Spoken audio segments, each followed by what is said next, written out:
Zia takes the kill from his hands. How is Novaria getting caught so close to his Riddle? Oh, wait a second, but they do get the catch. ISO able to take the tower, Fly Chicken a little bit of trouble, possible Black Dragon, but wait, everyone's getting melted down. Yato picking up a kill, it's 4, taken away from Avalon, all for the price of none. Zia into the backside with the Blazing Duet, able to find Mobazane. ISO getting brought low as well. Fly Chicken trying to get out of here. Can he do it once again? Dodges the lollipop. Meal flickers in and gets him. It's a trade. ISO picking up another kill though. Super Shark getting low as well. Yato flickers in and finds Shark, but taken out from Zia. Alright, Mobile Legends, is Liz here with the weekly recap for the fall season. Now, last weekend we had an electrifying finish to Stage 1 of the NACT, and we're already gearing up for an even more intense Stage 2 this coming week. Now, first things first, this past weekend has shown you anything is to keep your eyes on Zia from the O'Hara brothers. This Rising Star stole the show in Stage 1, pulling off not one, but 2 Lord Steals against Mobazane. His fast fingers, positioning, and quick reaction time have turned the tides around for the O'Hara brothers, securing that victory against Spring Champs BTK. Now we've managed to snag Zia for an interview, so let's take a look at what went on in his mastermind during those game-changing plays. Alright Zia, so obviously in the first stage of the regular season, you stunned the world with your marksman. You're the new addition to the O'Hara brothers and you really blew the world, especially your 2 Lord Steals. Now, the first Lord Steal especially, you were against 4 members of BTK, right? So your jungler just died and then you kind of watch in the bush and you steal that Lord with your ultimate. So can you go through a little bit of what went on in the team comms when that happened? I had to like do something to at least stay on the game, because I'm pretty sure if I didn't get the Lord, I think we lost the game. But thanks to Carlos, aka best player, he gave me a space to walk on that certain bush so they wouldn't know I'm there, and yeah, just like ulted. I get it, you know. It gave me a free space to move around the map. It was a good play for him. What happened? Because you walked away and then they were chasing you, but you ended up killing ISO. Like what happened there? I think it was a misplay for them. If I'm being honest, I think it was a misplay for Bodge, because he has flicker, right? I rewatched the video. He has flicker. If he just flicker and ult me, I would not kill ISO. They would have just killed me, and you know. And then he didn't though. But he didn't. waited. Yeah. He waited. Did he use his flicker at the end or? At the end, when he was like getting close, cause I was padding towards the bush. He thinks I'm gonna use the bush to kill him, so he flickered through the bush. Then I flickered out, cause I know he's gonna do that. And you kind of predicted that. That's yeah. Master play on your part. And when you stole that Lord, what went on in the team con? Okay, 6K. What?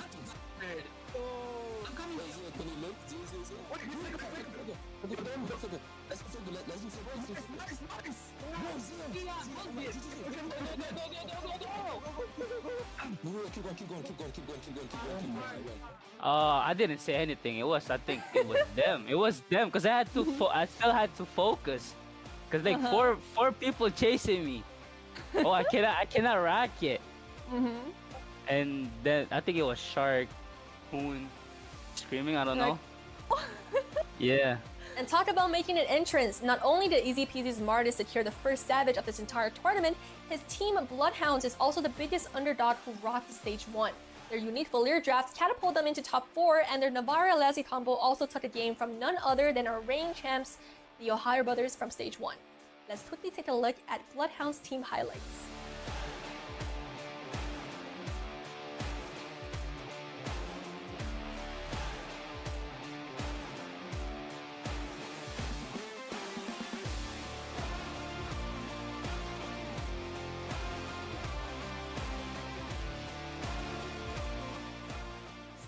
Leading the pack, we've got the O'Hara brothers with a commanding 100 points, closely tailed by BTK at 90.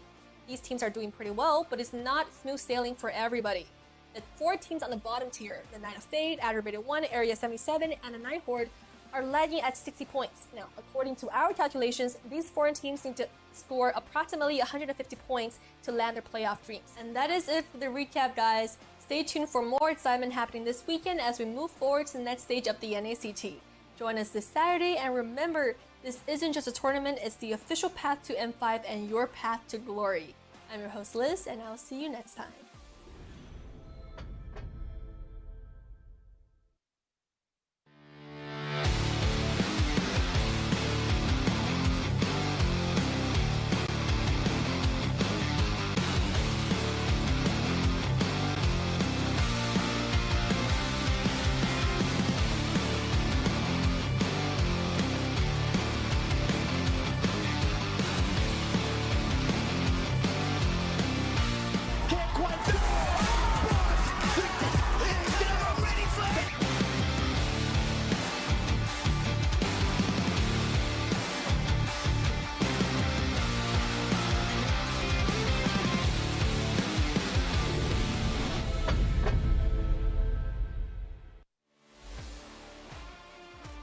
The upcoming tournament for NACT Fall. This is Mara Aquino wishing you guys luck, and I hope you guys do so well and you go to Philippines for the upcoming M5 World Championship.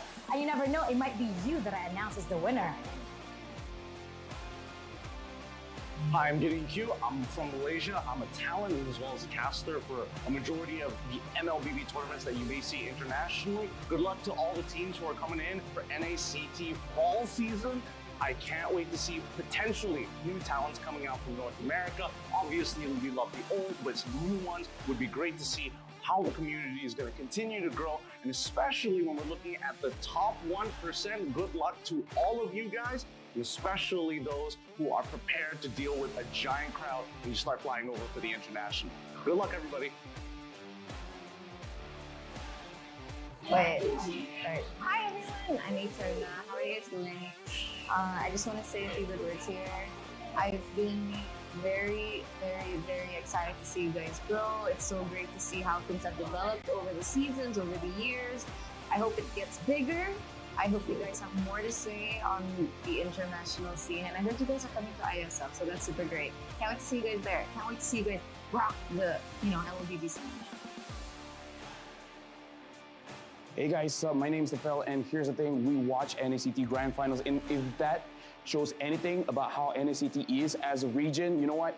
I can't wait for it. I hope NACT falls. All of you guys will do good, because at M5, we gotta see a surprise, man. I can't wait to see NAs in M5.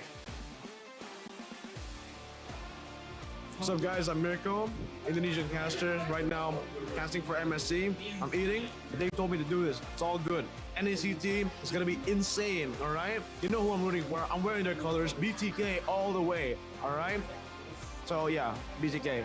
Support M5 BTK.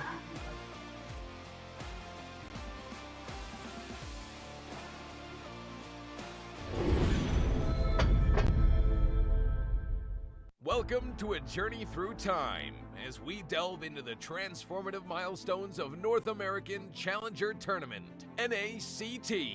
Our story begins on April 11th, 2022, when the North America Community Tournament was officially renamed to North America Challenger Tournament. The official NA YouTube channel was also introduced, and Team A77 claimed the title of champion for the season. Fast forward to August 7th, 2022, and NACT evolved into an officially organized North American regional event. The tournament spanned 13 days of thrilling online broadcasts, with Team First Blood triumphantly seizing the championship. As we moved into the fall of 2022, the first ever offline grand final was held, taking the tournament to a whole new level. This landmark event took place in Las Vegas, USA, creating an unforgettable live experience for all the fans and competitors. The NACT trophy was unveiled, and the championship title went to the Valley. They also represented North America in the M4, finishing in an impressive 6th place. It was a remarkable moment, as it marked the start of a new era for NACT. By February 2023, the NACT spring season was underway. The offline finals took place on May 14th at the HyperX Arena in Las Vegas. Our livestream page was a sensation, reaching number 36 on YouTube's trending list. Gerald Solomon, the head of the North American Esports Association, was in attendance. bloodthirsty kings who will represent the United States in the IESF. This has been a brief look at the significant milestones of NACT, charting its growth, evolution, and the challenges conquered along the way. Stay tuned as we continue to make esports history.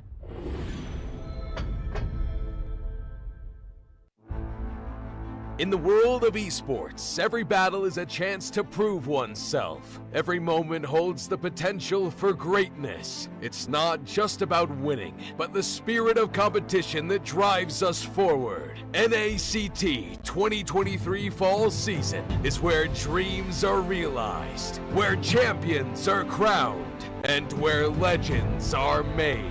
In the arena, we face our rivals head-on with unwavering focus and unwavering resolve. We leave no stone unturned, no opportunity wasted.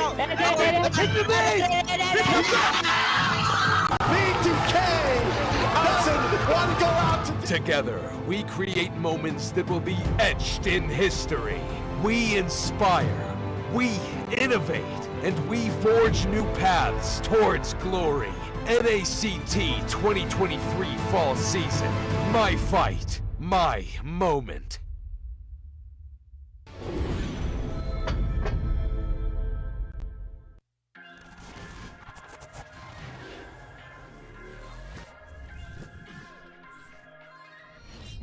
Killing spree for Fall, and they're going to keep this up. I'm even in trouble as well. Basic, not unable to get the final hit, but he moves on to Black instead. Able to take him down 3-0. Fall continues to fight, moves on to final, gets the triple kill. Triple on to Khan. The decimation, the Maniac. Is it the Savage? Yes, easy peasy with the first one in NACT. Best player on a killing spree now. Mark Shooty plays Duet on the backside. Just Shooty there as well. With that Shadow Stampede, but the hook comes in. A double kill for best player. Can we make it a triple? Yes. Turtle just wait a second, a lot of damage.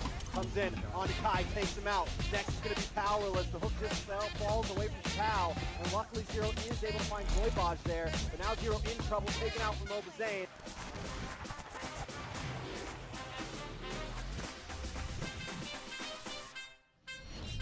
Super Shark very low. Zia is going to find Bokarasa, plays duet from Sleep Spoon, finds Dino. Zio finds Easy Peasy. Coppola takes down Super Shark for a double kill.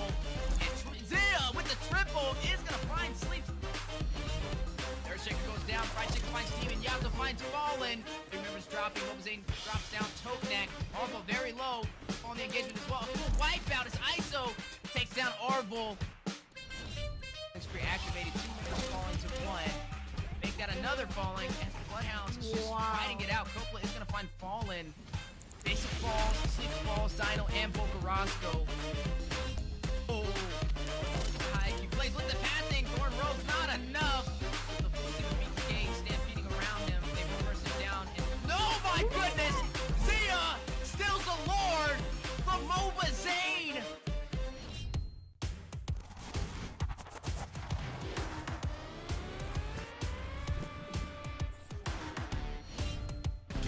Cutie is down, traded for Coppola, and down goes CPR. They are trading kills. I don't even know what is going on anymore. Defend with 3 players left. Secures the kill onto Toinks, and you can see right now Fallen in a little bit of trouble. Appraiser's takes down Powerless. Kai in trouble as well. Avalon cleaning up shop. Zero is not long for this world. Goes Avery. They aren't able to find a kill onto Magic. Oh, there it is. As I say that, here comes the burst. Uneven with the electrifying beats. Out comes the deadly catch. And down goes Zia. ISO finds a kill onto Cone. Maddie for you in trouble. Is he going to be able to get away? Coming in with that mortal coil. Myth looking for the red tree. Nova Zane finds the Lord and the kill onto Myth from ISO.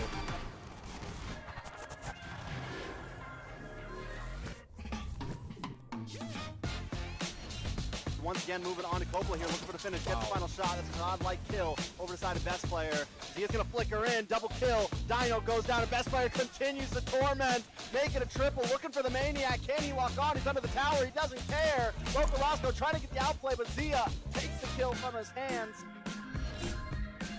How is Novaria getting caught so close to his Riddle? Oh, wait a second, but they do get the catch. ISO able to take the tower, fly chicken over to double, possible Black Dragon, but wait, everyone's getting melted down. Yato picking up a kill, it's 4, taken away from Avalon, all for the price of none. Zia into the backside with the Blaze 2 able to find Mobazane. ISO getting brought low as well. Fly chicken trying to get out of here. Can he do it once again? Dodges the lollipop. Meal flickers in and gets him. It's a trade. ISO picking up another kill though. Super Shark getting low as well. Yato flickers in and finds Shark, but taken out from Zia. Alright, Mobile Legends, is Liz here with the weekly recap for the fall season. Now, last weekend we had an electrifying finish to stage 1 of the NACT, and we're already gearing up for an even more intense stage 2 this coming week. Now, first things first, this past weekend has shown you anything is to keep your eyes on Zia from the O'Hara brothers. This rising star stole the show in stage 1, pulling off not 1, but 2 Lord Steals against Mobazane. His fast fingers, positioning, and quick reaction time have turned the tides around for the Horde brothers, securing that victory against Spring Champs BTK. Now we've managed to snag Zia for an interview, so let's take a look at what went on in his mastermind during those game-changing plays. Alright Zia, so obviously in the first stage of the regular season, you stunned the world with your marksman. You're the new addition to the O'Hara brothers, and you really blew the world, especially your 2 Lord Steals.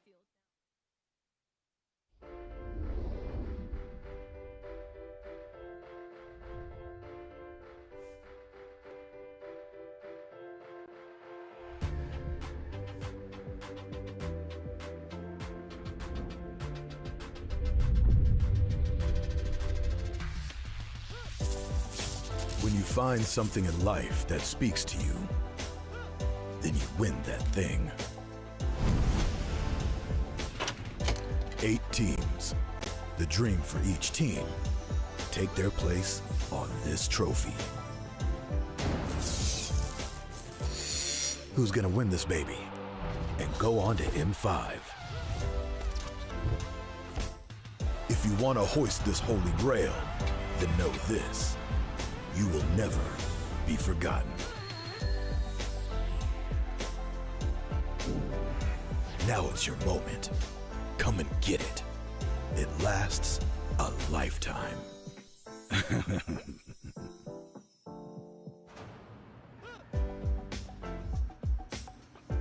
Welcome back to a heart-pounding week of the NACT regular season. Time really flies as we're already at the end of Stage 2. Today is a major turning point as stake is the highest with our lower bracket teams. Can Avalon and Bloodhounds secure their victory to tickets to LA, or will one of the 4 contenders break through? Let's find out. I'm your host Liz, and joining with me are our favorite duo casters Wheezy and Eunice. Wow, guys, I noticed you're surprisingly not matchy-matchy today. Jeez, putting us on blast, but you know what? We're excited to be here nonetheless to see the teams try and carve their way up today into a top 4 placement, right? We're seeing 4 teams currently tied in 5th place, and they need a top 4 or a top 3 position to be able to make it to the playoffs in Los Angeles. Yeah, definitely need to have that standing to be able to get their one-way ticket to M5, but today we have a lot of tight matches, and some of these teams are only different by 10 points, so we definitely have to see what one match difference can bring, but none of the point. I'm excited, so.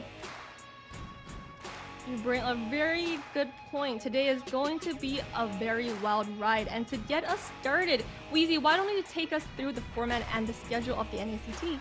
That's right, as we looked at the open qualifier, 96 teams fighting it out, and it went down to our top 8 representing North America. Stage 1 was a fierce battle, as you've seen them fight it out in a single elimination format, and then we progressed on. We're currently sitting at Stage 2, double elimination, which will be the same for Stage 3 as well. All with an amazing point breakdown. First place with 100 points, and 5th to 8th place 60 points. Everybody trying to climb up that ladder to make it to the playoffs, which will be a double elimination, all live inside of Los Angeles. We'll be able to claim victorious. Right now, today's is going to be insane. with who will be able to kind of make the top 4 and make it to the playoffs for a possible champion and a ticket to M5 for the NACT. Now looking at stage 2 bracket. I mean, we've seen it last week, right? Tensions were weighing heavy, and the Horde brothers made it all the way to the finals undefeated. Sent a couple of teams down to the lower bracket, and that is where we are right now. It is going to be best of 3. First up, we are going to be seeing AggravateOne up against Area 77, then Night Horde and Knights of Fate. Then they will be battling it out against Avalon and Bloodhounds, whoever wins each of those series, and that will claim them a spot in the semifinals for a best of 3. Can't wait to see where this goes, but the losers final ends with each team trying to fight it out, going up against the Bloodthirsty Kings. Yeah, and the standings right now, and looking at the brackets, everything is pretty intense right now. We are seeing a lot of teams that are really just trying to stay in there with the point system, as it's a little bit different from last NACT. But speaking about last NACT, there's a little bit of a shift in the prize pool as well. There is $10,000 on the line and $100,000 diamonds for first place. But for this year's NACT, each team, whether or not you get that first place win or that 8th place seeding, you are taking something home. But not only that, you are taking a one-way ticket over to M5, as it is one of the most prestigious tournaments that everyone is willing to fight for. And this year, we are going to see that in Los Angeles. And who will be the face of NA for this year's M5? I think that's what everybody is really caring about. And, you know, what are your thoughts on the M5 tournament this year? Well, I'll tell you what, I mean, just looking at these teams, just seeing how much they've been preparing, it's not the same as it was in the spring season, right? These teams have only been improving, so all those other regions out there, you better be careful, because North America is definitely on the way. Nord, you are very right. North America is on the way, and for you guys at home, while the prize pool is the perks of players, all the giveaway is the perks for you. Take your phones out and get out one of these amazing skins. We have 40 giveaway codes listed on the screen to redeem one of these amazing skins. Now, I don't know which skin you guys are most excited for, but I am looking at the Space-Time Shadow, so make sure you pull out that link and get yourself to be one of those lucky winners. Now, Eunice, which skin would you get if you were to pull out your phone right now? I don't know. All these are actually pretty good, but I'd probably get the Dark Rose. But there might be 39 giveaway codes for this time, because Wheezy might get his hands on it, but I'm gonna get on it first. So 39 giveaway codes instead of 40. And make it 37 now. But now let's quickly go into this day 1 of today. So today, after stage 1, we're looking at the current standings. Now, these standings will change depending on stage 2's results. But right now, the Ohio Brothers or BTK are pretty safe as the top 2 teams. Avalon and Bloodhounds are pretty close together as 3rd and 4th. They're only slightly apart, and the bottom 4 teams, these teams really need to shine today to break our expectations to have a chance to even fight for the top 4 spots. Now, without further ado, let's get into the matches today. First games between AggravateOne versus Area 77. What are the predictions going to be? I already know there's going to be one oddball out for UA, as he always votes for the underdogs. But as we all know, Area 77, a lot of fans are voting for them, and I voted for them, and Steph Weezy and Eunice also voted for them. So, guys, tell us why we're looking forward to see Area 77 take a game today. Well, this was definitely a hard one to vote for, right? I mean, both of these teams haven't claimed a single match this entire NACT fall season, so I guess that's going to be history in the making today, with one of them able to move forward in the losers bracket. But I personally picked Area 77 just because we've seen them on the professional scene a little bit longer, right? This is a team that's competed in previous NACTs and held the top 8 placement. Yeah, we actually talked about them a lot last NATC, especially in that spring season. They were doing very well, and I do not think they will back down any much today. But for AggravateOne, I do hope that they are able to take matches, as they also have been performing well. So I want to see where this match goes. And mind you, these are only literally 10-point differences, so any match can change the entire standing for this entire loser bracket. And for all of you guys at home, remember, whichever of these teams teams win today, they're gonna have one game on top of each other, and they're gonna finally get a win this season, as well as take a series. So that's something to look forward to, right? Yeah, something I'm definitely excited about, right? I mean, right now we're looking at two teams holding the gates, right? They're trying to just keep that top 4 placement. I mean, you're looking at what, Bloodhounds on one side and Avalon on the other, and right now, this is going to decide, can they hold that placement, right? Everybody else has to be able to place at least top 3 or top 4 today out of those 5th place tiebreakers to be able to move forward to the playoffs.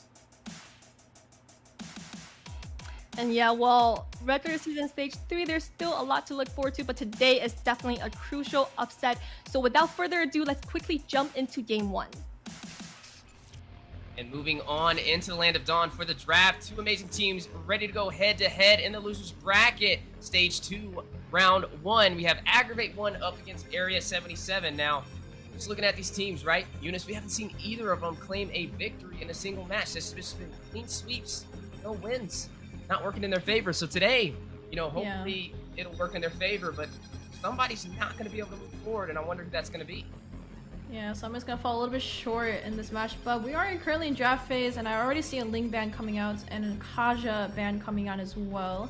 I feel like the Ling is kind of a respect ban, right? But we have seen Fallen, best player, almost any single jungler that does play that assassin route go ahead and pick up that Ling. But in this recent patch, he actually got nerfed a little bit, so his crit chance is a little bit lower, but it is still used very well in North America, and we are about to finalize a second ban for the side of AggravateOne. And I don't know, Weezy, this is a kind of a new underdog team, right? They kind of were able to prevail in the top 8 for this NACT. We've seen some good plays, but I definitely want to see what they have today. So Franco's going to get banned as well. So both suppression heroes and tanks are out for right now. So Area 77 is going to go ahead and finish up their second ban as well. And I'm liking the way the draft is going so far. I mean, the Ling's a little bit questionable, but maybe just trying to limit some of the hero pool from Area 77, their jungler over there. But when we are looking at AggravateOne, there is a substitution out. I mean, Final has been replaced with Cartman for this game, so maybe that'll change the dynamic of AggravateOne, what we've seen them kind of play with in the past. So we all know when players swap around, it can either make or break a team. So we'll see how that moves forward as we jump into this game. But so far, with both suppressors off the table, it opens up the opportunity for an assassin to possibly walk through with no contest. Yeah, but speaking of no contest, I do see a Valentina getting banned out. And in our recent patch, right, Eve is still... she's good, but she got pretty nerfed with her real-world manipulation. But we can definitely know that Valentina has the ability to take all those abilities, right? But taking off Kaja and Franco off the board with Valentina's IMU, it does give a little bit of more wiggle room, which prevents both of them from going suppression. So you want to go for that more of that set tank route. So we are looking for possibly Kufra, Lolita, or one of those good instant set heroes. But I do know that Valentina is also one of those high damage magic heroes, right? We've seen Hoon do beautifully well last season and this season as well, and also is still currently used in MPL as it is a very strong hero for the mage players. I gotta do my famous thinking pose, you know, just sitting here trying to think which way this is gonna go. Are we gonna do a draft guess again? Being in the bottle? Look, you already beat me on predictions. Just let me have something, Eunice. But okay, Uranus is. I'm voting Uranus. Can I pick 2? Can I go two guesses? No, that's not fair. Shoot. Okay, I'll go with Uranus. Okay, you're gonna pick Uranus? Yeah, first pick. Oh yeah. Well, there's your Uranus. Okay. Oh my goodness. That's who I was. That was my second. You're too slow. You're too slow. We should have waited till the bands were. This is just completely insane right now. And I was gonna say Terizla as well. Watch it. This is crazy. I feel like it's Terizla, and then I'm still looking for Kadita, right? Every single time, especially in MPL, Kadita gets banned very often. So, and we've seen TOB run it in that roam position and that mage position as well. We've also seen other teams in last season run Kadita against the Eve, but Eve is still open. So, I don't know yet. Oh, there it is, actually. I'm wrong. Eve gets first picked into the hands of Avery by AggravateOne, but just like we said, Kadita's open, so I'm looking for a direct counter for that as well. But, I mean, they could pick up Terizla, right? They could pick up Terizla. I mean, that wouldn't be the worst option, and it's surprising that they picked the Eve, especially after you mentioned that manipulation, get a little bit of that nerf, right? Eve's not going to be able to slow you down as much as she used to. I mean, Eve wasn't really picked for damage. It was more picked for the utility to provide that slow to control entire zones. But now not having as much slow effect on the opponents could be costly. Not to mention, when you're picking it this early in the draft, there's so many options to counter it. I mean, I guess that's possibly why they took out that Claude, right? The Claude could get to the back line on the Eve and shut her down. So I'm thinking that was their game plan. Also the Ling, too. I mean, these are two heroes that could have dived in and gave the Eve a hard time. So it looks like they're just trying to structure this around Avery. So Terizla and Kufra got picked up. Merciless running the Terizla in the EXP lane, and Jules gonna go ahead and run that Kufra. And I know that Gals, is it Gals and Jules, right?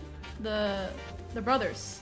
So definitely have that synergy. And I'm definitely excited to see it coming out from A77. And then AggravateOne's gonna go ahead and respond with Irithel, and Uneven's gonna go ahead and run Xborg. And actually, there was a game on MPL. It was RRQ versus Alter Ego, I think. Irithel hurts once she gets her crit items, and with the new items that has been built in, right? The Haas class mixed in with Scarlet Phantom, the Great Dragon Spear, you have a higher chance of crit. So we've seen Clint come back, we've seen Irithel come back, and Bruno has also came back as well.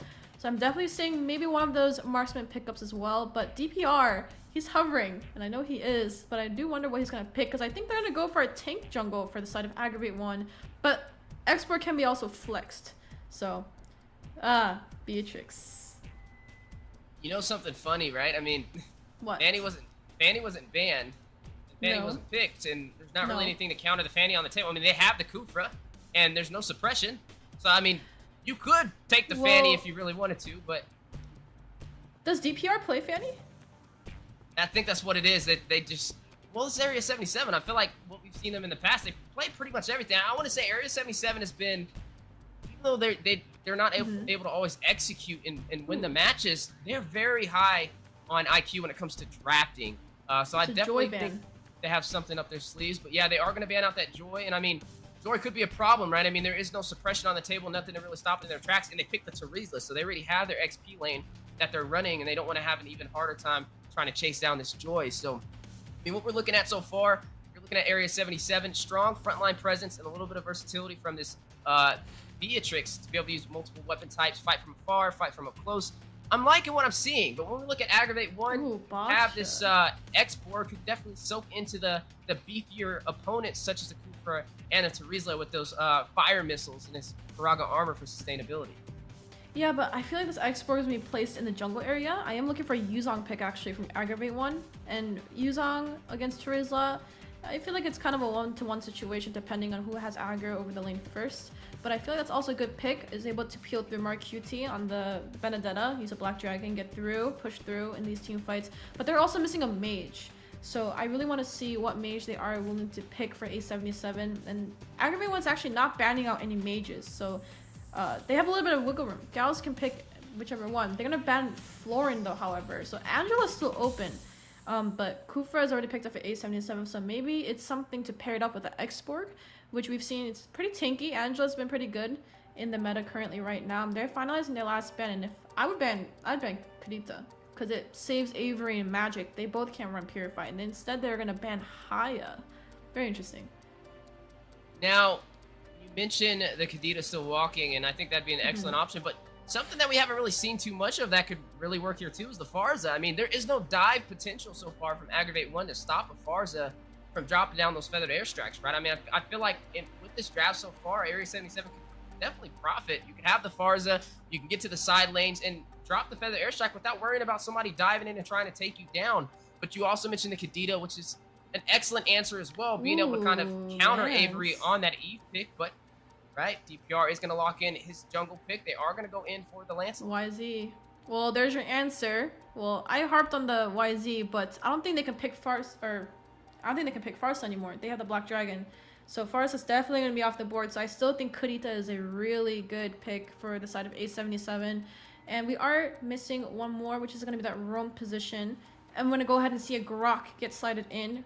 Good walls and good wild charge to give a little bit of CC for A77, but DPR running Lance, he is going to probably go towards that damaged Lance. Tanks a lot still available, but we do need that pen through to peel through the backline on Avery and Magic. Gals is hovering over his choice right now, but I feel like you don't have much wiggle room right now, right? You can go Kurita, you can go Lilia, actually. Lilia got a little bit of a revamp. Ooh, fair miss. We forgot about the saving grace, Weezy. Yeah, and that's going to provide sustainability on their team, right? I mean, they have strong frontline presence. They have the damage. You mentioned DPR running the Lancelot, not the tank build that we used to see in the past, but making his way back as an assassin damage.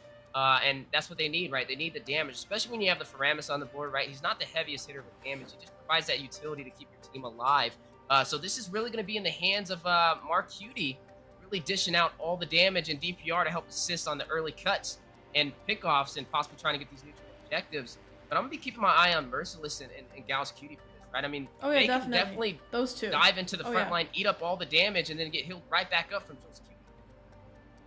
Yeah, definitely. But Avery needs to be careful, though, however, right? The RWM can get easily canceled out by Jules running this Faramis. But Wheezy, take us in to the first match today. And here we go, ladies and gentlemen. We are jumping into the land of Dawn, the losers bracket for the NACT Fall Season Stage 2. Starting off with an amazing pause, but speaking of pauses, let's take this time to talk about some of the winning conditions on the board for both of these teams, right? I mean, you mentioned Avery may have a little bit of a harder time because they do have that Lancelot on the table, and they also have Merciless who can go in there and get to the backline, not to mention Cooper who can dive as well from Gauss Cutie. They have, like we say, the saving grace from that Cold Altar provided by Jules Cutie to kind of give them even more of an advantage for the dive potential. Yeah, absolutely. But guys, look right down below. While we are in a short temporary pause, there is a giveaway code down there. So if you guys can, whip out your phones, claim the in-game go to potentially win a tournament chest. But going back to what Wheezy was saying, right? They have a lot of utility towards that mid to late game. And Black from AggravateOne running this Exborg. Exborg does beautiful mid to late game as he has that sustainability and that lifesteal, but towards that early game, he might struggle a little bit. Easy jungle clear as well coming in from AggravateOnes, but DPR running this Lance, Magic and Avery definitely has to be careful. And Avery does definitely have to time his RWM into Faramis because the Cold Altar will definitely nullify a lot of that damage. So I feel like it's kind of a give and trade, right? You can either use it for Cartman's Wild Charge or use it for Avery's RWM. So what do you think Jules has to do, right? He has two options. He can use it for the Wild Charge from Grok, or he can use it from RWM for Avery.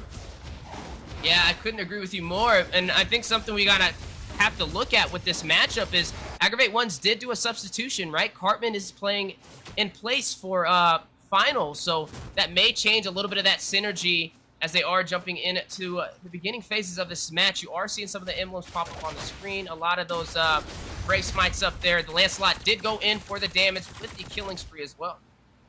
Yeah, but Magic just got dropped down dangerously low on that bot side. Gauss Cutie doing a lot of pressure towards that bot side, but Cartman definitely gets a read on that. Beautiful lane stall coming in to make sure Magic does get all his gold, but Avery and Jules going at it in that mid lane, and you know, a lot of poke potential coming in from both majors, but it's like a little bit of a brawl moment to Easy. I think that's what we're watching right now. Yeah, both teams trying to play patient but also aggressive at the same time as they are trying to draw first blood, but also trying to get ready for this first neutral objective, right? Trying to get that power spike, that level 4, right before this turtle. But we do know the turtle kind of changed with the mechanics, right? And the laning. So with whoever gets turtle will get about a 12 to 13% XP boost for the entire team. So that definitely should be an objective heavily focused on. You are seeing DPR already getting in position, but the same thing for AggravateOne, slowly starting to rotate around as the turtle will spawn in the next 10 seconds. Yeah, and within the next 10 seconds, right, usually we both see EXP laners rotating already over to the turtle, but with the EXP nerf, we don't see both roams at level 4, but Black are already doing a lot of aggro towards DPR, but Cartman's going to go ahead and first pull the aggro towards AggravateOne, but it's going to get a restart, so we might see a little bit of a walled stance coming here, Wheezy, between both of these teams. But Gauss gonna rush in, not gonna hit the Timer's Revenge. Avery just got level 4, so he does have the manipulation. Here comes the Black Dragon. It's a bird, it's a plane, it's uneven, 0-1-2. But there it goes. Penalty zone dropping down. Merciless drawing first blood, takes down Black in the hands of Area 77, but uneven. Even out the scoreboard, is gonna pick up a kill of his own, is gonna go ahead and find Joel's Cutie. DPR very low, not gonna possibly be able to get that turtle, and he's not gonna be able to get out of there, but he gets executed by the turret. A wise decision denying the kill for AggravateOne. deny the kill, but we still have the neutral objective still up on the board, but Carmen's gonna go ahead and pull. But Mark QT takes off Magic off in that bot side, which will give a little bit of an easier time for Gauss to go ahead and rotate over. But looks like aggro, this might be an uncontested turtle if DPR can't make it in time. Yeah, and he needs to get there, right? He still has a little bit of time. Turtle at about 25%, but the wall blocking him in. He still gets it with the Phantom's execution and the Retribution combination. First turtle going to area 77. Beautiful Phantom execution coming in from DPR. He did get taken off the board, but was able to hustle his way back over to the turtle. That is a turtle and 2 kills on the board for A77. And with the turtle being picked up, it's actually a lot now, right? Before the turtle gets picked up, both roams don't really benefit from clearing lanes alone anymore. But with that being said, Mark QT, we gotta watch out for him too, right? We saw him do beautifully well last season. We might see them, but top side, Yuzo just getting chunked, and bot side, we see the rotation coming in from Avery. We might see a little bit of a skirmish or a sandwich, but no, we are gonna go ahead and rework the rotations back around. You are going to see Merciless pick up that Bloodless Axe in the XP lane, right? So he will be able to sustain himself, get a little bit of some additional HP to not have to recall back as often, using that Execution Strike to his advantage, right? We kind of mentioned his key role in this, being the frontline presence and relying on Jules Cutie to keep him alive. But you are going to go ahead and see Cartman pulled back by Jules Cutie, speak of the devil, and DPR running in with the Thorn Rose. Cartman hugging the wall, trying to negate the CC, makes his way into the turret, still alive, but you're seeing Area 77 put some heavy pressure. I mean, look at the gold already. 50% of it's been stripped down.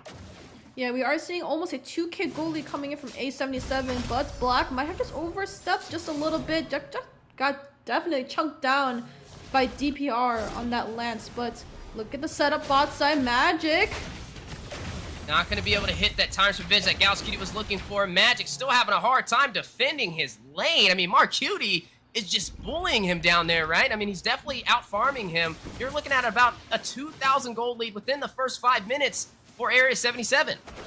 But we are seeing the objective coming out in about 5 seconds. We're going to see both teams start to rotate over to that top side.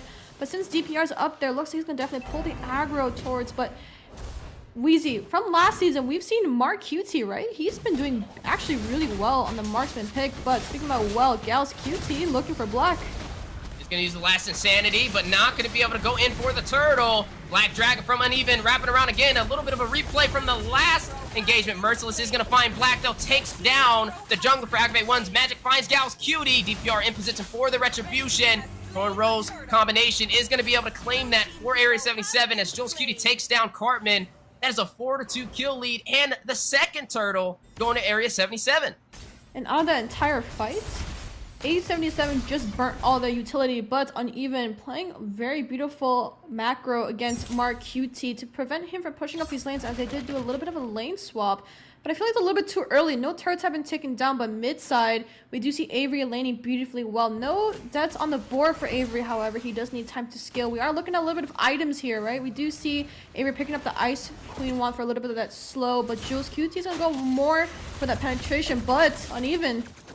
Very low. Mark Cutie drawing the kill with the assistance of Gauss Cutie and that magic ball to slow him down. And that will be the turret going to Area 77, slowly climbing on these objectives, and AggravateOne needs to find a way to pump the brakes. First objective taken in by A77 into the hands of Mark QT on this Beatrix. Beautiful macro and push coming, but Magic and Black is going to go ahead and pressure Merciless, but looks like the read has been done. DPR is going to start working his way towards that bot side, but look at the campage, Hartman. Very low is going to hug that wall still to negate the CC from Jules Cutie. DPR is going to Phantom Execution into 2, but hit with the wild charge and the silence. Manipulation dropping down. Black is going to find DPR. Jules Cutie responding back, takes down Cartman. Avery very low. Mark Cutie on the chase, dashes in. One more shot. Not able to hit the mark. It looks like Avery will go back to safety. But yes, Superman in the skies, looking for somebody to drop down on, is going to force Area 77 away. They don't want to deal with Uneven right now as he clears the mid lane. Absolutely, but Mark QT sitting at 2-0 right now. Definitely a beautiful goalie coming in from A77, especially towards that marksman area. And this is going to be another uncontested objective for AggravateOne as A77 go ahead and capitalize on these turrets. But we are looking at almost a 5K goalie coming from A77. Neutral objective turtles coming up in about just now. Buffs have also been reset around for both teams, so we might see a little bit of a dance once again, but Is that going to be the same story told once again at the turtle fight? And we do need to focus on Merciless, but this time, Uneven doesn't have the Black Dragon at his disposal anymore. Yeah, definitely doesn't have the Black Dragon at his disposal anymore. And right now, I'm kind of keeping my eyes on Marcutie, right? I mean, he's dealing a lot of damage. He only has 2 kills, but he's claimed 2 turrets for Area 77, and there goes another turtle in their hands. That is 3 turtles so far, leading by 3 kills. Marcutie, they have to stop him. Soon enough, he'll be able to deal so much damage that AggravateOne will have to kind of stay in their base and even out this farm. Yeah, definitely even out the farm, but Gauss QT looking for another engage on the blue buff. Is Black in trouble? Looks like he's going to last his sanity out of there. Gets out alive, but a huge penalty zone and a flicker in for the double knockup. Manipulation dropping down Marcutie. Speaking of the devil, takes down Cartman. Co-alter being activated by Jules Cutie to keep Area 77 alive. Black Dragon waiting to drop down. Finds the back line. A double petrify knockup with the furious dive as he finds a kill and shuts down Marcutie. Mission accomplished, and he gets out of there without losing his life. High IQ play for an Uneven 0-1-2. Definitely call Uneven 007 as he was able to shut down Marcutie on this Beatrix and a beautiful Petri coming in as well. And the Cult Altar definitely was popped a little bit too early. Did forget about Uneven as he has the Black Dragon at his disposal. But we are seeing a little bit of a tilt in gold, but Gauss Cutie's not done. Not done. You are going to see that penalties don't drop down. Magic getting out of there. Just showing the mobility provided by this Irithel. Last Sanity in, and Gauss Cutie out. As you are going to see Black pick up a double kill, finds Merciless as well. Wait a minute. Is AggravateOne turning this around? Definitely turning around. The goal lead has closed to about 2k instead of 5k. Kills have definitely been evened out as well, but we might see an objective. Their first one taken away, but Marcutie in a little bit of trouble is going to go ahead and back out, but that is an ult wasted for Avery, and we do see Lord coming in about 15 seconds, and we definitely just have to see which team will have the better team fight for this time, as AggravateOne actually played that beautifully in the turtle fight and up top as well.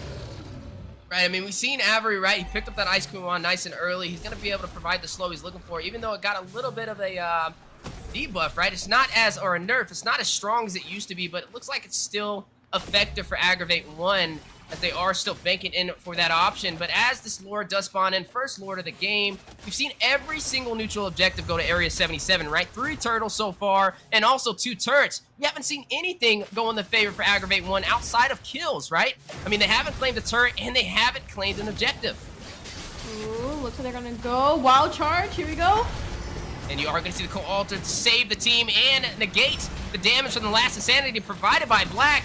Speaking of Black, Black Dragon drops down Uneven with the Furious Dive, but hit with the penalty zone. DPR finds him, takes down Uneven 0-1-2. Thorn rolls out of there. Jules Cutie very low, taken down by the burn of Avery. That is a long distance kill, and that is going to be 7-8 on the scoreboard. Still not leading in kills, but still finding answers, but they got to trade it into objectives. Yeah, Jules Cutie did get taken off, but with his passive, he is able to come straight back on the board. But this is going to be a 4v2 fight for this Lord in Black. Is not looking to give it up for this objective, as they do need a response to the objectives that A70 has been taking. But Lord is getting chipped down, but oh no, Avery might be in trouble. Is going to dodge that penalty zone that dropped down over there by Merciless. The battle over this objective. Lord still in play, about 50%, does get reset. Black is going to find Merciless. Gets a mega kill. DPR very low. Phantom's executions, but not able to extend the distance. And Black picks up the kill, takes down the jungler for Area 77, which means this may be the first objective of today's match, going into the hands of AggravateOne in the jungle. Oh, we're not done yet, Wheezy. No, they are going in for blood as well, right? I mean, they got the cake, and they're trying to get the cherry on the top as well, as the Lord is going to go ahead and go into the hands of AggravateOne, which may be able to kind of turn this game in their favor, right? I mean, they have this Lord, which means it's going to be pushing up a lane here momentarily, and this may be what they needed to claim some turrets.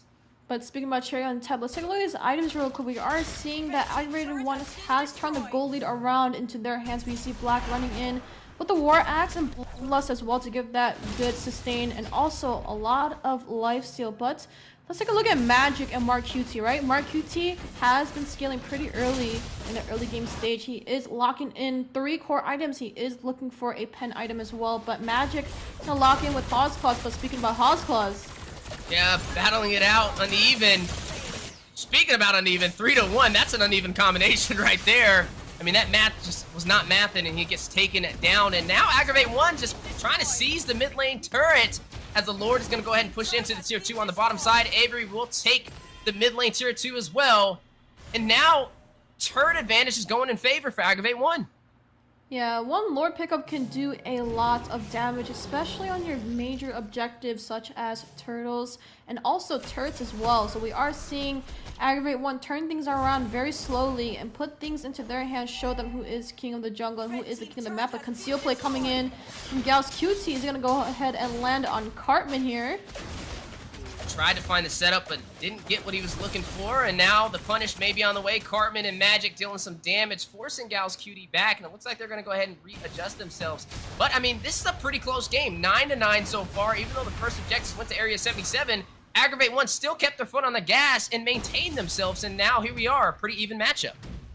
Yeah, pretty even matchup as well, but we have to play things a little bit slow right now, right? We do see the score tied. A77 lost a little bit of their income. They are 3k gold behind as well, right? We did see the early snowball, but AggravateOne was able to put their feet on the gas and start going and rolling down the map. But we do see Lord coming up in less than a minute, so anyone getting taken off here might be a little bit crucial, right? The time is ticking, but the death timers are also increasing.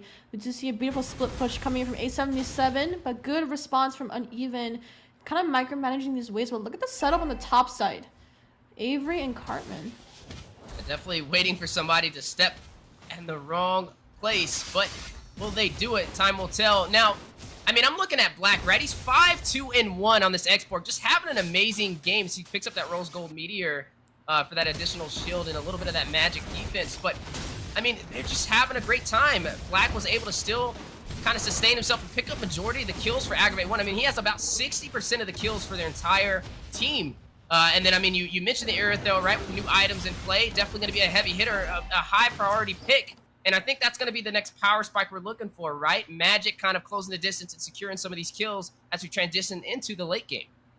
But we are seeing A77 kind of camping out in the mid lane area. Oh, conceal coming in. Black, is he going to catch this on time? Oh, no, he misses. Black.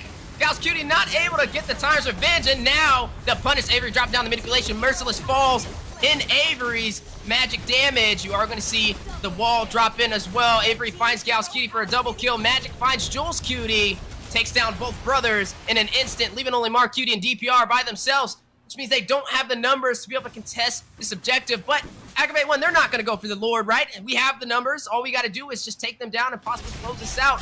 I mean, you're looking at Jules QT spawning in time, though, which means they have sustainability, but looks like they are going to go in, crack open that base. AggravateOne still having a huge advantage, able to turn this game around in their favor. Yeah, that one fight did cause A77 to lose their mid-inhibitor turret, and that is not looking too great. They don't have as much wiggle room as AggravateOne as they pick up this Lord. This is the enhanced Lord. We are looking at the second Lord getting pushed through, but DPR is looking to try to see if he can go ahead and contest this, but a little bit too late. But Mark QT. Oh, rushes in, finds Avery, a shutdown. Co-alter activated, negating the damage from Black on the last Insanity. Now he is very low. Look at Mark QT chasing him down. Venice Ray's not going to hit the mark, but he is not done. DPR is going to secure the kill, is going to shut down Black. Shut down Black, but that is going to be a Lord.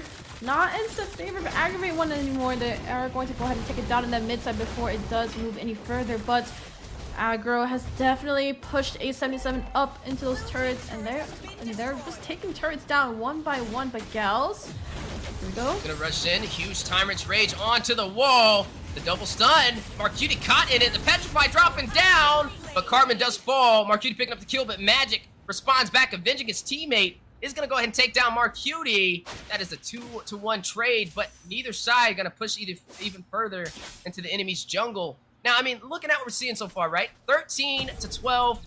I would consider this a high kill game, right? I mean, both teams have double digits. Yeah, definitely both teams have double digits, but it really depends on how they fight these team fights out, right? Gold doesn't really matter anymore. Really matter towards who has the immortalities and how many times they're going to be popped in these team fights. We are seeing, this can be anyone's game, right? Both teams are playing these team fights very well. Objective fighting also very well. But we also have to watch for Gal's QT and Jules QT, right? The brother synergy definitely has to come into play, as AggravateOne has a little bit of more of the synergy from Cartman and Avery, as they have always been sticking together and giving a lot of these sets. But we see Cartman getting sent down to the bot side, and I don't know if he does read. Everyone from A77 is looking to camp that top side. Yeah, definitely kind of waiting it out, waiting for either side to make a mistake, and that's kind of how you have to play this, right? I mean, we're now 18 minutes in. The respawn timers are getting closer to being 1 minute long, so you have to be careful on the fights that you choose. I'm expecting some quick concealed plays to find a pick off from either side to be able to turn this in their advantage, but right now this is going to be pretty much even. Now, I mean, looking at Cartman, he did substitute in for Final, and he's having a great game. I mean, he's 0, 4, and 10 over there on this rock. We've been seeing him drop down those Guardian barriers, those walls, to be able to trap Area 77 from escaping, and they've been very effective alongside his wild charges. But the same thing for Gal's Cutie, right? I mean, he's been pretty on point with his sets, and also his synergy, that brother synergy that you mentioned. You just can't beat that, right? I mean, it's two brothers playing side by side. They literally grew up together. Like, how can you top that synergy when it comes to a tank-mage combination? I'm just watching this happen, right? There's 3 members of A77 just dancing around in the bush, and Cartman just knows they're in there. Avery and Magic getting a good read, and they aren't trying to do anything as Lord is coming up on 10 seconds, but ooh, Magic has to be careful. Gal's charging up. Is he gonna land? Oh, double stun! Big play. Marquiti takes down Magic. They got what they came for. Waiting in that bush for the opportunity, and they seized it. And now, with the marksman being down for AggravateOne, they have the numbers, and they also took down the ADC. They may be able to claim this Lord.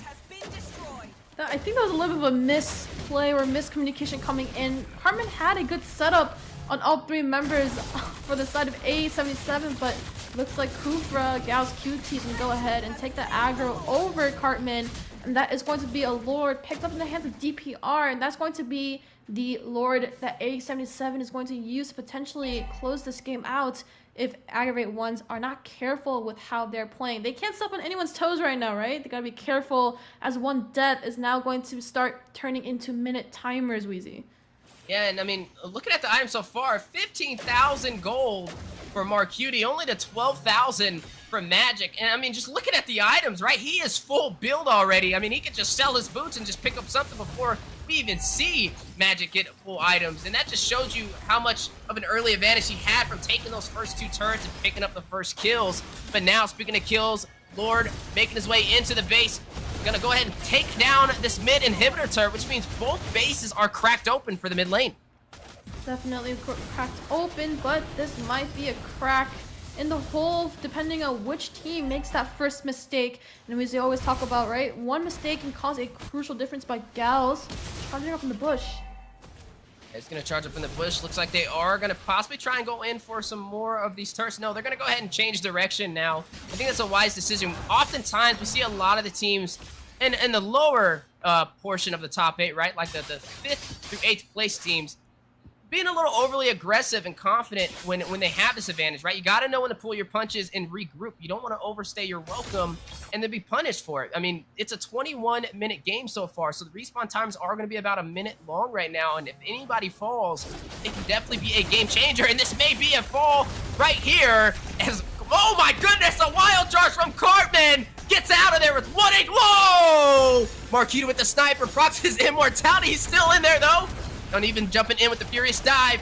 Getting the shot essence. Draws immortality from Marquiti. Merciless finds Cartman. Last insanity from Black. In the center, 3 members of Area 77. Finds Marquiti. Can he get another? DPR finds one. Finds Magic. Pass through. Look at Avery. Very low. Looks like Jules Kitty is going to be able to secure that kill. Black not able to get away. Immortality has been procced. And he's caught between 4 members of Area 77. And DPR secures the kill. Secures a kill that leaves Uneven all alone, trying to see if he can defend the base. That is, however, just one wave pushing in through. A77, are they looking to end the game? Is that all she wrote? Or are we looking for a little bit of discipline play as Lord is coming from 30 seconds, but Black Dragon has been popped? Man, he's got to play this off flawlessly, trying to clear out the minions. Can he do it in time? Magic won't spawn in for at least 18 seconds, but he is holding his own. He has the immortality. He dodged the timer trade with the immortality, but there is still 1 minion in play. A very close call, almost able to defend them, but Area 77 will push through and take game 1 against AggravateOne. That is a beautiful game played and almost perfect for A77, right? They were snowballing early game, lost that mid game aggro, but they are able to turn things around and take that win into their hands. So that is a 1-0 score right now for A77 as they were able to take down AggravateOne, and how the stories have turned itself around, right? We kind of see AggravateOne kind of a little bit behind, right? They did great mid game, but mistakes have been made, and A77 was able to take that win away. And congratulations, that is your first win of today's 3 matches. Not only their first win of today, but their first win in the NACT fall season for a match. So, you know, definitely want to see if they can claim another one. But as we were looking at that game, right, and the post-game stats are popping up, it was a high kill game. I mean, 18 and 14 for both sides, 22 minutes. Yeah, I definitely have to give my credits over to Mark Cutia. However, he was snowballing beautifully, but this is a 22-minute game. So Wheezy, you and I might be sitting here for a little bit of time if this is how games are going to go today. Both teams playing a very aggro, but 14 to 18 on the kill board. We do see gold kind of tight right now for both sides, as the gold has been fluctuating the entire time. We do see all major objectives have been taken in by A77, 3 turtles, and a good Lord aggro fight, and DPR was able to secure that as well. But Gals QT coming in with 11 assists was able to do beautiful set to Tyrant's Rage and the Revenge coming in to make sure to take AggravateOne off the board. But Avery coming in with 328 was doing beautifully well, getting the back line, preventing Jules QT from ulting. So I feel like both teams played very well, but Mark QT and Gals QT's synergy is a little bit top notch. But Weezy, break me down on this fight. Yeah, I mean, it was definitely back and forth, not a one-sided story, as you are seeing it right here. Merciless found Cartman in this engagement. Gals QT going to the back line. A lot was going on here, right? They just split up into 2 different areas to fight it out. They're like, you take this side, we'll take the other. The split from Area 77, too much for AggravateOne to handle. You did see DPR kills alongside Jules QT, found Avery, and it's just an overall victory for Area 77. A slight mistake from AggravateOne, right? And I mean, like I said, not a one-sided story. It didn't look like it was in their advantage for the early game. I mean, Area 77 kind of closed out and took everything in the beginning, but then they had a lot of mistakes that happened, and AggravateOne was able to kind of even up the scoreboard. But like you said, when it gets to that late game, about that 21, 22-minute mark, you can't be overly aggressive. You got to be patient and wait for somebody to make a mistake, and it's like the mistake was on the side of AggravateOne. You are looking at a lot of the stats popping up. I mean, Rich Guy, look at it. Mark Cutie, we talked about it, right? 2 turrets super early in the game and some of the first kills. Yeah, but look at all the stats in that red and blue bar. They are very tight, right? Both teams were going at it head-to-head, neck-to-neck, making sure not to step on anyone's toes for all of these fights. But looks like A77 had a little bit of that aggro more towards AggravateOne. So we are going to see that first win for them. So congratulations. That is a first win, just like Weezy said, for the fall season in the loser bracket finals. So definitely hope that you guys can prevail up top and secure your spot for the LA invite over for semifinals and grind finals.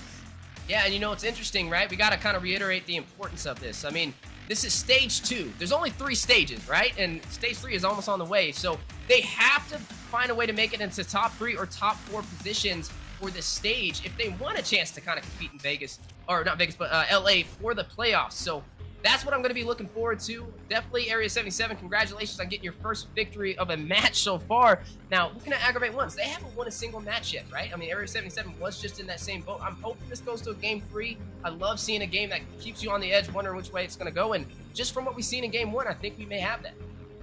Yeah, it looks like the Brothers Synergy is a little bit too much for AggravateOne to handle, but as to go for their name, you definitely can't be stepping on their toes, or else they will turn things around, as we did see what literally happened, right?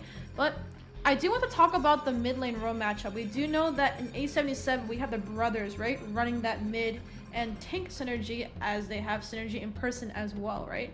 But I also want to harp on AggravateOne. Avery and Cartman did beautifully well, but there were a lot of misplays that I saw happen, right? We do see from A77, it was always Mark QT playing along with Gal's QT, right? And then Mark Q kind of just helping and assisting, right? But aggravated ones, we do see the setup. Setup was beautiful, especially that one fight before Lord. We did see Cartman getting a lot of vision. I was laughing at them because A77, right? 3 were in a bush, just dancing around, having some time. But it looks like Cartman wanted to go for a siege on all 3 members as Lord was coming up, and obviously taking members off the board makes the game a little bit easier to fight. But it's a little bit of a miscommunication. So I hope I don't see that happening again for aggravated one. That could change a lot of things, and Weezy definitely got his thinking cap on. He's doing a little... Dude, I can't help it. Like, it's so funny, man. And even when I'm in draft and rank, I'm just sitting here, like, just thinking everything through. Gotta get your thinking cap on. You mentioned AggravateOne and some of the plays that they, you know, ran into against Area 77 in the last match, especially that triple push play that was caught him off guard and was able to get the backline ADC, took down the marksman for AggravateOne, Magic over there. So I would say for AggravateOne, in order for them to kind of take this match in their favor, they need to deny the early game from Area 77. I mean, they took the first 2 turrets. We've seen something interesting that you kind of called out as well, right? The marksman swapped. Marquis went into the XP lane, and they dropped their XP lane into the gold lane, even when the turrets were still intact, right? To throw off AggravateOne and get them uncomfortable. And then they were able to take down the XP lane, found uneven at 0-1-2, got the first blood onto Yuzong, and also claimed the first turret. And that was like a flawless execution, just a game plan that worked in favor for Area 77. And I think AggravateOne, they have to find ways to counter that, right? You cannot be reactive when it comes to the early game. You gotta either be the aggressor or be completely even, right? You don't want to just let them kind of play the game in their favor, or eventually their plan's gonna work out. So I think for AggravateOne, it wasn't an issue of the drafting, it was an issue of execution in the beginning phase. But team synergy.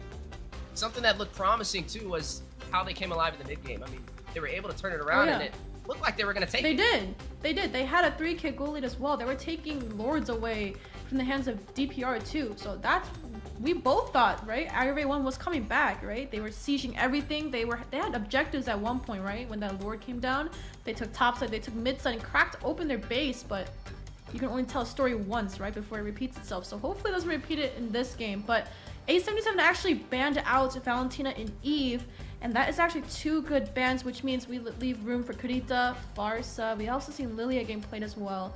And Fairness is actually still open, and Valentina's banned out, so no copying of anything. But speaking about copying, we do see first suppression tank coming out. It's gonna be Gal's QT running Kaja, and that's a pretty good first pick, which puts Assassins at a little bit of a chokehold, right? The suppression can't really escape away from that, but we are looking for a tankier route for AggravateOnes.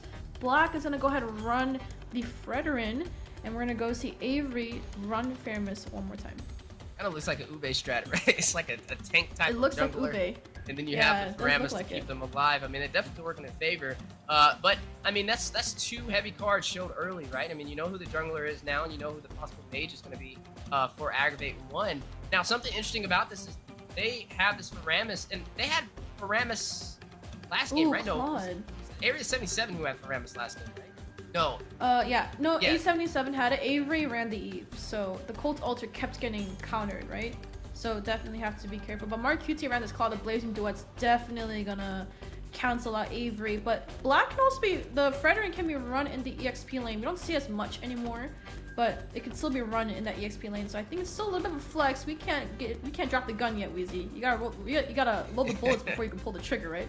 So we're not there yet. So we might see a EXP, but there's still also Lapu got picked up, but Yuzong is still open. So more of that tankier route, then which means AggravateOne needs definitely a burst marksman, right? Avery run the Fairness does good chip damage, but it's not burst like Valentina or Farsa or Eve. So definitely want to kind of balance out the draft a little bit as they lock in. But Joy, ooh, into a Kaja, that's a very ballsy move, I would say that.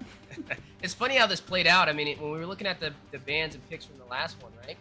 You seen Joy was banned out, you seen Cloud was banned out, and now since they weren't banned, they were picked on opposite sides of the table. Avery picking up this Theramis for their team in the draft is going to deny Area 77 taking that up again, right? I mean, it was definitely working for them, but now they got to work against it. Now, they do have Mark QT, who had an amazing time. I mean, he was dominating, he was bullying Magic in the gold lane, and with the assistance of Gal's QT to help secure those kills. So I would say find a way to get to the gold lane, protect Magic if you do want to kind of take the advantage in the early game is definitely one of those keys to victory.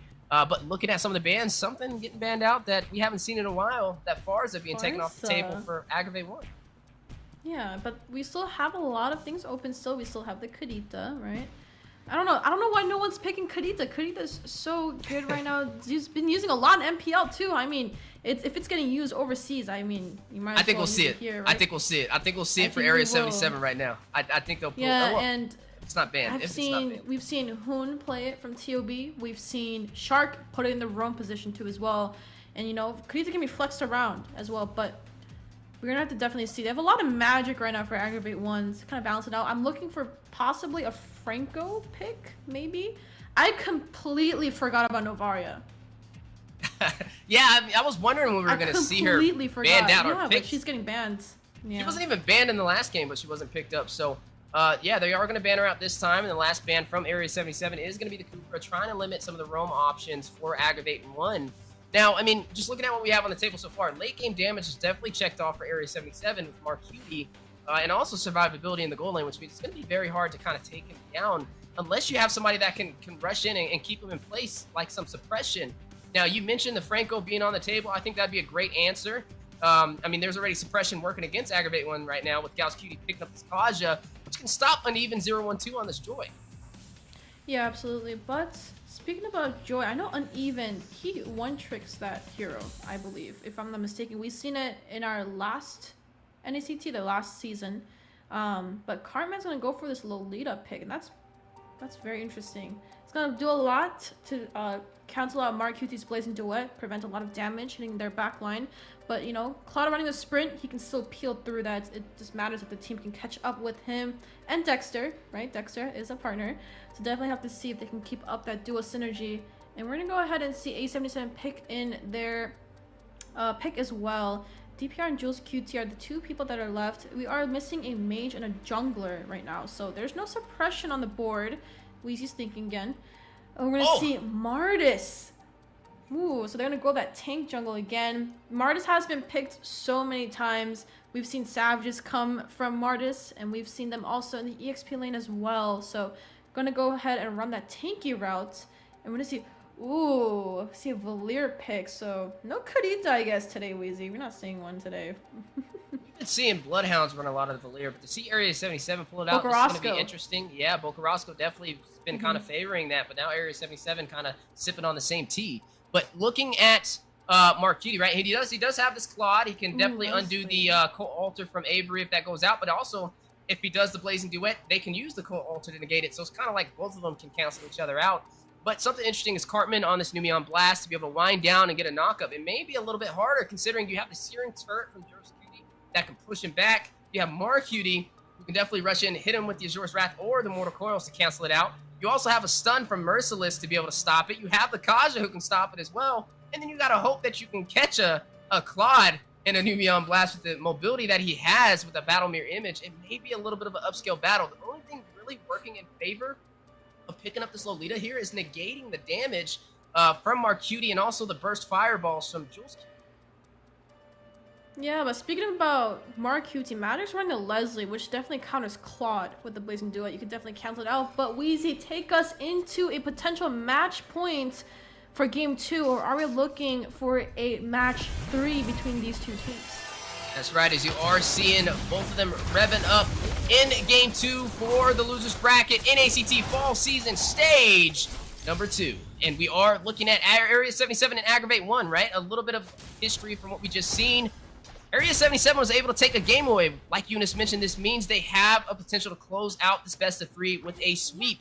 AggravateOne needs this victory. They need to find a way to get to top 4, but it's the same for Area 77 as they are tied in 5th place. Absolutely, and we already see the aggro coming in from Magic as he is able to kind of start chunking down Mark Q2 over there, but Gals, Magic just be in trouble. Ooh, very low, but able to get out just in time. Area 77 trying to draw first blood within the first minute, and that was a very close call, right? I mean, when we kind of talked about the keys to victory, we mentioned find a way to get Mark Cutie uncomfortable and get Magic online. Yeah, absolutely. But we do need to get Magic online. Leslie is a late game hero, and she needs a lot of core items, more than 3, to start hitting some punches. But Gals QT might have just stepped on some shoes, but beautiful pushback from Jules. Yeah, the Searing Turret definitely working his advantage. A great save from Jules QT to be able to keep him alive. Definitely focusing on his team. Now, First Blood is still trying to be drawn, and you are seeing some strong presence in the gold lane from AggravateOne as Cartman is kind of helping the ADC. They realize, hey, that was where we kind of fell short in the beginning, so let's put a little bit more focus in the gold lane, and that may be what they need to tip the scales in their favor. Yeah, but tipping the scales, we do see objective coming in about 3 seconds, but ooh, beautiful pushback. That's a lot of damage actually coming in from Valier, right? You hit any creep or turtle, or you last hit your minions, you get your first skill back, and everyone's level 4, obviously except for the roams, but here we go. Black is going to claim the turtle. Merciless draws First Blood, takes down Uneven 0-1-2, but the co-alter out. Cartman trapped on a wall, may not be able to get out alive, but tries the flicker.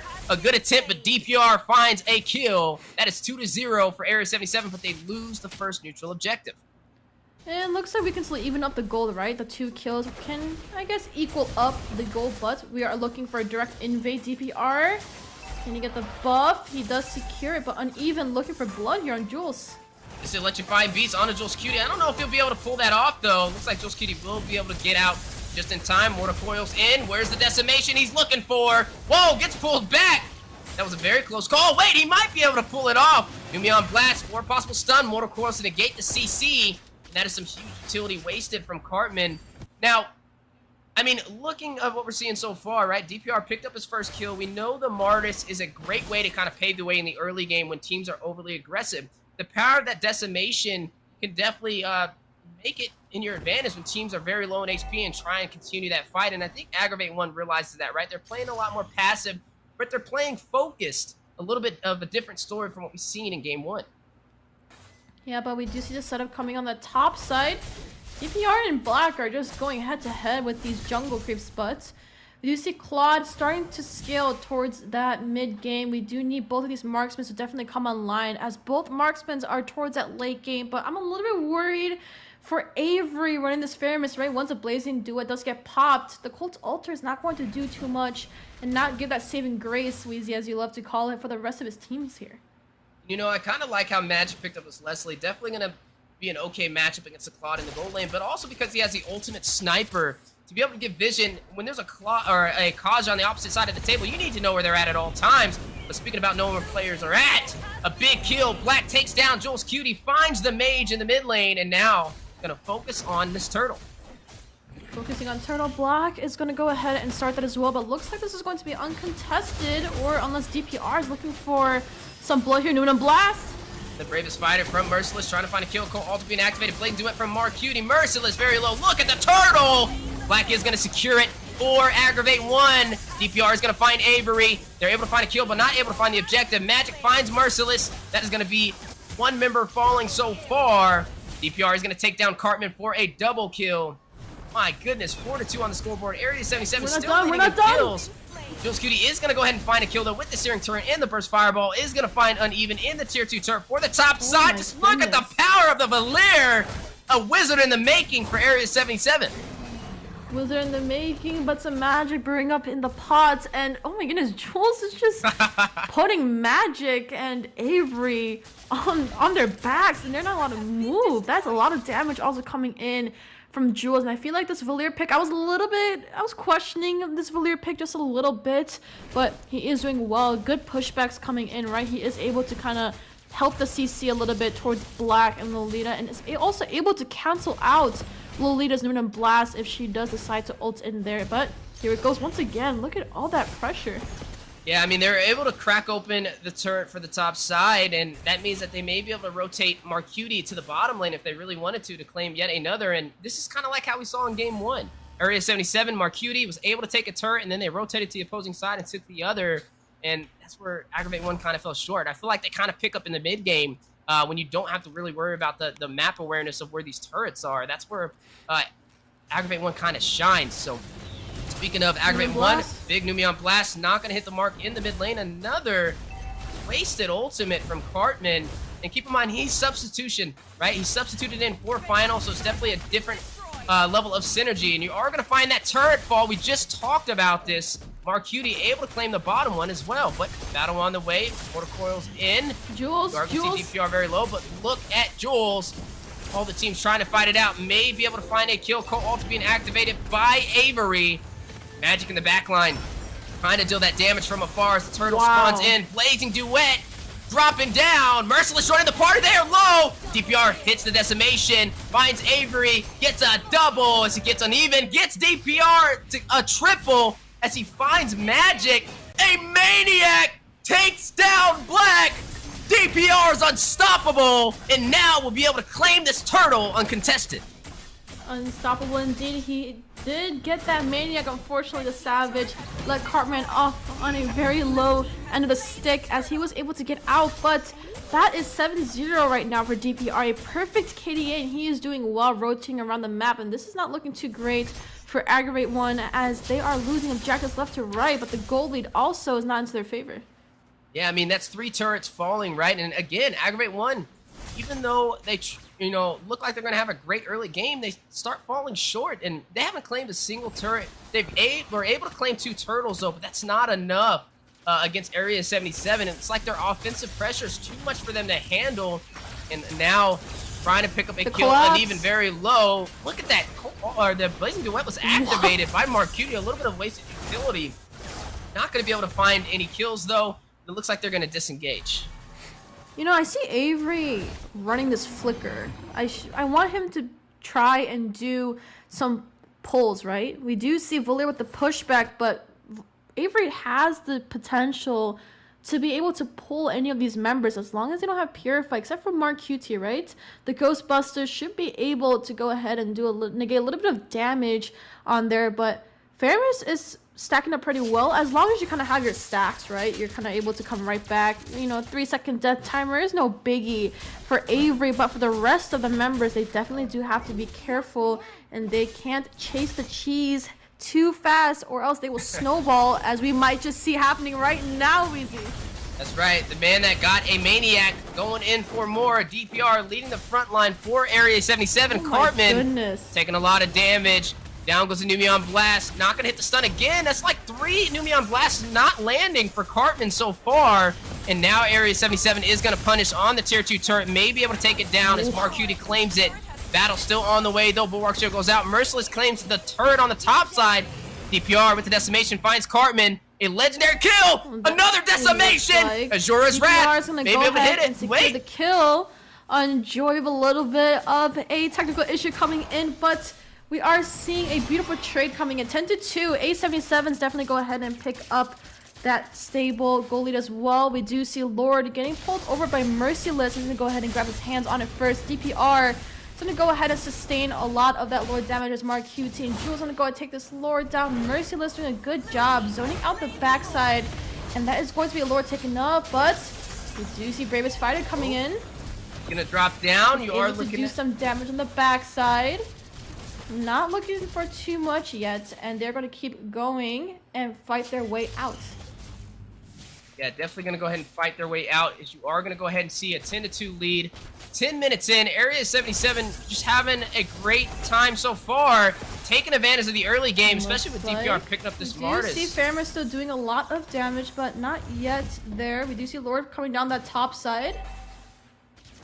Are they going to look for a siege? Lord is coming down on top side. Marquis going to go ahead and take out this inhibited turrets. We might just see a beautiful defense coming in. Avery doing a little bit of chip damage, uneven, using the electrifying beads. Going to go ahead and stack up some of her music, but that is going to be a beautiful defense coming in from AggravateOne. But A77 go ahead and trade that out for a mid-side turret, and that is a lot of macro lost by AggravateOne, and A77 is able to prevail and push through a lot with almost a 10k gold lead into their hands, and that is not looking too great for AggravateOne.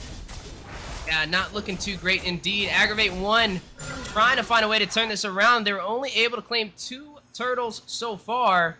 Area 77 definitely trying to close this out early, right? I mean, they know they need this game to be able to move forward and climb up that ladder for a possible top 4 position.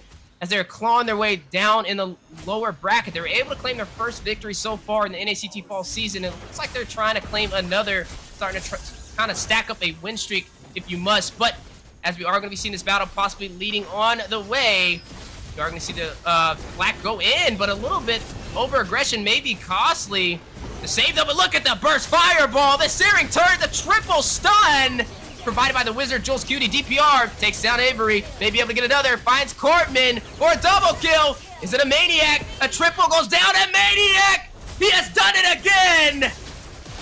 Will he be able to claim more? As Mark Cutie is going to go ahead and take the inhibitor on the top side. A Savage! He has done it!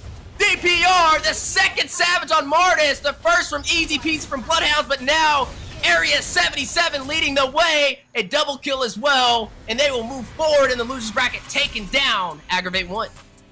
That is another Savage indeed coming in from DPR as they were able to take this series. Beautiful play and beautiful rotation coming in, but we are looking at a very tight game still. Nothing's over yet, and Wheezy, what happened? You just saw everything just keep going down, and I know that Savage meant a lot to you, as this is going to be our second one on the board right now for Martis. Man, look, I've always been a fan of Martis. He's my favorite hero in the game, and that is how you play him right there, right? Wait for him to get low, hit the decimation, and then just start stacking up those kills, and AggravateOne just gave it to him, not once, but twice, to let him pull that off with two Maniacs. There was just no answer for him, and he was able to shut it down. That was a quick game, right? I mean, that means that we are going to be seeing Area 77 moving up that ladder. They got their first two victories so far in the NACT fall season and their first series win. A little bit of a side note on that, guys. For every series that a team wins, they win money, too. It's a new addition to the NACT fall season, so definitely credits to them and congratulations. But for AggravateOne, I liked how they played in game one, right? I think game two was a little bit more disappointing for them, as they had a little bit of a harder time finding a way to stop DPR, but there's still potential there, right? I mean, we've seen them kind of try and make it up in the mid-game for game one. I think game two just kind of boiled down to not having an answer for DPR. Yeah, Cartman really didn't have a chance to ult anywhere, as there was too many cancels coming in from A77. Jules QT, though, however, was able to do a lot of pushbacks, prevented Black and Cartman from even stepping up, and that burn damage is definitely going to put Avery a little bit at a disadvantage, as the Colt Altar is going to definitely get cancelled by a lot of damage, especially from the Blazing Duet. And we also see the Bravest Fighter stance coming from Merciless. That Colt Altar unfortunately wasn't their saving grace for this game, but take me through these replays. As we are looking at that fierce battle between these two amazing teams, 10-2 though, Area 77 definitely leading the way in this match and leading the pace as well, as we see the start to that Savage led right after the Maniac that he pulled off, takes down Cartman, finds Avery, and then Magic caught in the damage as well. Black falls, Magic falls, just dropping like dominoes. Area 77 being patient, right? They want him to get that Savage this time, and he gets it right here on Avery on a little bit of a misplay, not able to kind of stop them from pushing into the turret, and there it goes. You are going to see DPR alongside Area 77 forward claiming that game, and that's the second Savage on Martis. Yeah, and that is definitely a second Savage, but that is going to make him the carry and the rich guy for this game, as he was able to get... Did he end up getting two Savages at the end, right? As a continuous streak. Maniac you see Savage. Black being the sandbag, as he is running that Fredderin, was able to get a lot of that damage, but Gauss QT coming in with the assist. 13, just missing by 3 for a full 100% kill participation score. And this post-game stats, not the same, right? We were seeing a 22 game last game, but this game, Area 77 was able to close it out for this game. So that is a beautiful, beautiful play for DPR. And I definitely think he was definitely the MVP for this game, as he was getting all these kills and beautiful rotation and being able to, you know, take all the objectives. That's what they needed. And here we go. Right, as we look at a replay from the entire series showcase right there, Merciless taking down Cartman. This is where AggravateOne was kind of having a better game, right? This was a 21-minute, 22-minute finish. The bodies were dropping left to right. You've seen DPR take down Magic right there. Avery very low. Jules Cutie secures the kill.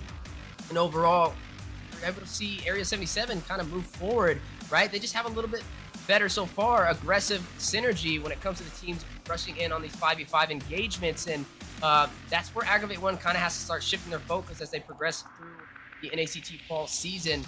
You know, they're definitely allowing the marksman, Mark Cutie, to get online super early. Even when he ran a late game marksman and he was running up against a counter, which was at Leslie, he still was able to outfarm him and get gold.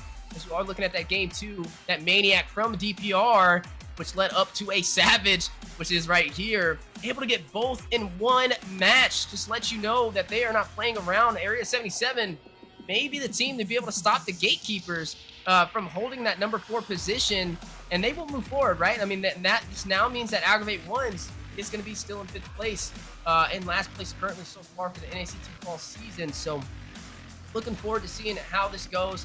Area 77 definitely looking strong. Beautiful Savage over there from DPR.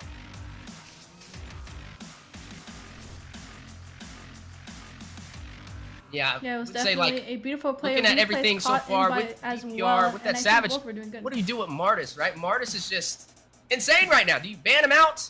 Do you just go more beefy? Do you just play a little bit more passive and wait? As you can't really play aggressive with him. It can definitely be a little bit tricky, but we are going to be swinging on over to our amazing host, Liz Best, for the MVP. Well, Eunice already said that the MVP will go to DPR. I mean, I gotta say, my mind was blown when the first Savage came, but when the second Savage came, because getting a Savage doesn't seem to be a shock now because we had one in every day so far, but getting a second Savage is something to be surprised about. And Martis, like what Wheezy mentioned, Martis seems to be a hero that gets a lot of these Savages. We had a Savage last season with the Martis, and DPR has proven his skill today with that Martis. Now, Wheezy, anything you want to say when you see your team coming back? I'll just definitely say, don't let the Martis go into the hands of DPR ever again. I mean, a Maniac and a Savage, that's a bold statement, and it's definitely letting you know that the jungler is confident for Area 77. The second one is a Maniac. In my head, it already went into Savages. I was so shook.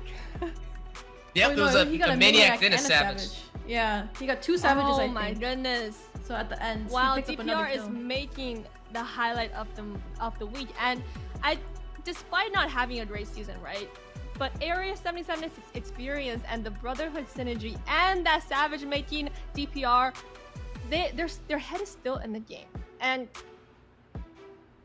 now, I'm already out of words from that amazing performance. But coming up next, we're gonna have the Night Horse versus. But after that, Eunice, what did you think? I know you were the live witness of that amazing play, but anything you want to say when you're the prediction queen right now? You're 15-0. I am the prediction queen. Definitely thought a lot of the team fights for A77 had a little bit of struggles towards the early game, right? Both Seth, Wheezy, and I both just saw a little bit of an early struggle, and I feel like most of the teams really have a hard time creating that synergy to start the snowball. And in the first match, they did it. AggravateOne turned it around pretty well, but they fell a little bit short as they were not able to secure that.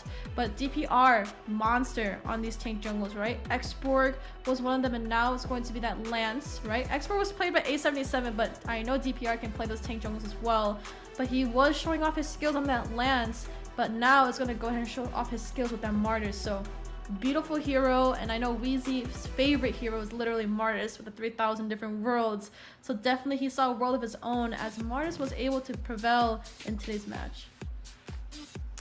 And our esteemed past champions, their heads are still in the game. And coming up next, we have the Night Horde versus Night Fate, and we're gonna see who comes on top in that matchup. So don't go anywhere. We're gonna be back in 5.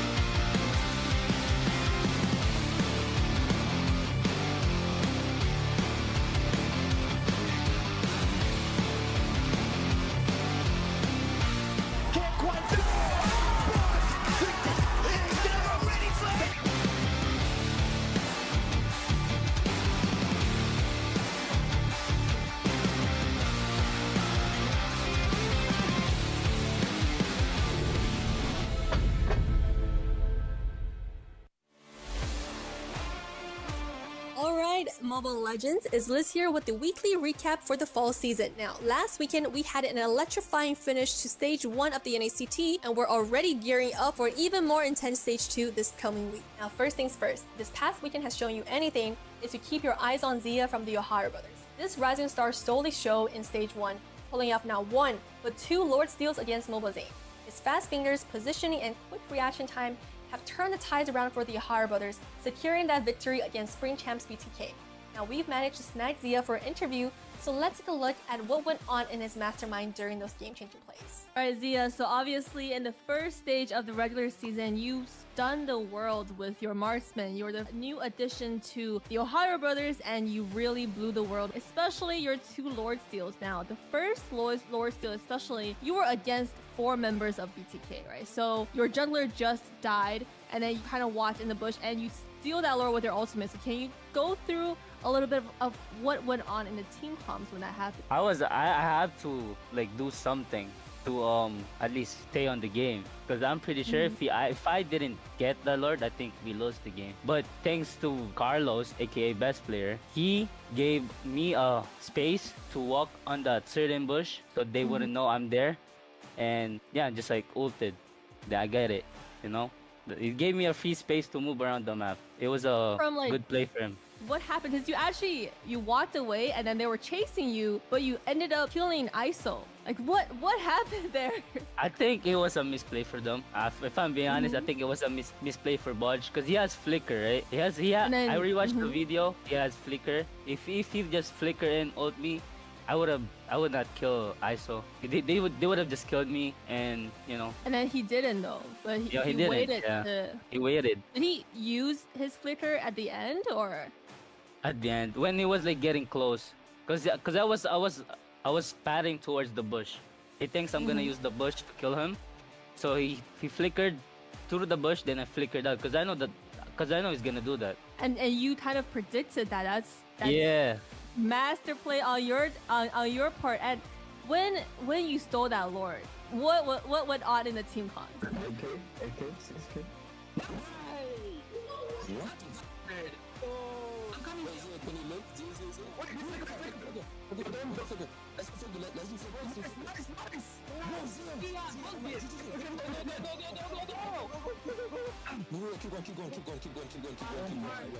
I didn't say anything. I think it was them. It was them, because I still had to focus, because like four people chasing me. Oh, I cannot rack it. And then I think it was Shark, Hoon, screaming. I don't know. Yeah. And talk about making an entrance. Not only did Easy Peasy's Martis secure the first Savage of this entire tournament, his team Bloodhounds is also the biggest underdog who rocked stage 1. Their unique Valir drafts catapulted them into top 4, and their Navarra Lassie combo also took a game from none other than our reigning champs, the O'Hara brothers from stage 1. Let's quickly take a look at Bloodhounds team highlights.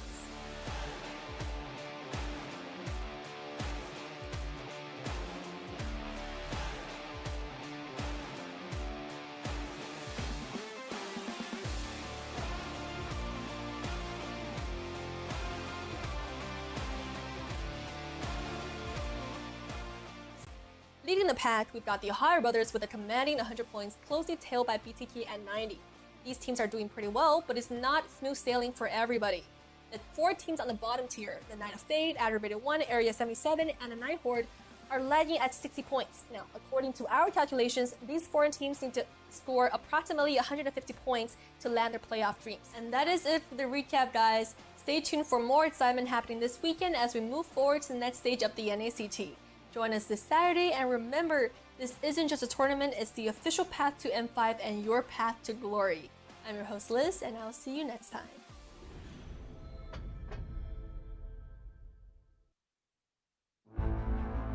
In the world of esports, every battle is a chance to prove oneself. Every moment holds the potential for greatness. It's not just about winning, but the spirit of competition that drives us forward. NACT 2023 Fall Season is where dreams are realized, where champions are crowned, and where legends are made. In the arena, we face our rivals head on with unwavering focus and unwavering resolve. We leave no stone unturned, no opportunity wasted.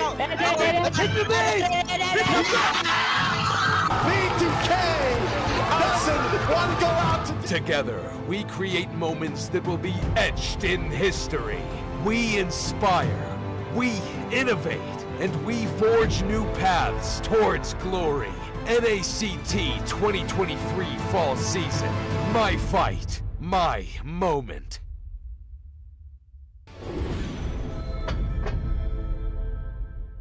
Welcome to a journey through time as we delve into the transformative milestones of North American Challenger Tournament, NACT.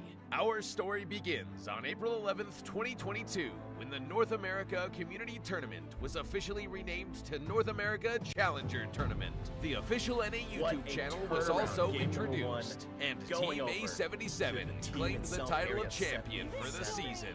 Fast forward to August 7th, 2022, and NACT evolved into an officially organized North American regional event.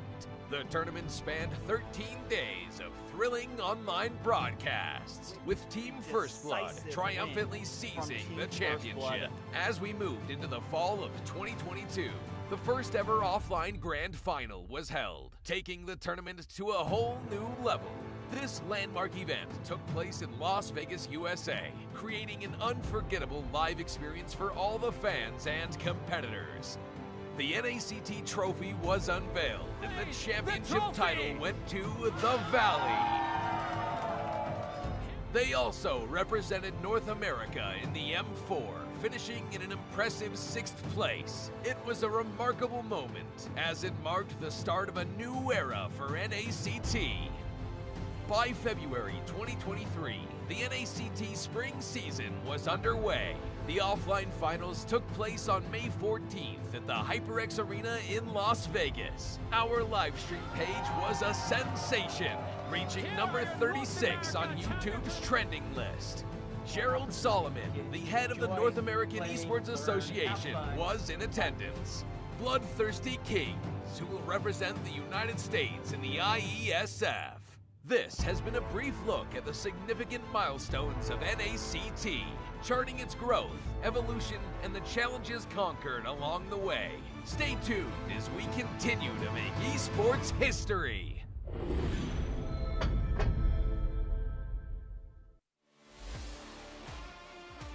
The upcoming tournament for NACT Fall. This is Mara Aquino wishing you guys luck, and I hope you guys do so well and you go to Philippines for the upcoming M5 World Championship, and you never know, it might be you that I announce as the winner. Hi, I'm Gideon Q. I'm from Malaysia. I'm a talent as well as a caster for a majority of the MLBB tournaments that you may see internationally. Good luck to all the teams who are coming in for NACT Fall Season.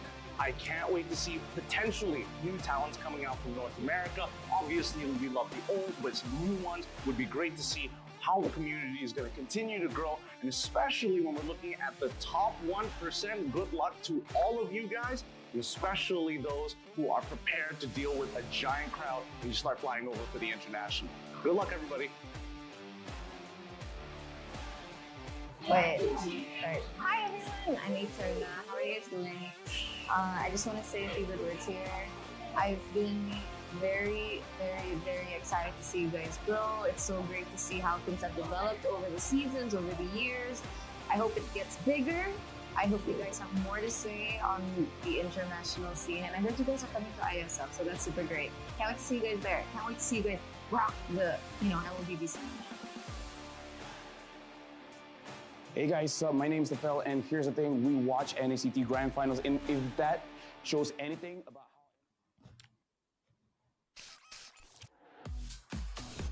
And we are back. Hope you're all ready for the next matchup with the Night Hordes and Knights of Fate, because another team is gonna go home at least for 2 weeks. So just a reminder for you guys at home as well, we won't have a broadcast for the next 2 weeks, as some of our NACT players will be representing the United States at the IESF in Romania. So head to their website for more detail on the event. And now, let's get into the predictions. Drum roll, please.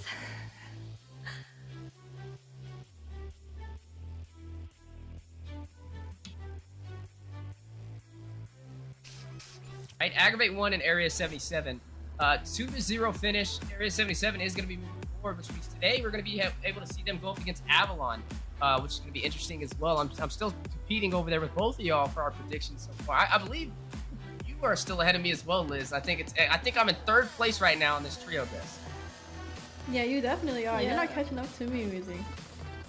I am king. I mean, I'm the queen. Always the queen of predictions. Since last season, this season, she's always right with all these matches. So how do you do it, Eunice? I don't know. It's coin flip, right? I mean, I could also be wrong. You never know, right?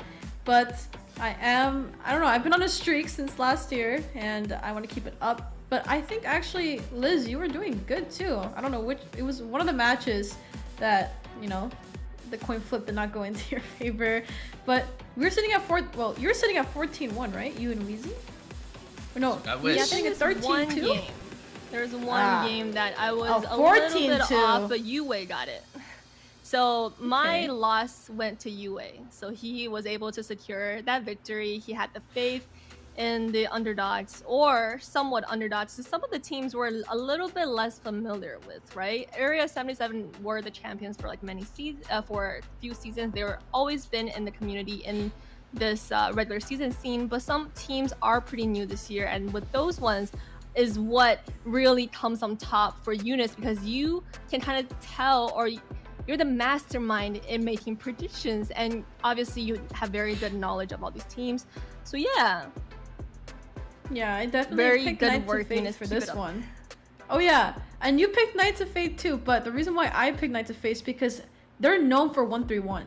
So they actually don't play marksmen. They put 2 EXP laners in each lane, and they snowball like crazy mid to late game, and they're pretty hard to kill. And we talked about this team actually last season. We've seen a lot of teams, especially Empire, go 1-3-1.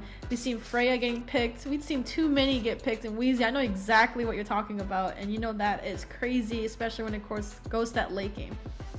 Yeah, it definitely goes to the late game. And you know, now looking at the two teams,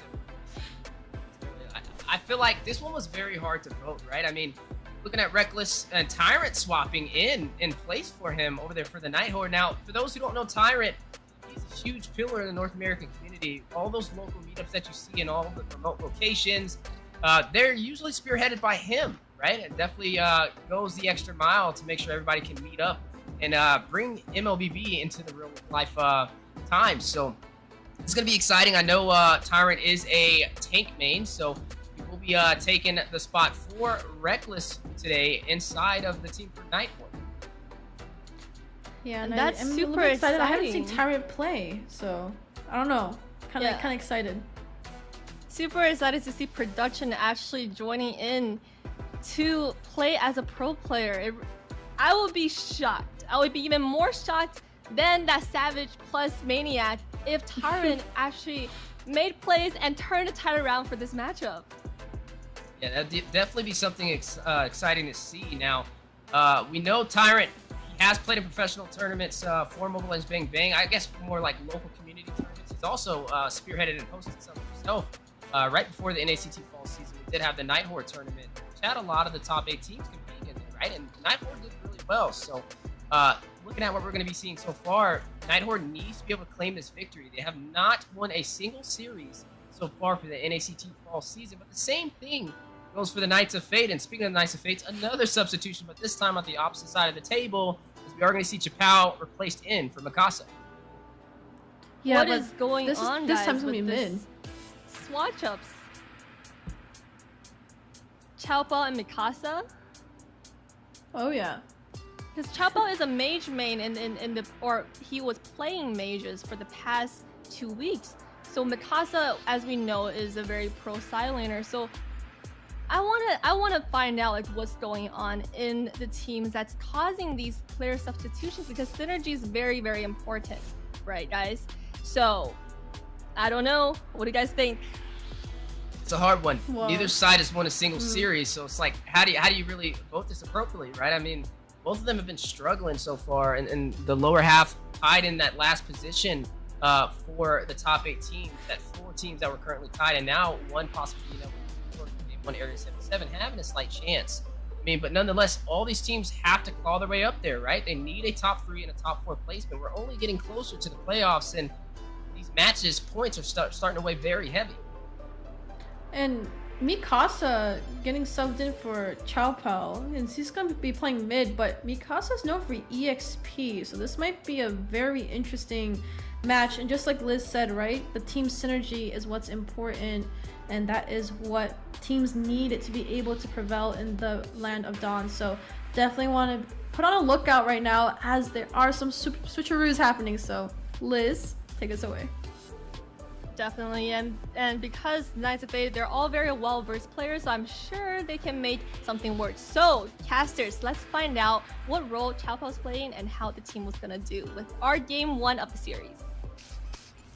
That's just it, as we are jumping into game 1 of the lower bracket. Night Horde up against Knights of Fate in a best of 3, right? We need to see who can be able to kind of push forward to have a chance to make it back inside of a possible top 4 position, and also a chance to have a high stake in stage 2. Now, with both of the teams having substitutions, is it going to affect their synergy? I think that's the first point that we're going to be looking at so far, especially with Tyrant now in the mix as well, and a Mikasa as well, who's not going to be running the same role that you're used to seeing him on. Yeah, definitely might be a very different game and different synergy, as little things have been moved around, right? But we might also see the substitutions. We can see other players getting swapped around, right? As Mikasa does prevail in the EXP lane, we might see other members from Knights of Fate actually take up that mid lane instead. I have seen Powerless actually run mid before, so we might see actually a different player picks into the rest of the game. But Kurita's gonna go get ahead and get banned out for the Night Horde, and we did talk about Kurita so many times last game, but this time I can't even talk about it. It's gonna get banned. Uranus did get banned out for Knights of Fate, and in return I'm guessing a Charizard ban might get picked out. And I'm looking at a lot of mages still open. We do see Valentina and Eve still open on the table, but Night Horde is definitely gonna go for that suppression to definitely protect Myth from any harassment, as he loves to run the assassin jungle route. Yeah, and now with that Kadita taken off the table alongside the Kaj, I mean, I think those are some excellent bans for the early phase. Alongside that Uranus being taken off the table now, some things that are still strong pickups is that Terizla that we've seen kind of dominate with those penalty zones, soaking up a lot of that damage. I mean, there still is suppression on the table, such as the Franco, so I don't really think you want to show your assassin this early. But something that we're not noticing be banned out, which has been banned out for at least the whole past year, is the Fanny, right? There's not really too strong of a presence to really ban that out anymore, at least for the 4 teams that we've been seeing today. Yeah, I'm pretty sure Myth played Fanny actually in one of the previous Zero. games, and he did. And Zero too. There's 2 Fanny players right now, and Zero is known for his Fanny, so if they do decide to leave that open, this might be a little bit scary. But Zero's actually running, he's not running jungle, is he? He's running marksman, I believe. He's been sitting in the gold lane for Knights of Fate, so it's actually Kai that's running the jungle position. But if Fanny's open, we might see a little bit of a switch again, so definitely keep your eyes out. But Terizla, just like I said, is going to get banned out for Night Horde, and that is going to be an equal answer for the Uranus. But here it goes, Fanny is going to get taken off by Knights of Fate. There it goes. That's what we were looking for. There it It's like goes. something just didn't feel right here. But now with the Fanny being here.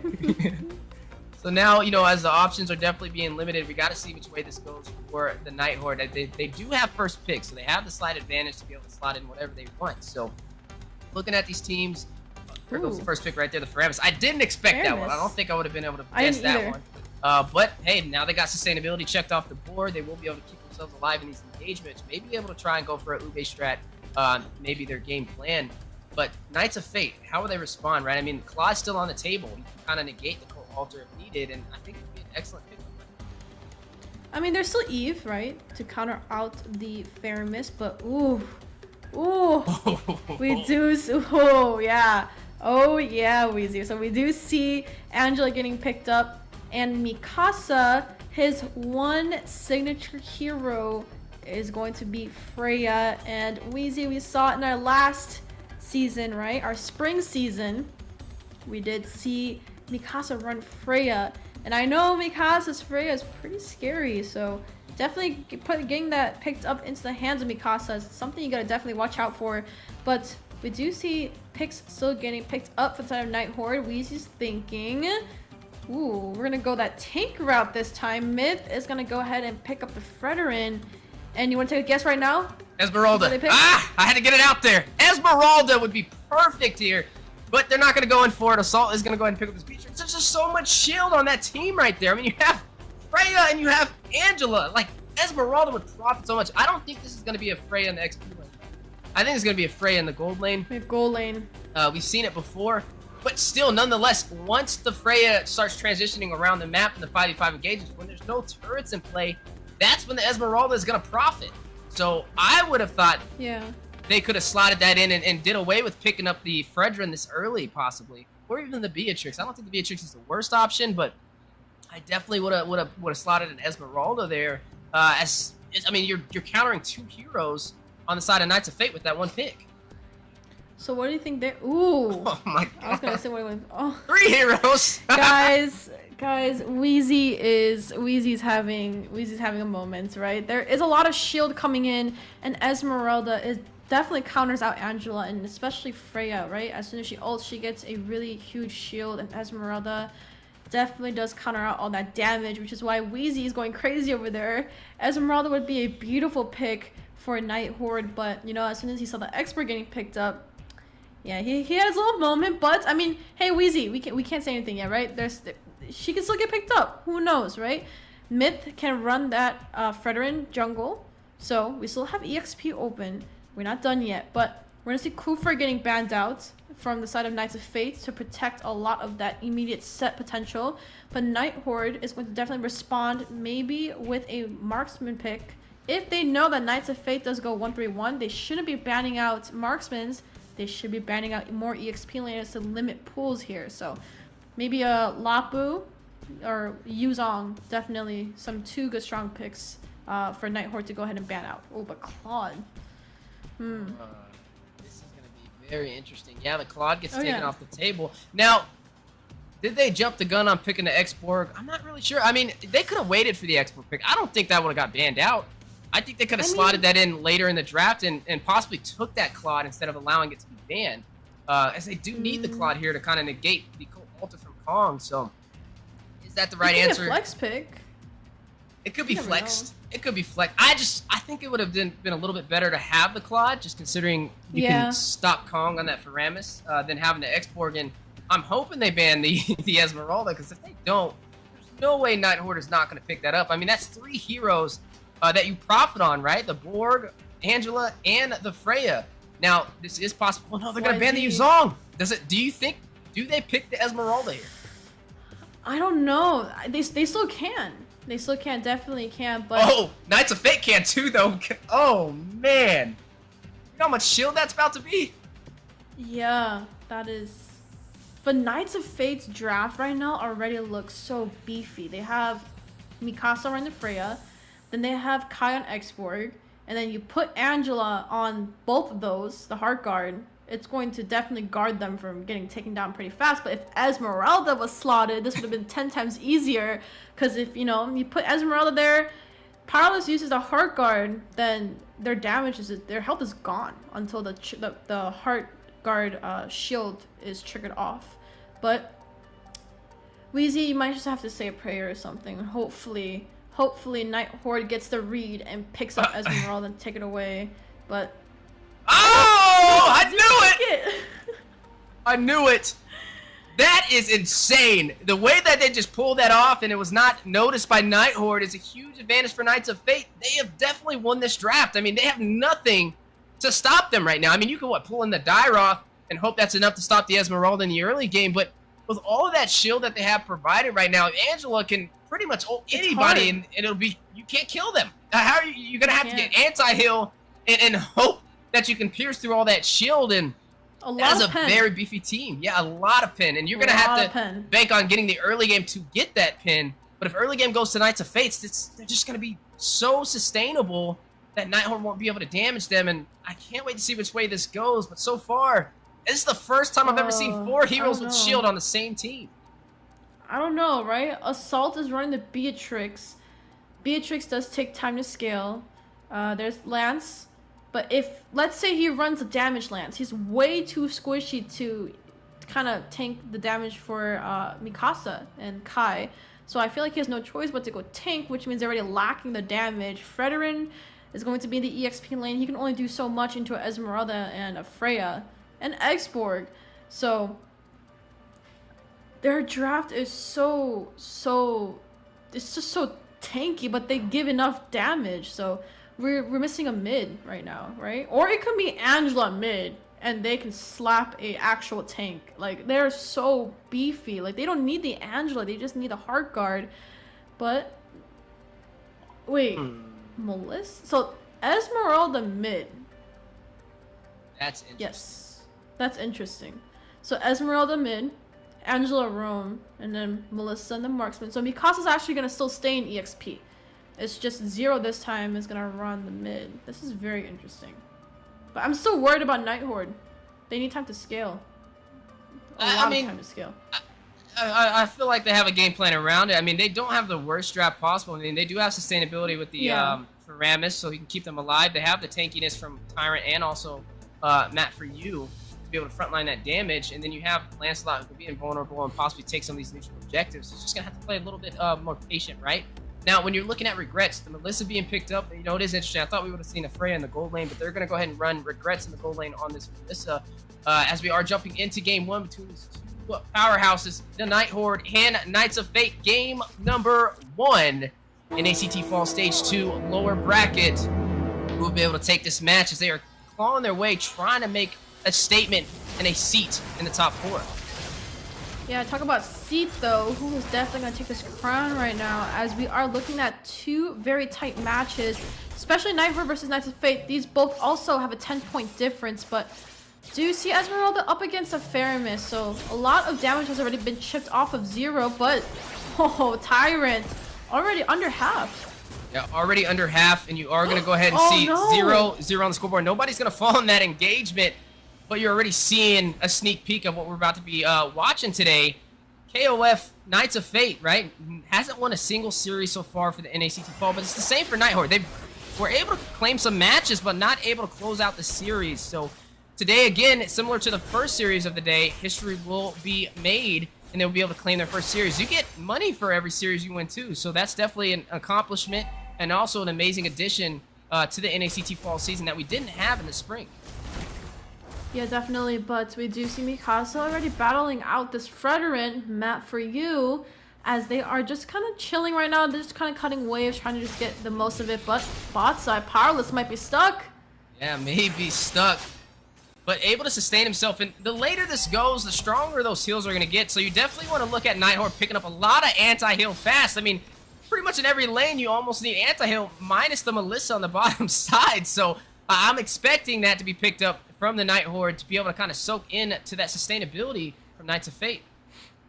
Yeah, definitely. And just like you said, the later this game goes, the more tankier Knights of Fate is going to get. And they have to start the snowball early enough, but started speaking about snowball here. Yeah, you are going to see Myth draw First Blood, find Zero on that Esmeralda. First Blood being drawn, giving them the slightest advantage to shift their focus on this turtle. Doesn't get contested though, as you are seeing Mikasa wrap around. Powerless joining the battle. Possible stun on the way, but pulled in. Look at that damage. Cold Ultra being activated. Turtle very low. Myth is going to claim it for the Night Horde and claim a body. Drops Mikasa, but Knights of Fate trying to find some answers of their own. Kai is going to find Tyrant to respond. First kill for Knights of Fate. Using his last insanity, takes off the kill, but Assault just got chunked down a little bit by Regrets over there from Knights of Fate. And Melissa does have a little bit of that poke advantage with her doll. She is doing beautifully well, walking around with her little dress as she does not care who is in her lane, as she does definitely have aggro, but we do see the rotation coming down bot side, and looks like this might be a little bit of a collapse. Yeah, you are seeing them kind of path down there. Do they know Tyrant is in that push, though? They're definitely trying to find the early kill. I mean, you want to shut down the ADC, right? I mean, when you're looking at Melissa, she's going to have a little bit of an easier time up against Beatrix, considering she can kind of keep her at bay with the power of Muddles. But then you also drop Powerless into the mix with that Hard Guard to be able to keep his team alive, which may be even harder to shut down Regrets. And I think the Night Horde realizes this, right? We got to start by taking down the gold laner. This is how we find our power spike in this match. Yeah, let's talk about power spike. We do see a setup happening on the bot side, but I feel like Powerless is having the Heart Guard available to his hands. He's kind of able to go anywhere, right? Depending on who is low, he is able to save their teammates, but Myth is looking for an invade, and we might just see a little bit of a dance here, Wheezy, at the purple buff. Yeah, you are going to go ahead and see Myth pick up that purple buff to deny Knights of Fate their farm, which will put Kai a little bit behind him. I mean, you're looking at Myth already, right? Denying that purple buff and also able to get 2 kills so far. The only 2 kills on the board for Night Horde. And, I mean, that's a really good start. I wouldn't say it's really a one-sided story, though. But Knights of Fate is only going to get tankier. And like we mentioned, we are going to have to see some of these anti-heals be built up super early in this game. That way, Night Horde could be effective in these neutral engagements. Yeah, but speaking about neutral engagements, we see the objective getting bursted down fast. And Myth making his way is a little bit late, and that is going to be an objective into the hands of Knights of Fate, as Kai is going to able to retrieve that beautifully, take it away from the hands of Night Horde. Ooh, it looks like they are going to be able to take that turtle, which means both teams have claimed the turtle so far in the past 5 minutes, right? Looking at those items so far, still nobody opted in on that anti-heal, but going a little bit more in for some defense, some Legion swords being built up, and we just got to see where this goes, right? I mean, with both teams having a neutral objective in their hands, it's still pretty even.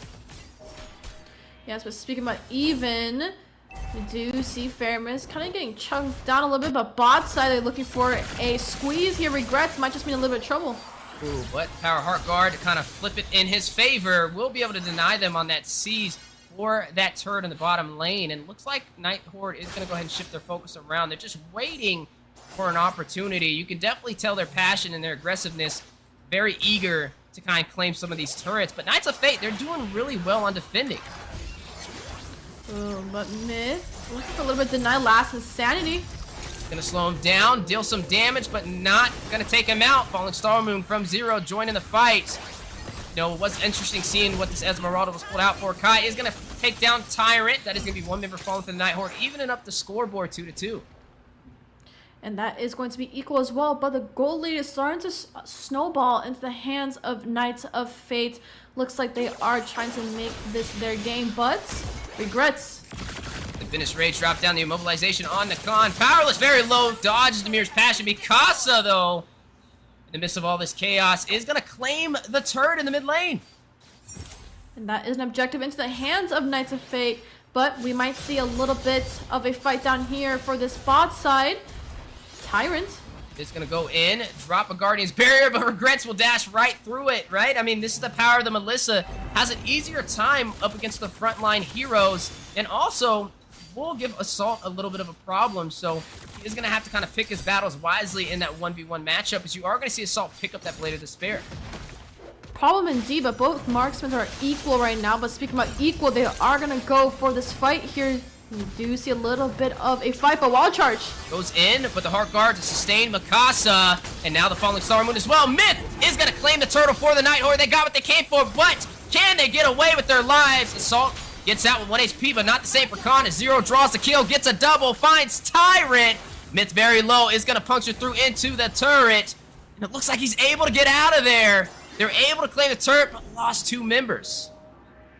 Definitely lost 2 members, and that is going to be a beautiful siege coming in from Knights of Fate. And Wheezy, I'm getting a little bit scared right now. I don't see any anti-healers now being started to be built in by Tyrant, and they need to be careful, right? Mikasa does have that lifesteal in his hands, but same with Zero running as Esmeralda, but most importantly, Powerless running Angela. They definitely have to get some anti-hero. This might not be a best game for Night Horde.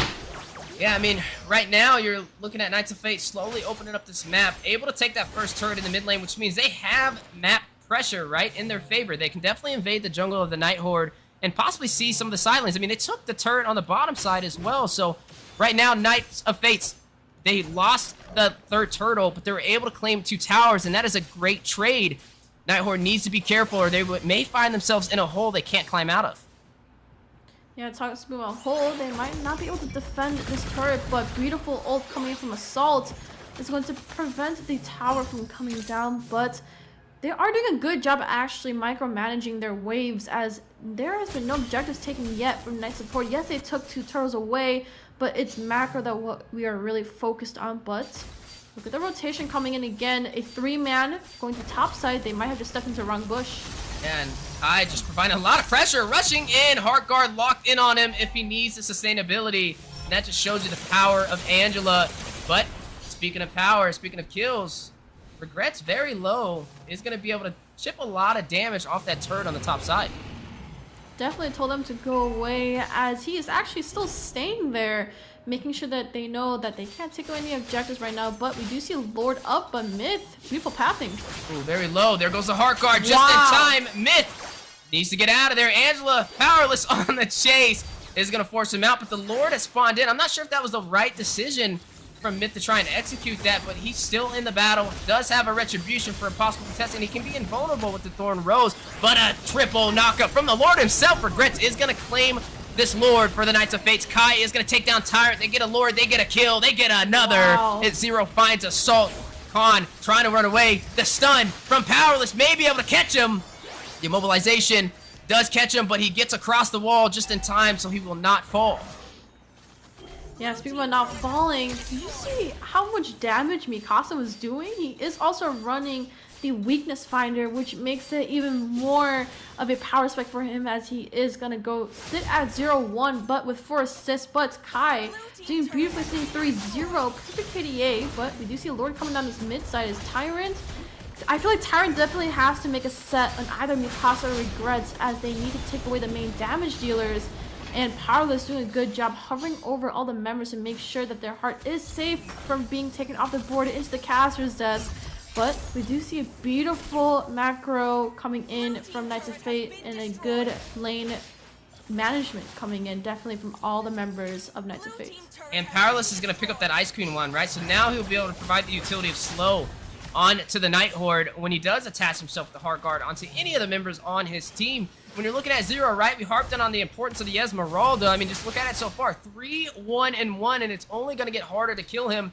You know, as we do kind of panel over the items moving forward, I'm really hoping to see a lot of that anti-heal start to be built up, as they are getting very sustainable. I mean, looking right now, anti-heal has been picked up from Tyrant, from Matt for you as well. So they do have 2 Dominance Ice, but is that enough to shut down Knights of Fate when it comes to these neutral engagements?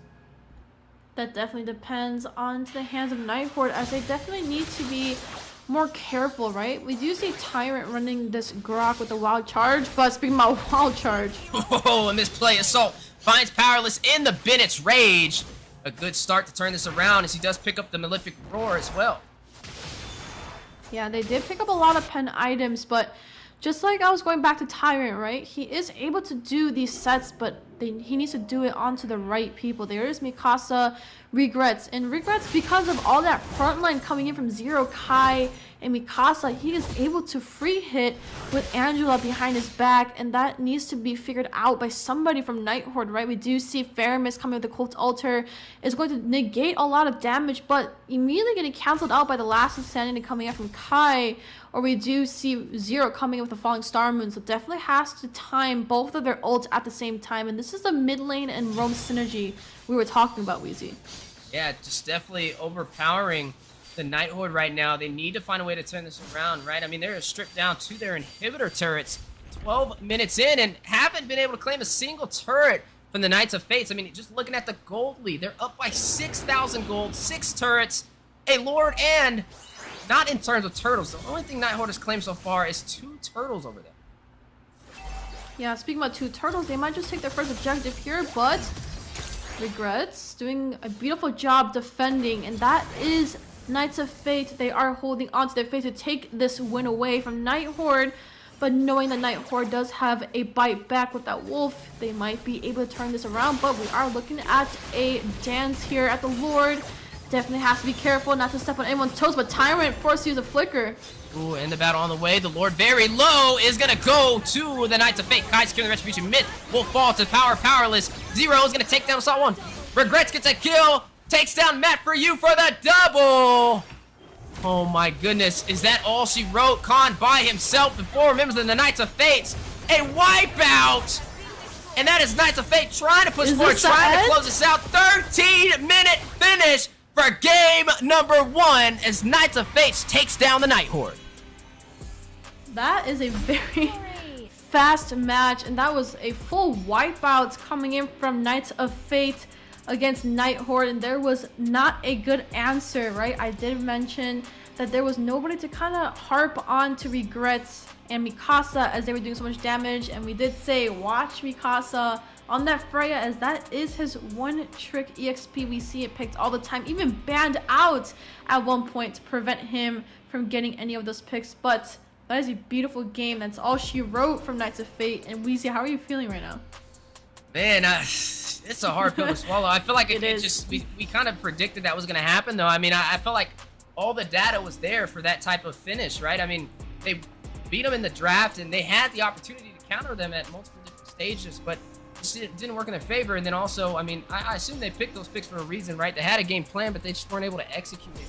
And then, you know, we saw them pick up the dominant size. It was a little later when they picked it up, though, and they picked up 2 Tyrant for Matt for you. But again, the sustainability from Knights of Fate was a lot to handle. I think it was a very risky play for Knights of Fate to throw that Esmeralda in the mid lane, but it was a smart move to deny the Night Horde to pick it up. And then that gave Freya pretty much the clearance to be able to have a great time in that lane. No counter for the X-Borg, and it just really worked out in their favor. So for game 2, I'd like to see a little bit of a stronger draft from the Night Horde to have a little bit of an even chance.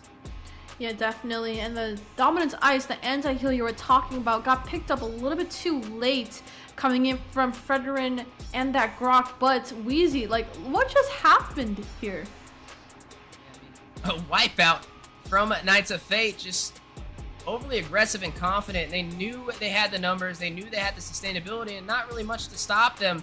Just powerhouse. I mean, they can just eat up all the. I mean, even if the turret focused on one member, you know how long it would take to kill one? Oh, yeah. With how sustainable they are. So they definitely were not worried about anything in that game. And 13-minute finish, a very fast one so far.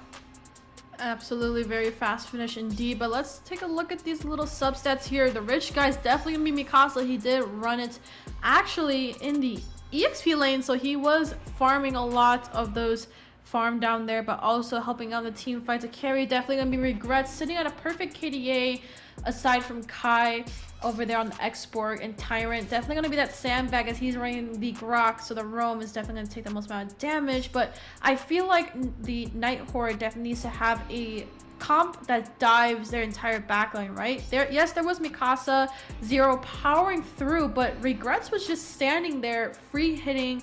No one really had an answer for him, right? And Beatrice getting chunked off by Mikasa, forced to back. They just can't play a front-to-back draft into that 1-3-1 draft, and Knights of Fate is doing very well with that draft. So Weezy, we might have to see a little bit of a different team comp or a different playstyle match their 1-3-1, which makes things very interesting as there are only so many EXP laners you can choose from if you decide to go 1-3-1. Yeah, and you know, it's funny because it's a little bit of a different roster than we used to see, right? Both substitutions from both teams were in right there, and did it make a difference, right? So, I mean, we got to also look at it from that aspect. Was it just a little bit of different synergy than what they're used to? Sometimes we see that happen time and time again when it comes to these top teams, switching a player in, and it makes the difference. But now, speaking about making the difference, we are jumping into game number 2, the draft for Knights of Fate and the Night Horde. Match point in Knights of Fate's favor. If they close this out, they'll be able to move a little bit closer in the lower bracket for a chance to compete and earn a top 4 placement. I'm actually interested because I know Night Horde is going to start banning out some EXP laners, as obviously we saw was a little bit catastrophic for Night Horde, especially in that team fight, right? 3 seconds and each member just kept falling off the board. So maybe, so they started it off with an Angela ban, but there's still a lot of healers around, and Knights of Fate likes to really play that 1-3-1, so a lot of tanky heroes is what they're really good at. So Florence still up, SS is still up. Any healer or good invade tank will work perfectly with their draft, but Night Horde needs to be careful. Maybe get a draft that gets good early game, right? Knights of Fate going 1-3-1, their automatic disadvantage is their early game, right? No one has defense. No one has time to scale early game, so maybe grab some heroes that can definitely benefit in that early game. Just like Mark Cutie, right? In the game of A77, when he paired it up with the Kufra and the Beatrix, was able to just keep taking people off the board. So maybe look for that. Krit doesn't get banned out from Night Horde. Suppression instead and trade for Knights of Fate. So, I don't know, Easy. What are you thinking? 1-3-1 or for Night Horde? Or are we looking at 1-2-2 but a better draft? It could be either. I mean, when I'm looking at Night Horde, I'm starting to look at them as a team that has three-dimensional drafting. You just don't know how to predict which way it's going to go, and that looks very promising for them, right? So, I mean, there goes the Fanny ban, you know, courtesy over to the Night Horde. They definitely have a Fanny player that can do some damage, but the same for Knights of Fate as well. So, looking at what kind of has to happen, right? I feel like in Game 1, the Night Horde, they lost the mid lane way too early, right? I mean, they just took the mid lane. Nobody was even there to defend it, and there was 3 members of the Night Horde, or Knights of Fate, to be able to close that down, and that was what kind of increased that huge power spike that we seen in the early phase, and which helped them take that 13-minute finish. So, stronger presence on the turrets, right? Focus on the objectives. Don't let them take things without being punished, and also, if you are going to go in for kills, make sure it's the right choice. Make sure that there's an objective behind it. But speaking of objectives, speaking of focusing on things, Knights of Fate is going to show their first card. They're going to go ahead and pick up this Valentina. Now, obviously, there might be some switches happening from Knights of Fate. Kai's going to go ahead and first lock in this Valentina, but in response, Terizla is going to get picked up, and I feel like that is a good pickup. Paired up with the Eve, it might be good.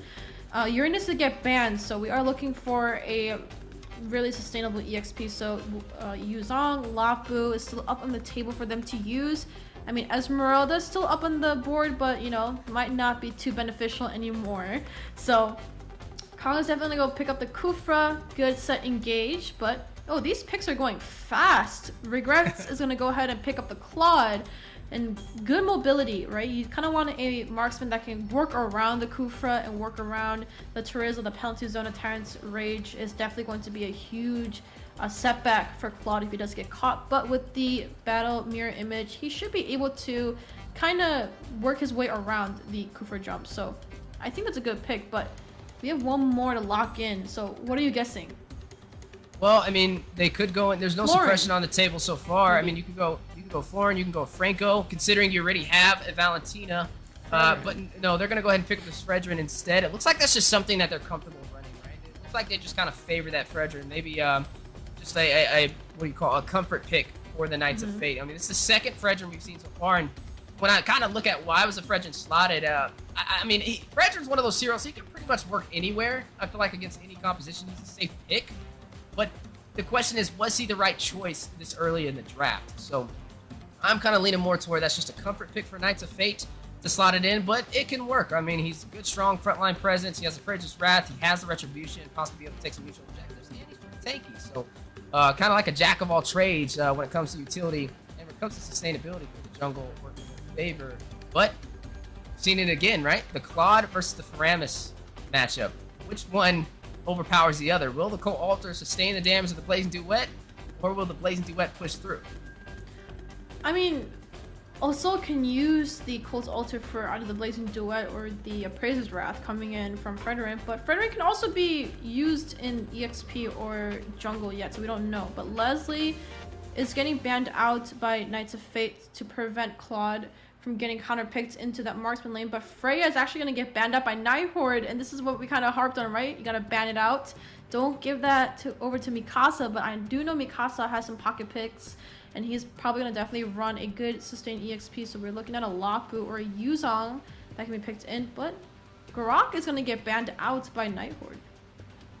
Yeah, this is definitely turning very interesting. I mean, if I'm looking at the draft so far, late game damage checked off from the Claude. It regrets picking that up. Powerless picking up the Fredrin, so they have the frontline composition pretty solid, and also they have anti-invade from Kai, so I feel like they kind of have answers for early and for late game. So I like what I'm seeing so far for Knights of Fate. When I look at Night Horde, I mean, I see a lot of sustainability and frontline presence, but I'm not seeing the damage so far. I guess maybe Terizla could do it, but he's just going to be there as the frontline presence. So we need to see as they close out this draft, somebody that's going to carry them through for their ADC. Yeah, definitely ADC, but Myth is hovering over his pick, And we are missing a marksman and a jungle for the side of Night Horde, but for Knights of Fate, we could potentially be missing an EXP or a jungler, and they're also missing a roam as well. So kind of want to see. The thing is, usually if you're looking at games like TOB, BTK, Avalon, you can kind of read their draft and kind of guess along, but with these two teams, I can't tell anymore, as they are, these bans are very interesting now. But Lance, okay, Lance is gonna get picked in, but a little bit of a CC coming in from Frederick might cancel his dashes, might have a little bit of a harder time pathing through. Oh, we forgot about Edith. Mikasa runs Edith too. Oh, that's one of his pocket. Whoa, Carmilla? Oh, that is. I'm guessing Powerless and Zero are going to swap for sure. And then Kai is definitely going to be jungle, but I don't know who's mid. I'm guessing Zero is going to run the mid. And Tyrant is going to go ahead and secure the deal and is going to pick Irithel. There it goes. The switcheroos are happening. Oh, wow. Powerless is going to be Roam. Yes. And Zero is running Valentina. I have not seen Zero run mid before with an actual mage. Esmeralda, yes, he ran it in the mid lane. But I'm talking about actual mages. And the Cult Altar definitely going to get stole by Zero from Kong, and also penalty zone too. So he has a lot he can use over there. If he wants to go for direct CC, he can steal the penalty zone. Or if he wants to help his team fight, give a little bit more sustain, he will definitely take the Cold Altar away. But Carmilla, Weezy? I have not seen a Carmilla at all. This is the first time. The 2 seasons that we've cast, spring and fall, this is the first Carmilla game, but we are going into our game 2. This can either be grand final match of BO3 for one team, or one team might not want to go home and stay a little bit longer. That's right, as we are looking at the Knights of Fate going up against the Night Horde. Match point for Knights of Fate. If they win this, they move forward in the lower bracket. But if they lose, Night Horde will be able to drag them into game number 3. Now, game number 1 was fast, Eunice. It was about, like, what, 13 minutes? And it's just all the answers on the board for Knights of Fate. But I feel like this time around, the draft is a little bit more even. Yeah, definitely a little bit more even, but I'm still a little bit worried for the side of Night Horde, right? Since Zero has Valentina, he is able to pick up a lot of ults, and that kind of prevents Night Horde from doing a lot of sets. But they do have a little bit of the early game coming from Faramis and Terizla, so I did want them to go a little bit of the early game, as Knights of Fate's weakness is that early game power spike. But we do see beautiful synergy coming in from Powerless and Zero, and beautiful work doing some clearage over there. Yeah, right now you're looking at both teams getting ready for the first neutral objective on the table. Now, in game 1, Night Horde lost that mid turret way too fast, so hopefully this time around they learn from the mistakes. And I mean, this is a top 8 team, so I know they're definitely creating plans in the draft, but can they execute it? That's the million-dollar question right now. Yeah, definitely a million-dollar question, but I'm a little bit worried for this Carmilla pick. She doesn't really benefit much until she gets her ult, and we do know that she's able to do a little bit of sustainage with her lifesteal, but also give a little bit of stun. But is that going to be enough when it comes to these team fights? With Tyrant is doing a good job, and Kufra definitely has more set potential than Carmilla, but once everyone gets linked together, that's definitely going to be the game changer. But Mikasa smelling a little bit of blood in these bushes. Right, smelling blood, already gonna go ahead and proxy this lane to create the opportunity to fight on this turtle that just spawned in. And I mean, you're already looking at Myth focusing on the objective. He's in position to possibly take this. You gotta see how Knights of Fate will respond, as that turtle's definitely at about half HP and nobody there for the contest. It looks like Mikasa is gonna wrap around, but I don't think that's enough to stop him. It looks like he may be able to claim this without an issue, as Kai is nowhere near position to take it. Looks like maybe Kai went in to take some of the farm instead, but the battle on the way nonetheless. Penalty zone dropping down. Khan draws first blood, is going to take on Mikasa. Myth will find Zero. 2 kills and a turtle for the Night Horde. Yeah, they are all very low, but there was nothing to go ahead and follow up with all that damage. And that is going to leave Knights of Fate with 0 kills on the board, but 2 for Night Horde, and the goal lead is still into the hands of the Night Horde. Yeah, right now, Night Horde needs this, right? I mean, their backs are against the wall. If they lose this one, they're done for stage 2. And they really need a top 3 or top 4 placement if they want to have a chance to make it to the playoffs and compete inside of Los Angeles. The same thing goes for the Knights of Fate. So this is going to be probably the highest pressure match that they have right now, or have had so far. in the Stage 2 regular season. And both drafts actually work pretty well towards that mid to late game, right? We have Regrets on Claude, we have Assault on Earthel, so both marksmen do hit some damage when it comes to the mid to late game. So, but we all have to see on how the roamers do, right? Powerless already zoning out Tyrant, and that is beautiful zonage coming in. And Powerless has to be careful though, however. He's a little bit squishy towards that early game. He is running the concussive blast, but however, he really only depends if he can land his ult on 2 or more members, as if it lands on 1, it's just a quick immobilize. So definitely have to watch out for Powerless when it comes to these team fights. Yeah, and I really want to see how the Carmilla plays into this, right? I mean, you mentioned the Curse of Blood to be able to chain the opponents together and also slow them. Is that what they need to turn this in their favor? Cole ult being activated. Penalty zone dropping down from 0 into the backline, trying to chase them down, uses that IMU, and his advantage will force Iritho back to the base to regen. And now Myth caught between 4 members of the Knights of Fate, but Tyrant still trying to help frontline and get him out of there. It looks like he will be able to rotate around and not be taken down, as we are going to see this turtle spawn in. Yeah, there's still no direct answer coming in from Knights of Fate, as they still have 0 kills on the board, but still actually neck to neck in gold. But we do see both teams kind of hovering over this turtle, as this turtle will definitely start the snowball for both of these teams. But Mikasa gonna be rushing in, and it looks like Knights of Fate may try and take this turtle. They let the other one go for free, but it looks like it's not the same story with this one. Huge penalty zone from Powerless does flicker away. Blazing Duet into the back line. Myth is gonna claim the second turtle. 2 turtles for the Night Horde. Assault is gonna take out 0, but fight not over, as Myth will find Mikasa. That is 3 members falling for the Knights of Fate. Make that 4 as a double kill. Drops down. Khan is gonna find Kai. Powerless all by himself. Now having to go back. Can they take this mid lane with the separation? They have the minions, they have the opportunity, and they will seize it.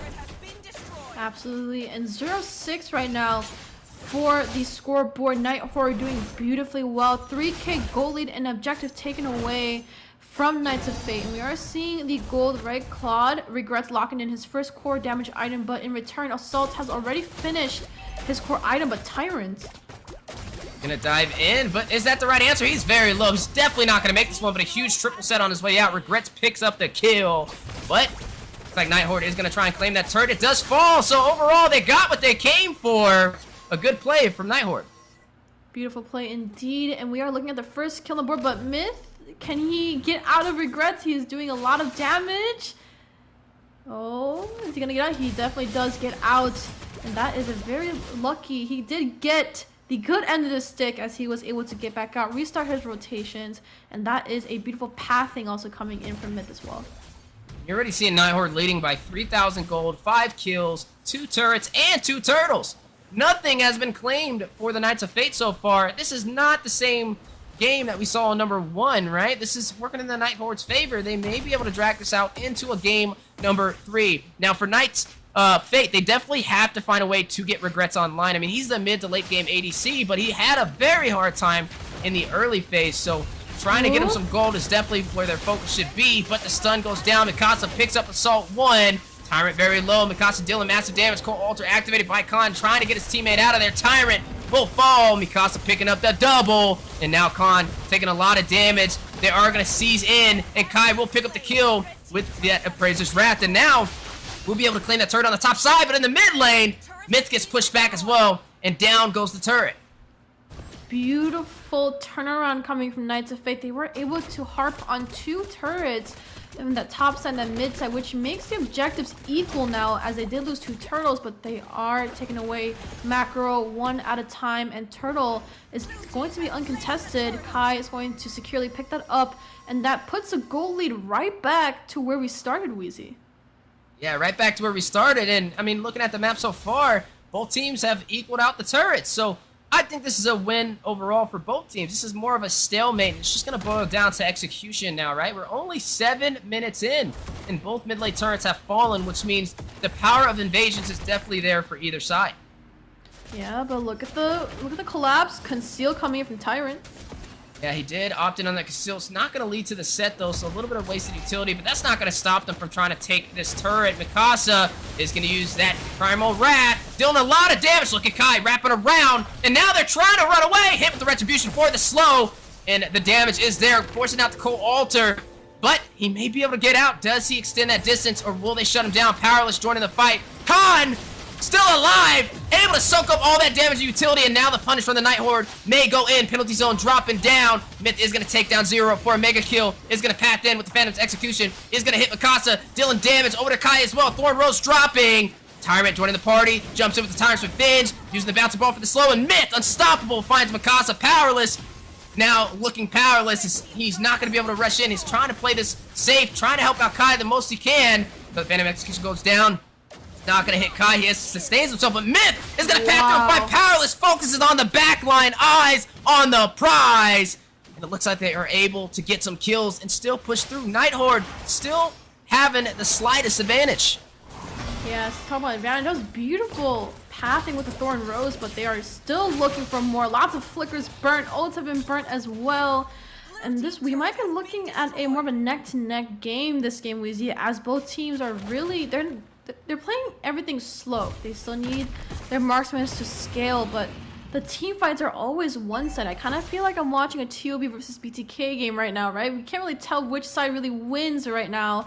As, you know, one fight, it might be all into the favor of Night Horde, but then in the next second, Knights of Fate can turn things around and make it their game as well. But Kai is going to go ahead and start the aggro over on Lord.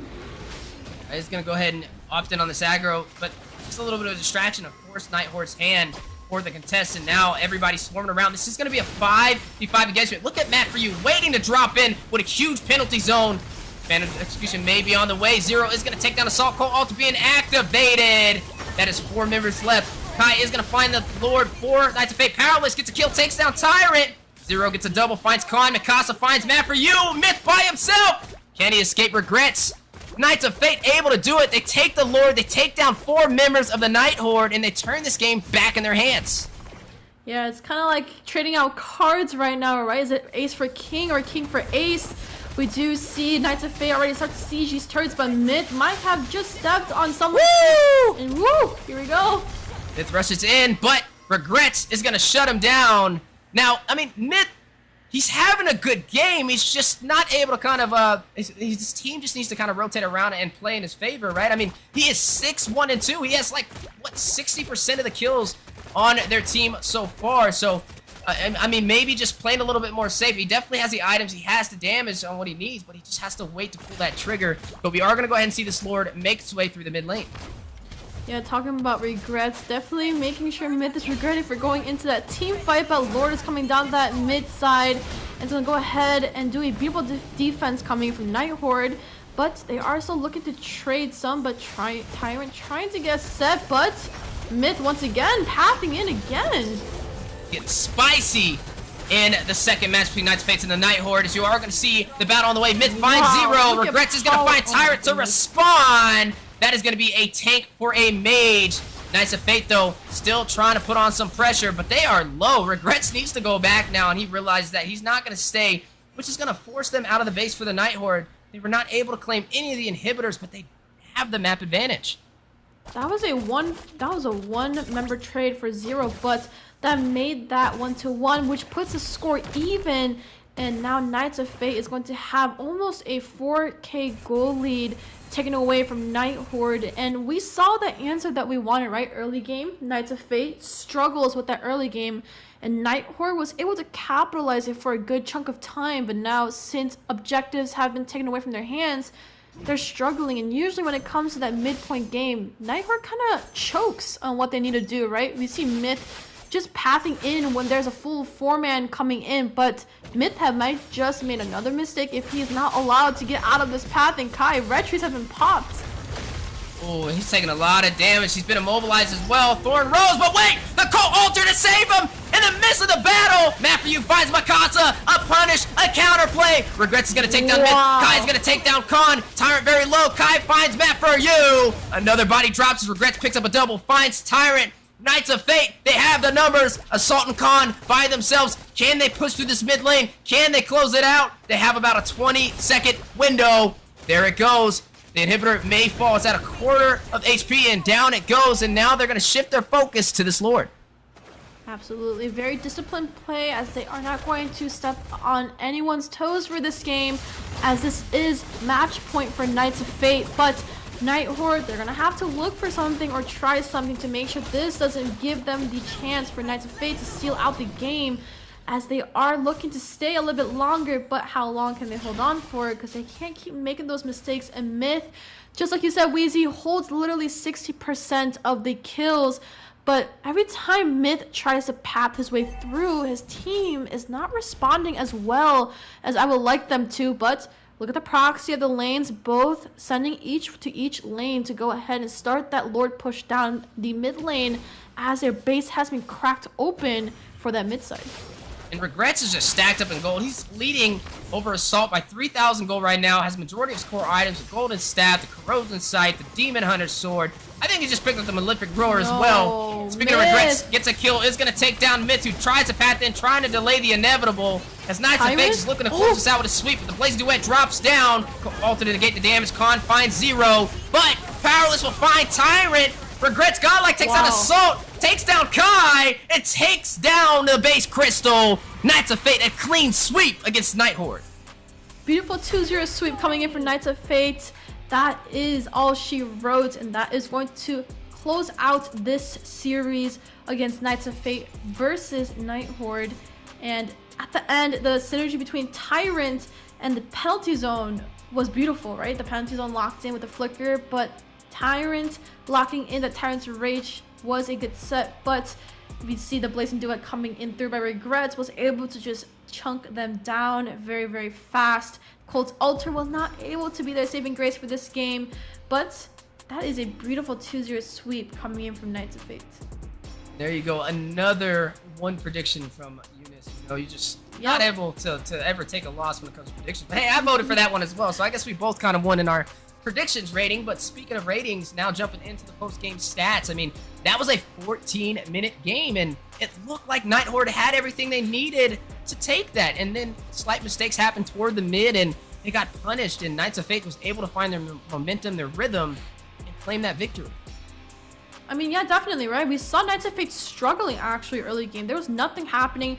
Powerless, keep getting chunked down, no set potential. 0 at one point was 0-3, while Night Horde was leading in gold and kills and objectives as well. But one mistake can flip things around for a lot of things, and especially the win advantage for Night Horde. So Knights of Fate was able to trade out that ace for that king of the game in the Land of Dawn, make that a 2-0 sweep, and both teams played beautifully well, but Knights of Fate definitely had the upper advantage with the team fights and definitely team synergy. And with the sub that they just swapped out, they did that beautifully well. Yeah, just overall, the pressure was too much to handle. The late game and mid game pressure from Knights of Fate, right? I mean, Night Horde had it. They needed that victory, but unfortunately they were not able to claim it. So that is going to be a clean sweep over there for the Knights of Fate. As we do a little bit of a replay, looking at that final game, a misplay from Myth, finding himself between 3 members of Knights of Fate trapped in, but then you see his team, Khan, wrap around with the Cold Altar just in time, almost was able to get him out of there, but he did fall in that engagement, and this is ultimately what led to them losing this match, right? They were trying to save their jungler, and it led to their downfall, a full wipeout, and it was only Assault won by himself to be able to fight off the full team of Knights of Fate, and this is where they just seize the opportunity, right? You just go to the mid lane, you close it out, we have the numbers, and they take the series. Yeah, definitely take the series. The Rich Guy is definitely going to be Regrets running in on that marksman pick, the Claude. He was doing also very well with Melissa from the previous game. Carry is definitely going to be Kong, coming in from Fairness, was able to do a little bit of damage and help his team, but fell a little bit short. Matt, for you, running in as a sandbag, as he actually took more damage than Kufra. But Wheezy, look at what happened here.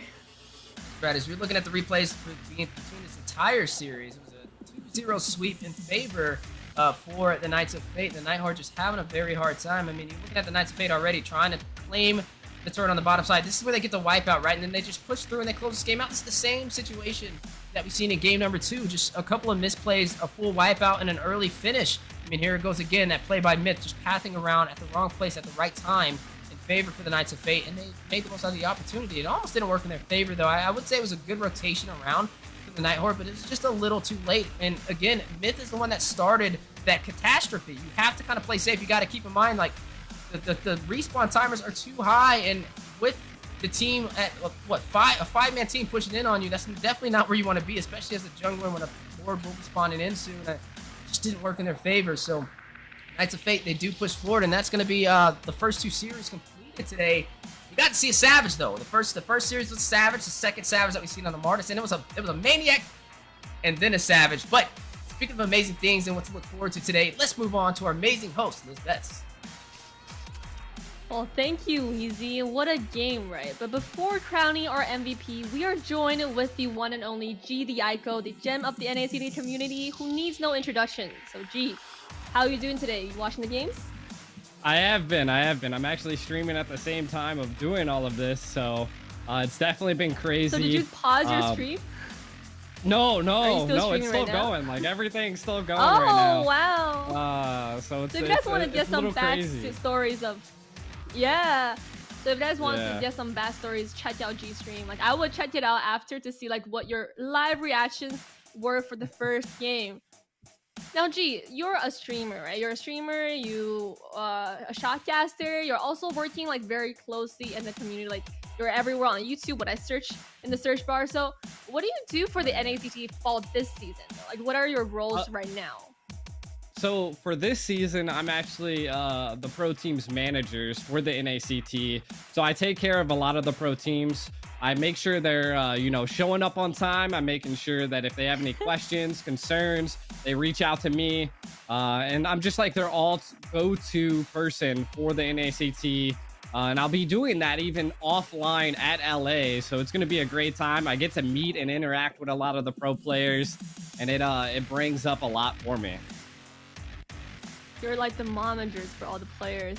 And with this season, you work with the players individually, right? So are there anything that you feel that some players are really struggling in, or like there are some teams that you think there's a lot of potential but it's not going as expected while working with them and what's happening in the broadcast?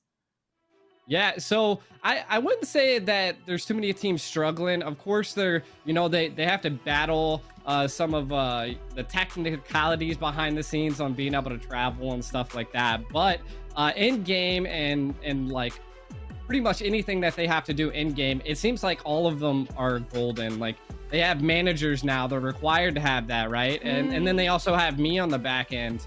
So there's a lot that.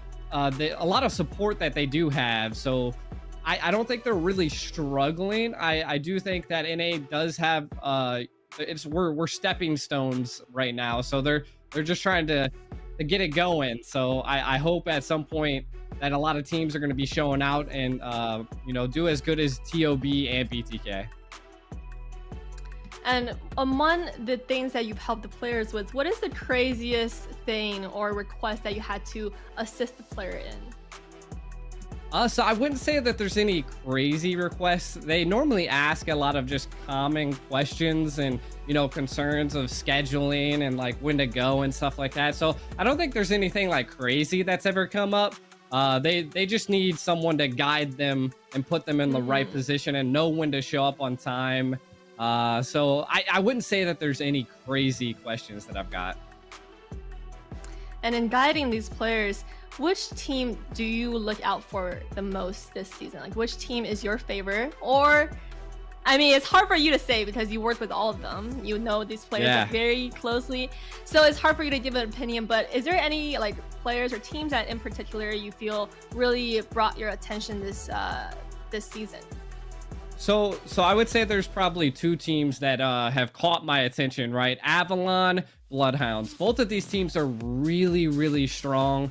I do think they have some areas that they are improving in and they are working towards being better. But the biggest improvement I would say is from Bloodhounds. They're definitely like they used to not even be able to make it the top 8. They've participated in a lot of tournaments. And they've just changed tides in this NACT. So seeing how far they've come from before is amazing. But Avalon, newer to the scene, definitely has a lot of potential. They're a really strong team. And I want to see which which one takes it, you know? And these two teams that you mentioned, though, they're coming up in the next half of today's matches. So how do you think they're gonna do? Are you saying that they're gonna have their tickets secure for LA? I would say so. I think these two their potentials are amazing for top 4 now. So I do think they have the potential, but again, we just see Knights of Fate. They're unpredictable. So I want to say that's probably one of the biggest things that we see from Knights of Fate. So it's up in the air. I think that Avalon, Bloodhounds, and Knight of Fate really have like a potential to be there. For sure. In Area 77, I mean... That too. G, thank you so much for joining us today. I mean, you're going to be watching your streams and then watching your recaps. And everybody, you already know G. But if you don't know, go follow him. Go watch his recaps. Go join in the live stream because he always takes you to something fun. Now, without further ado, let's go back to that exciting matchup. What a crazy series this morning. Regrets is going to be the MVP for the Knights of Fate. He has done incredible. I mean, both games he's had a very, the second game had a rough start, but both games Regrets did very well on the marksman. And Regrets, he's been in the community for many seasons, and even 3 years ago when he was in Gosu, he was playing the side lane, the fighter, so that's why they're always doing like a 1-3-1. And I mean, going back to the whole series though, Wheezy and Eunice, what is something, did you expect this outcome? I mean, we're pretty accurate on the predictions, but there's a lot of things that we didn't expect from that series as well, right?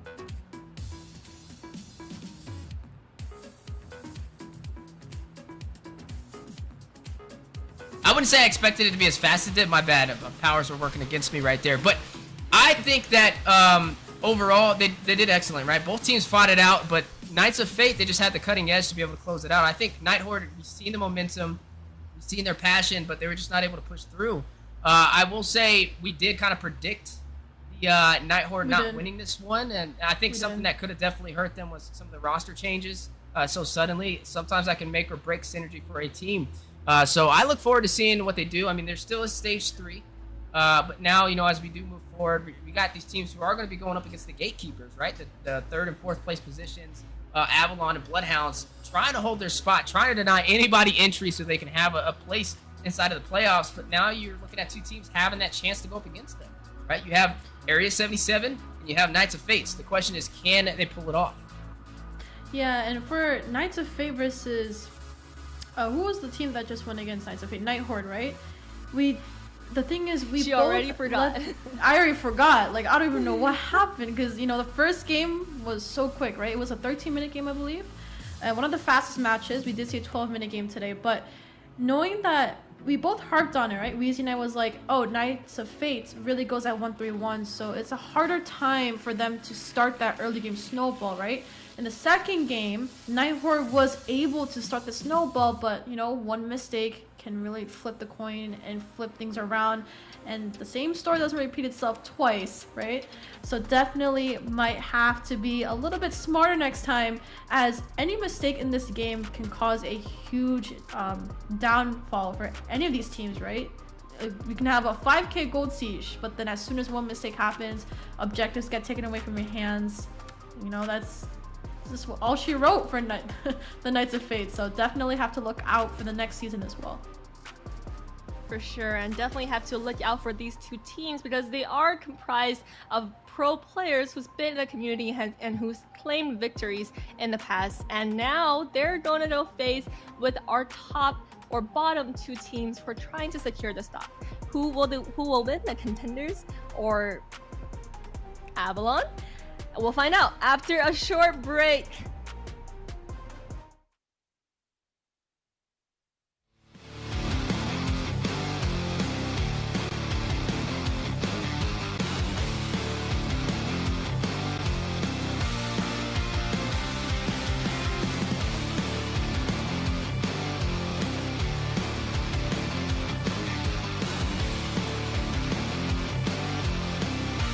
Can't quite do it. But is there already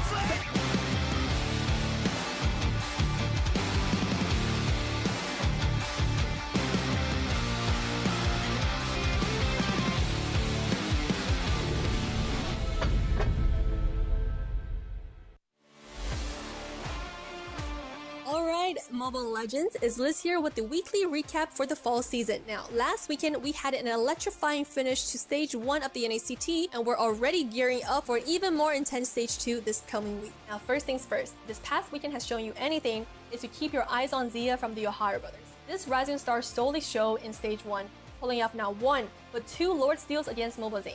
His fast fingers, positioning, and quick reaction time have turned the tides around for the O'Hara brothers, securing that victory against Spring Champs BTK. Now we've managed to snag Zia for an interview, so let's take a look at what went on in his mastermind during those game-changing plays. Alright Zia, so obviously in the first stage of the regular season, you stunned the world with your marksman. You're the new addition to the O'Hara brothers and you really blew the world, especially your 2 Lord Steals. Now, the first Lord Steal especially, you were against 4 members of BTK, right? So your jungler just died and then you kind of watch in the bush and you steal that Lord with your ultimate. So can you go through a little bit of what went on in the team comms when that happened? I had to like do something to at least stay on the game, because I'm pretty sure if I didn't get the Lord, I think we lost the game. But thanks to Carlos, aka best player, he gave me a space to walk on that certain bush so they wouldn't know I'm there, and yeah, just like ulted. I get it, you know. It gave me a free space to move around the map. It was a good play for him. What happened? Because you walked away and then they were chasing you, but you ended up killing ISO. Like what happened there? I think it was a misplay for them. If I'm being honest, I think it was a misplay for Bodge, because he has flicker, right? I rewatched the video. He has flicker. If he just flicker and ult me, I would not kill ISO. They would have just killed me, and you know. And then he didn't though. But he didn't. waited. He waited. Did he use his flicker at the end or? At the end, when he was like getting close, cause I was padding towards the bush. He thinks I'm gonna use the bush to kill him, so he flickered through the bush. Then I flickered out, cause I know he's gonna do that. And you kind of predicted that. That's yeah. Master play on your part. And when you stole that Lord, what went on in the team con? AK, 6K.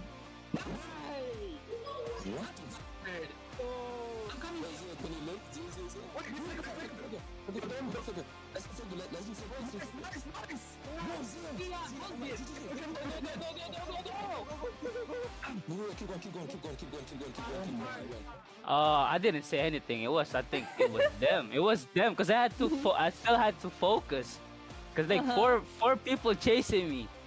Oh, I cannot rack it. And then I think it was Shark, Hoon, screaming. I don't know. Yeah. And talk about making an entrance. Not only did Easy Peasy's Martis secure the first Savage of this entire tournament, his team Bloodhounds is also the biggest underdog who rocked stage 1. Their unique Valir drafts catapult them into top 4, and their Navarra Lassie combo also took a game from none other than our reigning champs, the O'Hara brothers from stage 1. Let's quickly take a look at Bloodhounds team highlights.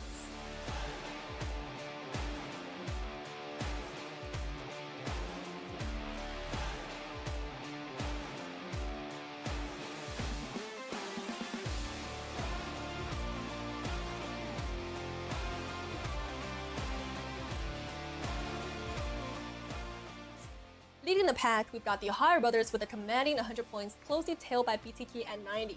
These teams are doing pretty well, but it's not smooth sailing for everybody.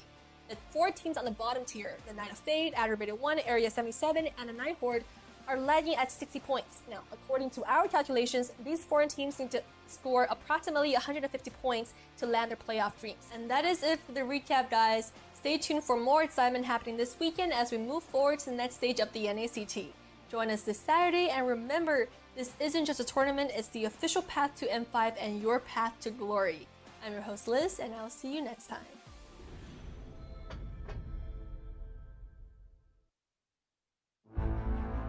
In the world of esports, every battle is a chance to prove oneself. Every moment holds the potential for greatness. It's not just about winning, but the spirit of competition that drives us forward. NACT 2023 Fall Season is where dreams are realized, where champions are crowned, and where legends are made.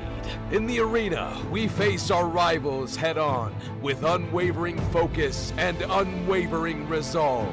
We leave no stone unturned, no opportunity wasted.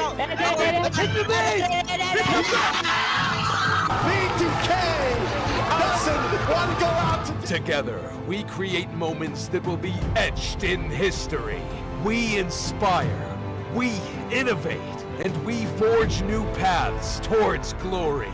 NACT 2023 Fall Season. My fight, my moment.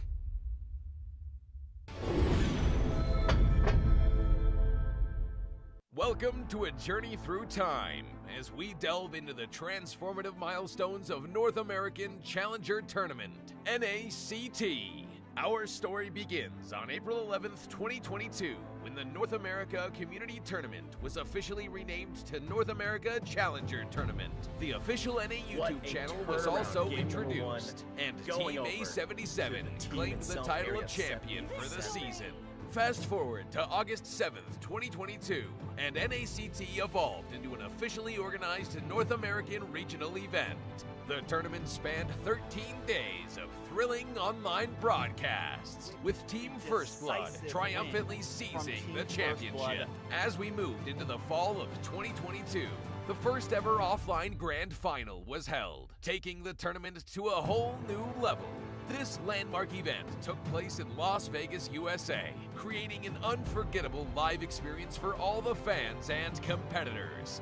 The NACT trophy was unveiled, and the championship title went to the Valley. They also represented North America in the M4, finishing in an impressive 6th place. It was a remarkable moment, as it marked the start of a new era for NACT. By February 2023, the NACT spring season was underway. The offline finals took place on May 14th at the HyperX Arena in Las Vegas. Our livestream page was a sensation, reaching number 36 on YouTube's trending list. Gerald Solomon, the head of the North American Esports Association, was in attendance. Bloodthirsty Kings, who will represent the United States in the IESF. This has been a brief look at the significant milestones of NACT, charting its growth, evolution, and the challenges conquered along the way. Stay tuned as we continue to make esports history.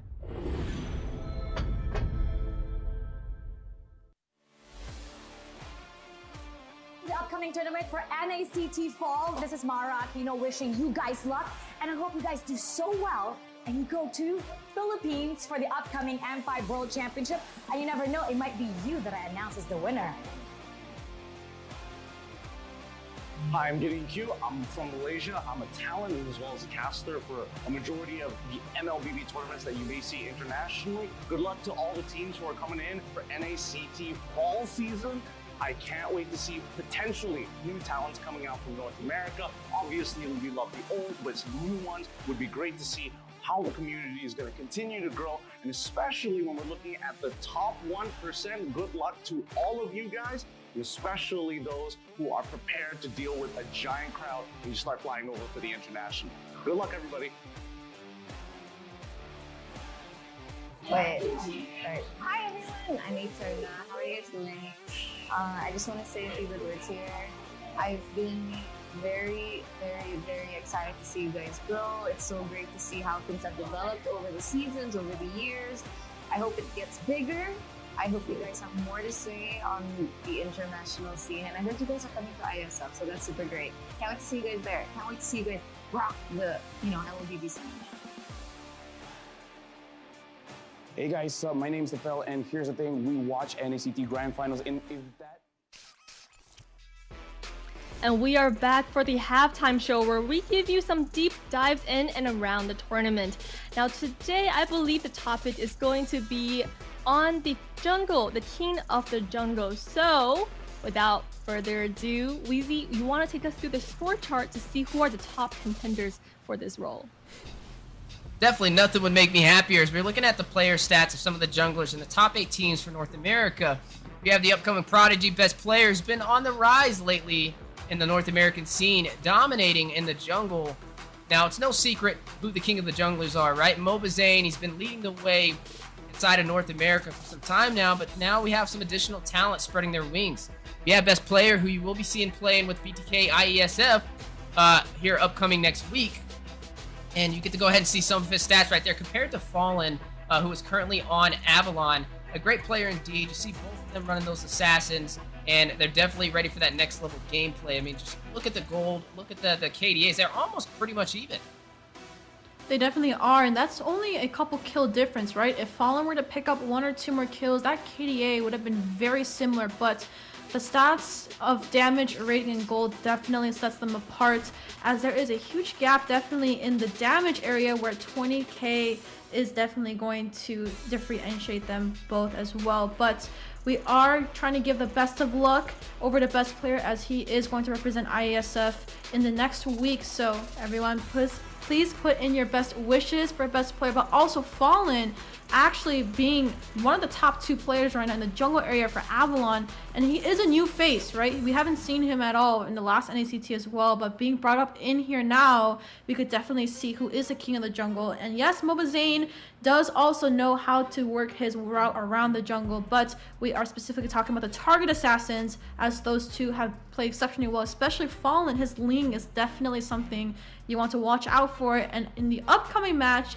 where we are definitely going to see Avalon play this time, keep an eye out for Fallen, as these KDA stats might hinder just a little bit if he is able to pull off good stats this game. Yeah, and I mean, Fallen, right? He's definitely no secret to the community for North America. I mean, Fallen was on The Simpsons in the past, right? Not this year, but last year. They went to the grand finals in our first ever offline appearance up against the Valley. The Valley was able to claim victorious, Mobazane leading the way. But nonetheless, it's definitely a top competitor, and he knows what he's doing when it comes to rotation and moving around with more of that assassin-style gameplay. Another jungler that I've been keeping my eye on as well is definitely that Easy Peasy from Bloodhounds. I mean, he got the first Savage. First Savage, right? Martis. Of the fall season. That's right. Just another powerhouse in the making. Yeah, definitely Weezy's favorite hero is getting a lot of recognition, right? Easy Peasy is definitely running in that Martis jungle. First Savage to set a good season off for NACT. Definitely have to keep your eyes out for them as well. And I feel like any jungler right now in the top 4, we have Fallen from Avalon, Best Player from TOB, Mobazane from BTK, and who else am I missing? You said Area 7? No. BTK. TOB, BTK, Avalon. Avalon. Ooh, wait, this is the 4th place that we're about to find out today. Yeah, that's right. That's the 4th place. Yeah. Yeah, Avalon is 4th place, so we have to watch out for the game though, however. So these teams are all fighting for this spot right now. And if you guys don't know, this season for NACT is your ticket to M5, one of the most prestigious tournaments over there, and being able to secure that spot is something that these teams are worth fighting for. So definitely really interested. But Weezy, we're going to be casting soon on this match for Avalon. Fallen is representing that jungler, so these stats might change very fast, and who knows who's really going to be the king of jungle for this season, as we are going to go finish up our loser brackets sooner or later. Yeah, I can't wait to see where it goes. Well, Fallen's actually in 3rd place with his team, Avalon, and then Bloodhounds is right behind them with 10-point differential. Easy Peasy. It was Easy Peasy. That was the 4th one I was trying to talk about, the Savage. Yeah, it was Easy Peasy, Fallen, Mobazane, and Best Player. Those are the top 4 junglers so far out of the top 8 teams in the NACT fall season. But hey, there's still room for improvement from everybody on the table. So only on stage 2. It can definitely go anywhere, and I think right now the biggest hurdle to jump over is going to be for Area 77 and Knights of Fate, right? They got to go up against the 3rd and 4th place positions, and they have to get this win if they want to go on to the playoffs, right? They need a placement in the top 3 or top 4 for stage 2 and for stage 3. So definitely a lot of pressure as we are jumping in. That ladder is getting higher, and the question is, can they handle that altitude? Yeah, the ladder is getting higher and the angles are getting steeper, right? If you guys look at the brackets right now, we obviously see Ohio Brothers waiting for their game tomorrow, but we are looking at the loser semifinal. That will also determine who will go against BTK for the losers final. We are going to see tomorrow, but all these teams right now are still on a 10-point difference. Mind you, if one team loses a series, they are going to be at automatic disadvantage as they just are trying to secure their spot right now to make sure they get into the semifinals for the Los Angeles invites and potentially grand finals that we will definitely see. But whichever team that goes up against BTK, I would say you say quote unquote a comfortable spot, right? You might not secure your spot, but you are in a good position so that the next season you can definitely try to knock some other teams out from the bracket. But Wheezy, you're looking at this bracket right now. This is stage 2. We're not yet over, but how are you feeling right now, right? Just like I said, someone's gonna go against BTK. These teams are on a 10-point difference, right? TOB obviously reigning top right now, so someone's going up against TOB. So who knows? BTK might fall off, BTK might win, and we might see which team it is that's going to go up against them for the last BO5. And I couldn't agree with you more. These are all points that I'm looking forward to seeing as we progress through today, especially for that 3rd and 4th placement. So as we move forward, let's go ahead and swing on to our amazing host, Liz Bess. Thank you, Weezy. Now, before we jump back into the tournament, here's some exciting news for the Grand Final. So the NACT Offline Grand Final event has already been decided. The 2023 NACT Fall LAN Final is hosted in Thunder Studios on Long Beach, Los Angeles. It's no longer in Vegas, and this is a very exciting studio, and this is going to be the biggest, greatest MLBB NA offline event yet, with double the crowd size. So more of you guys are gonna come join in the community and see your favorite streamers, your favorite talents, and your favorite pro players.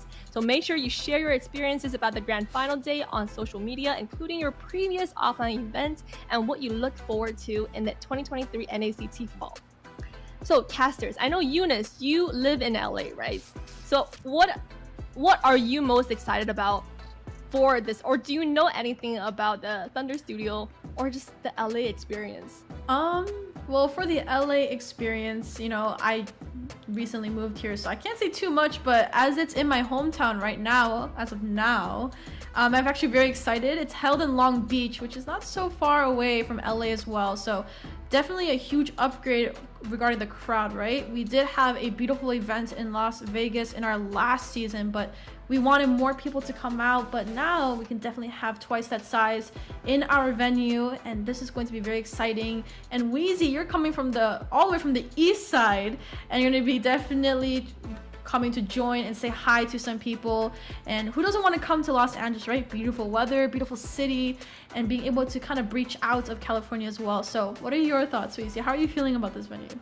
You just talked up California so well. I just moved to Florida, and I might just pack my bags and move out there now. But no, I'm excited. You made some great points about the venues that we previously had, right? Las Vegas was great. The first offline event we ever did was last year. It was an amazing studio and turnout, right? We had a lot of people in the local community be able to show out and support their teams, right? And I got to be a part of that experience and got to meet a lot of the community, and nothing made me happier to be able to see that in person, right? I mean, we're always casting virtually through webcams and, you know, playing remotely with each other, but to be able to actually get with the group of individuals with the same liking and a Mobile Legends passion is an experience that you can't get anywhere else. So another thing I do want to harp on is it's only been getting better, right? I mean, the first venue was great, and then we got to cast in the middle of a pyramid. I got to do it alongside you, right? We got to see that. It was fun. Matching outfits too. Yeah, that's right. You know, and I think this time around to be able to do it in Los Angeles, I personally have never been. So this will be my first time in LA, and hopefully it'll be some first times for everybody out there in the audience as well. And definitely don't be afraid to stop by and say hello if you run into myself or anybody else on the desk inside of LA. You guys covered it well. I mean, LA, every time I've been there, it's almost seems like my favorite city in the whole world. But for all of you guys at home right now, we also are giving away more giveaway codes today. So 30 giveaway codes listed on the screen to redeem a chance to win the permanent Roger skin. Roger hasn't been back for many seasons, or at least last season. So I mean, I think people still play Roger, so make sure you get one of those skins. Type it in the link below, and you know, it's always nice to have a new skin, right? And now, as you guys are typing in, I believe the matches we still need. Oh wow, the players are on the way. So we are going to go into the next game the semifinals for the losers bracket. So I already know what Eunice is gonna predict because DPR's Two Savages has not won her heart with that jungle competition. So I mean, with this match, they really gotta prove some more, right? Okay, I gotta ask this, right? We gave Eunice the title of the Queen of Predictions. what is the title that we're giving Yue? The King of Underdogs? Believer. I say We'll get that to you. I say the mad scientist, 'cause this man is insane with this prediction rating so far. But I think he has a master plan in the background, right? I mean, let's just take his numbers and put them in reverse. Maybe he's voting on the team that he thinks is gonna lose. Hey, it's also very it's also very good. You have to be very good in order to predict reversely every single time, right? So he's the mad scientist. He was actually a master of predictions himself.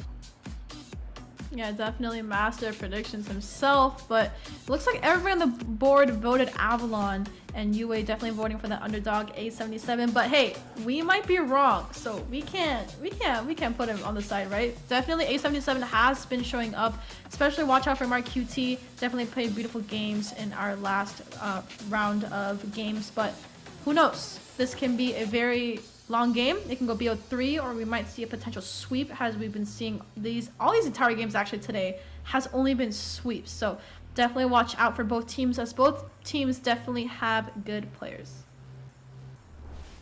And before we go into the next match, the IEFS tournament is going to happen next 2 weeks. So our NACT players are going to be traveling to Romania, and we're going to have a break in our tournament. But make sure you check out this event to see your favorite players, the top players of the NA. Some of the top players in the NA community right now represent the United States at the IEFSF. So it's going to be Yato, Chityan, Best Player Warrior, and ISO. That's very interesting lineup for BTK. What do you think, Weezy? Well, I Best mean, player. Who wouldn't want to have a trip to Romania? First of all, that's amazing experience to be able to kind of travel across the world. I can't wait to get their input on what happens out there. But nonetheless, it's an achievement, right? This is a little bit of a different roster than what we're typically seeing, though, right? We're seeing Best Player playing in position for Mobile Zane. I'm definitely still giving him credit, and I'm hoping he does well out there to represent our region. That's what the most important thing is having somebody to represent us. But nonetheless, I'm very confident in the team and their capabilities. So I look forward to being able to watch them on an international level.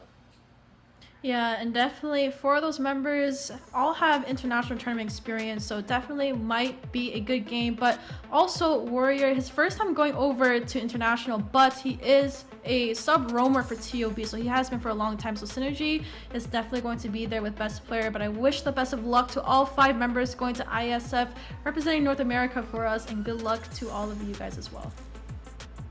And hope to get some practice in. But without any more wait time, we're gonna go into the first draft of this series. Take it away. And take it away we will, as we are now jumping in to the second phase of Stage 2, the losers quarterfinals.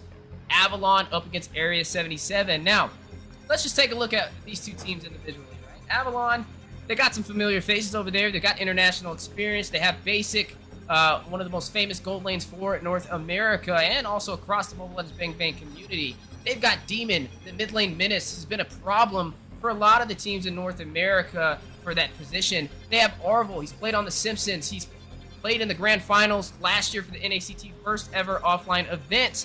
Then they also got Twinks as well, who has experience playing with some of the best players in North America. There was even a point where he was playing with Mobile Zane, so I'm looking forward to Avalon. Area 77 though, this is still the same roster we're used to seeing.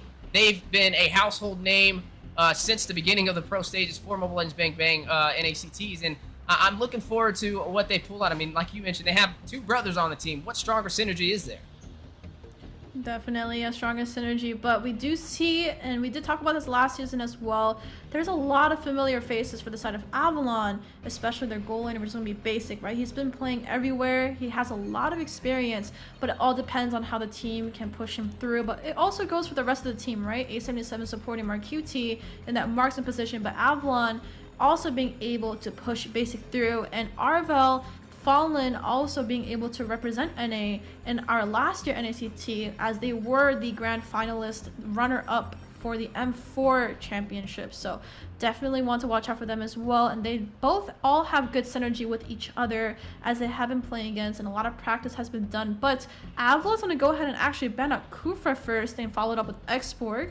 A77 is going to go ahead and ban out 2 EXP laners, which is going to be the Uranus and Terizla. Now, Wheezy, we just talked about this. Fallen was one of our top 2 junglers right now, currently seeded.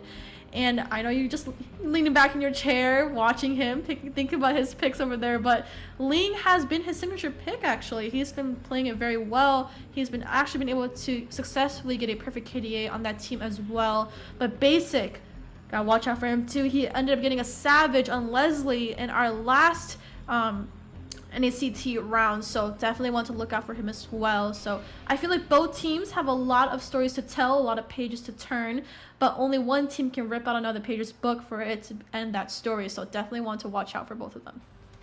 Yeah, and you know, speaking about the level of severity on what weight this match holds for this series, both of these teams need this victory, right? Area 77 needs to find a way to get to the top 4. Avalon is one of those holding the keys to the doors on that number 3 position, right? They are right behind BTK.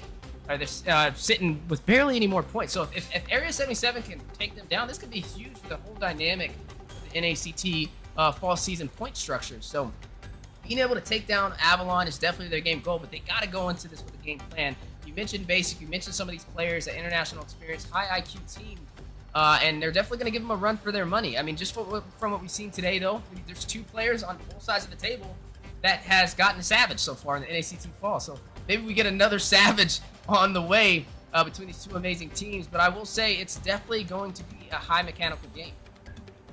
And even if, right, one of these teams are definitely going to get that point difference, they are fighting for that 4th place spot. But with this year's NACT, even if you are not placed, you're still taking home a little extra money, right? Every single series win is a little bit more cash for your pocket. So definitely walking out with something good and a lot of hard work recognition as well.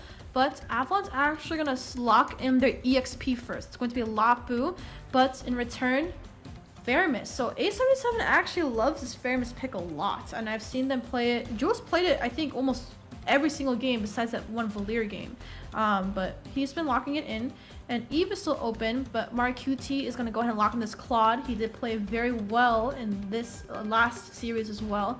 So definitely want to see what those 2 have in stock. But these 2 are already good picks, right? But Avalon is going to definitely respond with something good. So Kodita's still open, Eve is still open, Farsa's still open actually. I don't think we've seen Farsa, right? So definitely a good pick on there as well. But we are looking over to see what gets picked up. They can pick up anything right now, but it all depends on how they want to counter draft A77 with the Faramis and the Claude pick. Now, I mean, those are all excellent pickups. You know, they could still go in for something like Angela too. I mean, it did walk. They could. They could punish it. I mean, you already got shield from the Lapu Lapu. You throw the Angela in there, but they still got to deal with the possible Esmeralda being picked up if they do that. So I'm not really sure if that's going to be the best option. Franco's still on the Esmeralda table today. Dude, Esmeralda used to be one of my favorite fighters. I swear, I was trying to get Ooh. But yeah, they're going to pull out something else that neither of us predicted. Just going to go ahead and turn the tables. They're going to go ahead and pick up this Minotaur super early in the draft. But a Diggy is still an option very on the early. table. That's so early.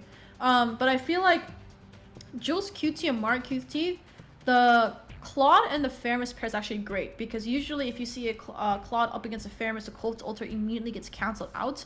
So I feel like that's a good counter pick, but Minotaur's Minion Fury can definitely kind of disrupt the Colt's Altar, because you kind of want to save it, right? For maybe the Appraiser's Wrath coming in, the Bravest Fire Stance coming from Arvel, or whoever the EXP laner is going to be, which is probably going to be Twinks, right? So definitely you kind of want to watch out for that as well.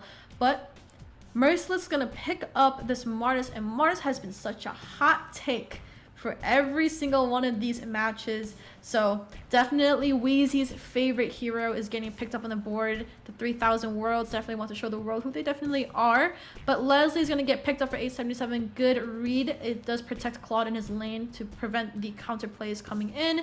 And Avalon is going to go ahead and finish up their ban phases as they have about 20 seconds left. But what are you feeling? What do you think Avalon's going to pick, or what do you think 877 is going to pick throughout this draft? Get your thinking cap up, Wheezy. Here goes Go ahead and do the pose now. You gotta do the pose now. I feel like Avalon, they need more damage, right? They need more late do. game damage. Like, they have strong frontline presence. Honestly, maybe a little too much frontline. So I think they need to balance it out with, one, something magic, right? They need a mage on the table. And they also need a late game carrier, the ADC. So I think a late game damage is definitely going to be an option. Leslie being taken off the table is a smart read, though, from Area 77, right? It's a direct counter to the Claude, and it also can give vision to the entire team. So that's one option already off the table. So they kind of have to make up for it somewhere else. But when I'm looking at Area 77 and their draft, I mean, it's pretty interesting. They have the Claude, right? The late game damage, able to go in with the Blazing Duet. Up against the Minotaur, I mean, he's going to have to try and catch him in that Minoan Fury, which might not be the easiest thing, but he definitely could pull it off. You'll have the Martis to kind of counter it, though, right? Martis can use the Mortal Coils and kind of dodge that Minoan Fury, but the Cult Altar is what's going to keep their team alive, and we've been seeing Paramus slotted a bunch today. Now, not the same for Minotaur. This is the first Minotaur appearance we've seen, at least for today's series. Ooh, Beatrix ban. So Beatrix, well, 2 marksmen have been banned out by A77. That finalizes their ban phase. Avalon's going to go ahead and lock in their last one in just a second. But, so, Wheezy, you talked about Diggy, right? I do like the Diggy, but there's not enough front. So I do know that this Martis is definitely going to be ran in the jungle area. Probably building tank as well, but I would definitely like a little bit more sustained, right? It's more of a set versus a support. So if they do run the Diggy, you might want to look for more of a sustained mage or more of a sustained EXP, definitely. But we are about to finish up the ban phase for Avalon. Are they gonna ban it or let it go? We're gonna see. Grok got banned. They could run like a Valir, right? I mean, they could push back the Minotaur, the Lapu Lapu, the Fredrin. You could run the Valir Rome and then they have a Faramis though. No, Rome. Well, if they want to go that. Oh, you want Valir Rome?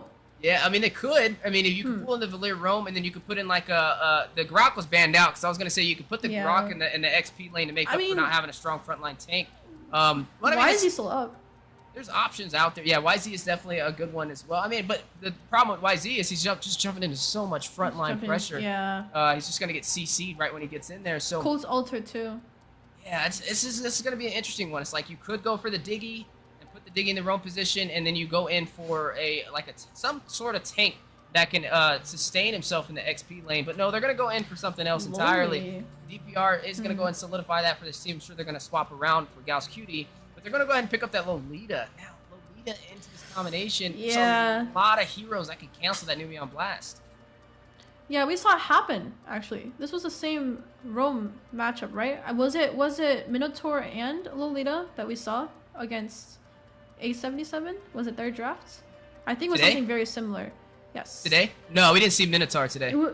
It was some Rome matchup against Lolita. It's just way too much CC, but Fredrin has the CC, the taunt. We have Demon with the knockup, the airborne, but we also have Lop with the bravest fire stance is able to stun as well. So if A77's run a Lolita, they gotta be careful with when they set and definitely has to time that Luminum Blast. But we're gonna finalize this. Lilia is picked, right? With the recent patch, Lilia actually, when she ults, she does not get her bombs back. She gets her health back. But the CD reduction on that has reduced tremendously. But we are now seeing Arlott. I haven't seen Arlott in so long because everyone's been picking Uranus or Terizla. But Merciless is going to lock in the Arlott. Freya was also open, but he decides to go for the Arlott. And Basic is going to lock in the Brody. And this now finalizes both teams' drafts. And Wheezy, tell me the win conditions right now, the early game conditions, the snowballs. Which side are you making sure to have a better advantage over the other, or what do you think each team has to do to start that win? Well, I'll definitely say, I mean, you're looking at Mark Cutie. He's running the mid to late game marksman, going up against a Brody.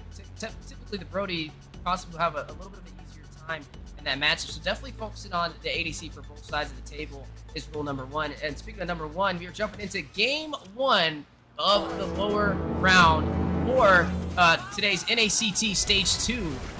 Area 77 and Avalon, who will be able to move forward. Right now, Area 77 is trying to climb their way up the ladder. Currently at the front door for a placement in top 4, but Avalon trying to deny them entry, trying to hold on to their spot, who's currently sitting in the number 3 position. Yeah, and DPR actually as you guys can obviously tell, he's been doing tremendously well. Definitely showed us how a Martyr should be played with the Maniac and the Savage coming in. Definitely showed the previous games who really controls the 3000 worlds with his decimation over there. But we already see a lot of damage coming in from Demon on his Lilia, and she does end up actually spiking towards that mid to late game. But Arvel, very close call. Now, this is Martis again, right? He's going to profit in the early game if you're low. He's going to hit that decimation. He's already almost level 4 for DPR, so you're definitely going to have to be careful. And this is not just any Martis. This is DPR, who we just seen him get, what, a Maniac and a Savage in one game on the Martis? So, I mean, this man is a menace. He's literally a cyclone rushing through, trying to clear everything in its path. So, Avalon need to be careful, especially for the early game. yeah, definitely early game, but potentially also mid to late game as well, right? They have the Lilia for that sustained burst. You know, she has 2 lives, so she definitely can negate some damage. But bot side, we also have 2 EXP laners that have a lot of lifesteal and sustain as well, alongside with a lot of CC, right? The final slash, but in return, the bravest fighter coming in from Twinks will definitely negate a lot of CC and help Arvel and Fallen use that to their potential to set for basic when he does come along in that late game team fights. But Turtle has been spawned and Fallen is going to get his hands on it first. And we see a little bit of a battle of the bot side. I don't think Merciless going to be able to get out! A slam dunk from Twinks, drawing first blood for Avalon, and now the siege for this Turtle. Both teams on it, Fallen securing it for Avalon. 2 objectives leaning in their hands, but now a possible punish from Area 77. Fallen, no, it's going to take down Joel's Cutie. DPR not able to deal the damage for the decimation. Will fall as well. Twinks picking up yet another kill. 3-0 on the scoreboard, and Turtle going to Avalon. Yep, and that is a beautiful lead and a beautiful start right now. Gives Basic a little bit of wiggle room, right? He's just kind of putting Mark QT at bay with this Claude and kind of letting him push up so Basic can have an easier time. But looking at bot side, Merciless getting taken off that early was kind of, he just said no. Final slashing the cold crab over there. But Merciless getting taken off early in EXP kind of puts the Turtle fight at a little bit of a disadvantage, as they don't have the EXP to kind of give that set potential. As with this new patch, both roams do not get level 4 until the next wave pushes through while Turtle is happening. So we're looking at more of those team fights. We're looking at more of those prolonged ones, as we are definitely seeing as Jules QT might have just stepped in the wrong bush, but doing a lot of poke damage, which is doing great. And you're already seeing Avalon trying to make the most out of the situation, trying to claim their spot and maintain it, right? I mean, they're sitting at the number 3 spot right behind BTK, and they don't plan on giving that up without a fight. I think something interesting so far is the itemization. When we're looking at Basic, when we're looking at Mark Cutie, speaking of both of them, you didn't see Basic pick up any shoes, right? He just went straight in for damage, and Mark Cutie picked up those steel leg plates to kind of sustain himself in the 1v1 matchup. I mean, he knows Basic has the slightest advantage and can kind of be a little bit more aggressive because he has the torn apart memories. But look at the siege. You're going to see DPR get a kill off screen, though. Is going to find Twinks, but now Fallen waiting for a sandwich play onto Marcuti. Use the Blazing Duet, and the BMI clears out the minions. Top line defense. Absolutely. Now we do see neutral objective coming up. Avalon definitely has aggro over, as Claude Marcuti was getting forced to go back, but Arvel doing a good job zoning out Gals, and this is going to be a Turtle uncontested. No! Jules QT actually steals it away from Fallen's hands. What is going on right now? It's only 4 minutes in, and this is madness. Jules Cutie, a huge steal. That Turtle will give the entire team 12% extra experience. Yeah, absolutely. And that is, well, it was supposed to be Avalon's Turtle, but looks like 877's gonna go ahead and take that up off of their hands, which puts the gold lead a little bit neck to neck, but we are looking at a little bit of a pause here, a little bit of technical difficulties here. But Wheezy, what happened? I thought Fallen was gonna get that. He had no retry? I don't know. I mean, no, he used the retribution. It just looks like it was just a little bit of miscalculation and didn't deal the final damage like he thought it would. But nonetheless, Jules Cutie able to kind of make this disadvantage work in their favor. I mean, they were down by 2 kills, and now they were able to get that Turtle, which means they're not too far down in the economy. But the important thing with this, the new updates and new patches is the experience boost that you get from the Turtle. That 12% experience for the entire team can kind of tip the scale in their favor for the early game. Now, speaking of early game, I mean, we're looking at the matchups, right? We got Demon. We know he's been such a threat compared to the other mages in the top 8. He always has a pretty decent KDA. You don't ever really see them lose a match and be like, oh, Demon was the problem. So I think they gotta have to focus in on him, especially with them running this Lilia, that early game potential. But you mentioned recently with the updates to Lilia, I mean, she doesn't get her glooms back and her orbs from using her black shoes. Yeah, and speaking about shoes, we are gonna go right back into the game, and we do see everyone kind of reshifting their focus onto the match. We do see the turret energy shield drop, so we are looking at sieges of turrets, objective plays as well. And let's take a look at these items real quick, right? The gold lead is a little bit tight. We're only looking at a 1k gold difference, but Demon locking in the enchanted tailspin to give a little bit of damage, but Faramis right behind her, making sure to lock in that clock of destiny, or if he's going the sustained cooldown reduction route, he's gonna definitely lock in some more damage items to help with his cooldown. But we are seeing a little bit of damage on that top side, making sure basic is protected, but Gal's doing a good job preventing Mark QT. And that's the thing I like both of these roams, right? They're always hovering over their marksmen to make sure they have the easiest time possible when it comes. But we might see a potential engage on that top side as both jungler and mid laners are working up. And look at DPR's positioning. Demon just smelt it right there. You know, I think it's interesting too. I mean, Mark QT just picked up that Demon Hunter sword, especially against this heavy frontline composition. Twink's Fallen and the Arvel combination. It can work in his favor.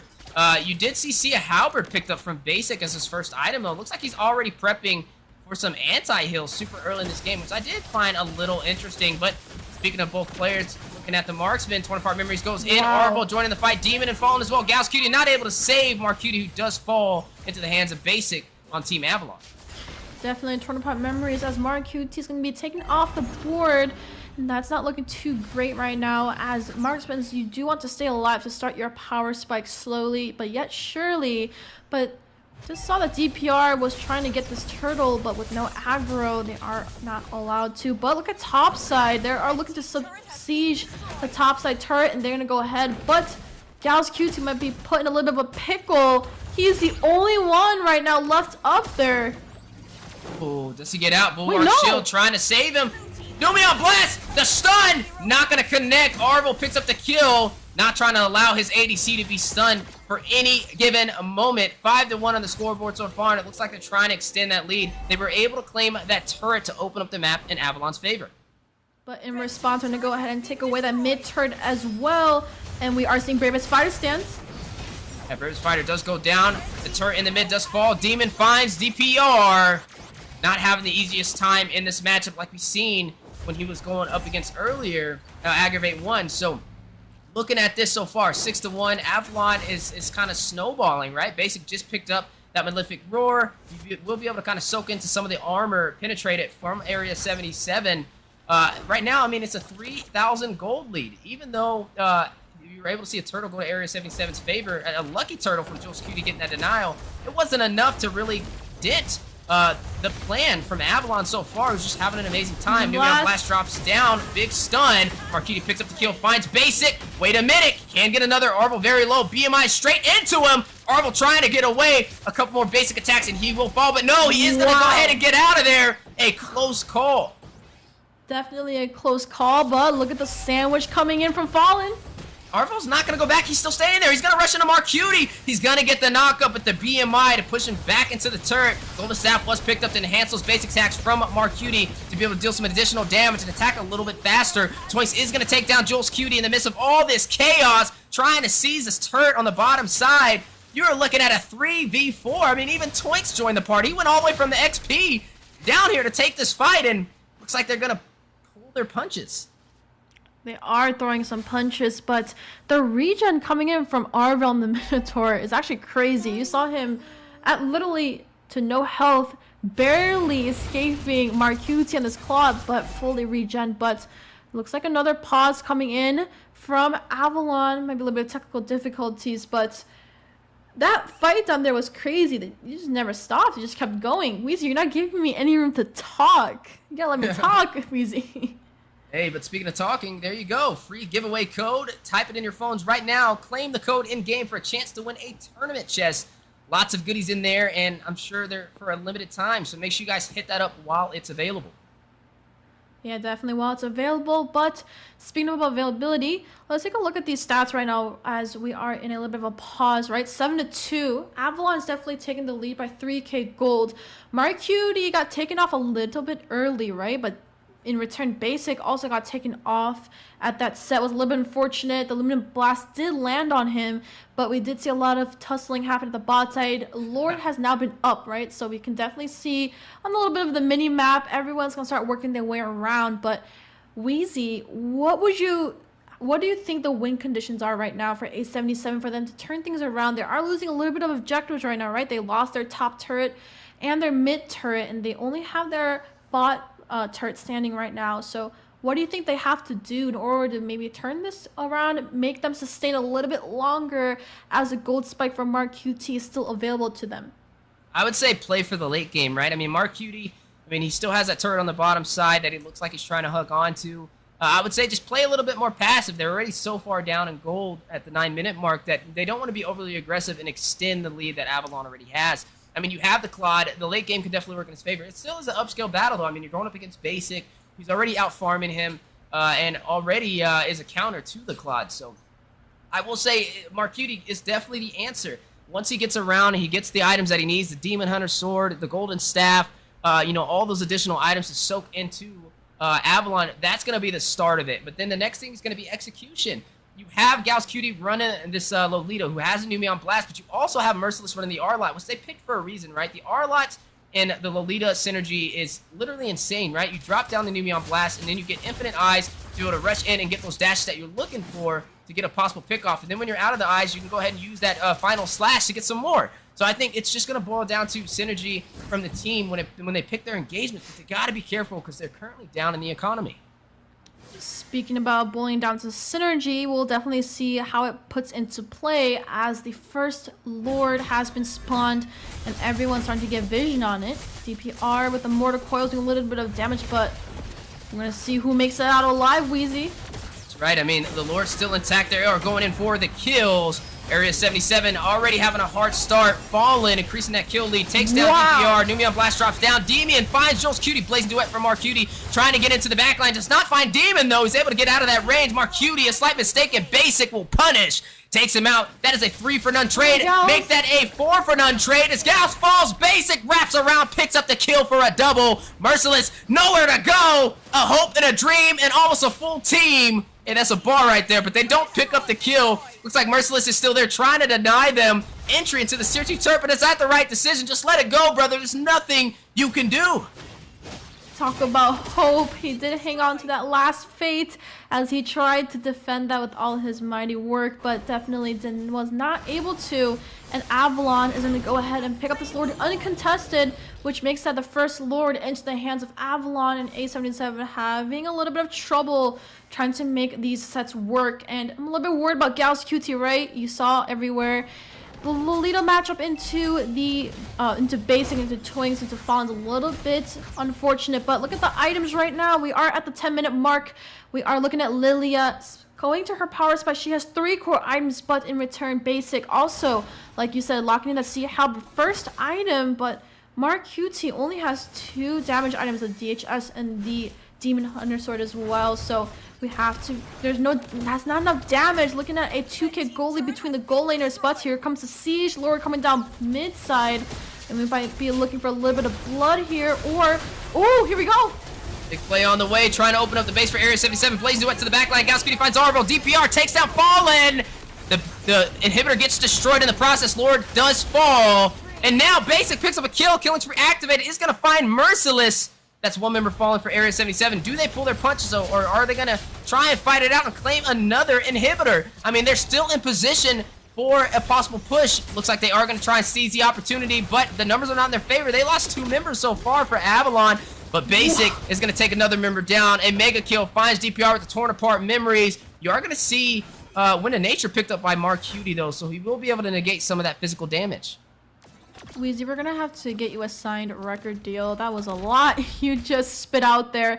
We are looking at almost a 10k gold lead coming from Avalon, and they are sitting at the top tier right now as they are just taking everything away from the hands of A77. But there are room for mistakes. If Avalon does make one small one, Area 77 can definitely come back and flip things around. Just like every story tells itself, you gotta flip the pages in order for it to work and for the story to be told. But we are looking at the next Enhanced Lord coming in about a minute, and everyone's kind of playing things a little bit safe, right? Slow and steady. MarQT trying to farm up from these minions, and Merciless trying to just zoin out Twinks, right? And Arlot got a little bit of a nerf. The final slash animation is a little bit easier to read and react to, but Fallen is looking for a little bit of aggro over here in blood. But Merciless final slash. MarQT rushing with the Blazing Duet onto the team of Avalon, but is it enough to stop them from taking another inhibitor on the bottom side? The Gloom's trying to prevail. Black Shoes goes out from Demon to regain some of his HP. Still sitting at about half, but some massive damage on Joel Cutie, MarQT, and DPR. They are going to go ahead and still try and clear out these minions. The inhibitor will fall on the bottom side. Fallen claiming it. Basic Unstoppable finds Merciless. Twinks rushes in with the bravest fighter. Not going to hit the Marcus. Gals Cutie hits a Euro step backwards for the dodge. 14-4 so far. One inhibitor left for Area 77. And when you're looking at Avalon, they have not lost a single turret. Absolutely. That's how you know they were able to micro their waves very well, and their macro rotations are also top tier as they have a lot of experience, especially with people who have been from international experiments and also a lot of tournaments they have played in the past. And speaking about in the past, they're going to go ahead and pick up this Lord that is another Lord to the hands of Avalon, and Demon sieging away any farm that potentially A77 can pick up, and that's good positioning coming from Avalon as Arvel and Fallen are staying together, while we do see Basic picking up both buffs before they start their siege towards A77 space. He does pick up the Hunter Strike and the Endless Battle as well. I mean, Basic's just having a great game so far, just leading over MarQT in terms of gold. I mean, Basic's already level 15. Their entire team is almost level 15. Right now, in the highest on Area 77 is DPR on this Martis. The rest of them are still sitting at that 13 level and 12 level mark. And right now, it looks like they will be trying to take this game, trying to have the momentum in this series. Avalon may go in for the early finish. Nemeon Blast winds down from Gals. Not going to hit the Sun Call, also being activated for sustainability. Immortality being procced onto Arvel. Still in the fight, though. MarQT finds one, takes down Arvel. Another body dropped. Twinks finds Joel's Cutie. Monster kill from Basic is going to find Merciless. You're looking at multiple members drop, and that is 1 for 1 so far on the board. Demon makes another kill, finds MarQT, still trying to claim the Space Crystal. 25%! DPR shuts down Basic. Twinks gets a kill, but delays the inevitable, as we are going to go ahead and see Avalon push through and take game 1 against Area 77. Definitely push through the game, and they will take that first win off of A77's hands, and that is a beautiful team fight and beautiful plays, all scripted very well by Avalon. And wow, looking at both teams, they drafted actually very well, but Avalon did have that little bit of that synergy, a little bit of that teamwork, a little bit better, and A77 can definitely bounce this back around. But Avalon, congrats to you for taking that first win off of this series. But Weezy, what are your thoughts on this game? Well, it was a rough one, I'm not gonna lie. It was more of a one-sided story. They didn't even take a single turret that entire game. It's kind of unfortunate to really see. I mean, they worked so hard to get to where they're at right now in this lower bracket, and they got a Maniac, they got a Savage, but now it's stopped at the front gates by Avalon, who's holding on to their seat, and they gotta play a little bit harder, right? Formulate a strategy to be able to turn this around in game 2. Yeah, definitely turn around in game 2, but let's look at the post-game stats. 20-6. We're looking at a 15-minute game, so kind of a sustained game, but unfortunately fell a little bit short. Looking at Avalon Demon coming in with a 5-0-13. Beautiful KDA, 2 assists short from getting a 100% kill participation score. But let's also look at Fallen, right? Was able to take a lot of these objectives off of A77's hands. MarQT had a little bit of a struggle early game. Jules QT as well with the Fairness. Wasn't able to kind of help his team with the fights and kind of put them at a disadvantage. Merciless, however, did put in a lot of work, but was not able to finish it through. So definitely A77 might have to draft a little bit better or work around Avalon and especially Basic on goal lane, right? Definitely want to put a little bit more pressure, but break me down in this replay, Weezy. Yeah, breaking down indeed as Fallen finds DPR, Numion Blast for the quadruple stun from Gal's Cutie. Demon finds Jules Cutie though. In the midst of all the chaos, Mark Cutie with the Blaze Duet from the background, trying to deal some damage, but gets punished on the play. And Basic picking up that kill, who's just been having an easier time so far in the gold lane compared to Area 77. We mentioned the keys to victory, focusing on the gold, and Basic just leading in the economy, kind of snowballing for Team Avalon. And speaking of Basic, Mr. Rich Guy leading gold per minute, 8-11. Definitely the rich guy, but the carry was definitely going to be Demon, as he did have that perfect KDA score, and definitely Arvel, the one roaming around with that Minotaur, was able to negate a lot of damage, but also protect his team by making sure none of them fall off. But Demon was also the forgotten one, as he had the most amount of assists, 13, almost a perfect KP score combined with his kills as well. But if you see the damage to turrets, right, definitely Avalon had a lot more macro and a lot of objectives getting taken, as Fallen kind of ran that objective tank jungle, right? Fredrin is used for the objective takes, not really so much team fight until it gets them into late game. But definitely A77, I know they have some pocket picks they can pull out. I know they have some tricks up their sleeves that they definitely need it for this next game, because we are looking at a potential match point for Avalon. If not, A77 can hang on for one more match and turn this into a BO3, which means both teams will be at stake and one of them will have to be knocked off. No, we haven't seen a a game go all the way to a best of 3, right? We've seen nothing but sweeps Who knows? today, so yeah, I know. Hey, Caster's Curse right there, and I'm gonna actually try and cast it out because I want to see it go to a game 3. I don't like seeing one-sided stories. But speaking of stories, here we are, stage 2, losers quarterfinals, game 2. Area 77 and Avalon, and just talking about what we've seen in match 1, right? Avalon led the way from the start. They had the farm, they had the gold, they took every neutral objective, they didn't lose a single turret, and they snowballed. Area 77 had no answers that entire game to stop them, so I wouldn't even say it was really on draft. It was just, again, on execution. It was a battle of micro and macro, so I think that's where they kind of need to put their focus, and I think they're great. I think they're one of the best teams when it comes to drafting, but when it comes to executing what they put in their composition, that's where they kind of falter, right? Especially against a team of this caliber such as Avalon. And it's definitely their biggest challenge yet. Avalon's holding on to that number 3 position, and they don't want to let it go. And it goes to show they have no plan on losing anytime soon. So I would say starting this off, shut down Basic. Find a way to stop the gold lane from getting comfortable. Because once Basic gets online, they can't stop him. Definitely unstoppable, but also for draft, you gotta use it to its fullest ability, right? You're picking these heroes for their utility and the way that they are played, but if you don't play them up to par or up to the expectations that your team drafted around, definitely is gonna, you know, knock off some steps. It's just gonna only make your ladder a little bit steeper than it should be. So maybe A77, we've seen them kind of go into their comfort picks, but maybe kind of work around them. If, you know, look, we said look out for Mark QT, right? He's doing exceptionally well in the goal lane, so maybe work around him.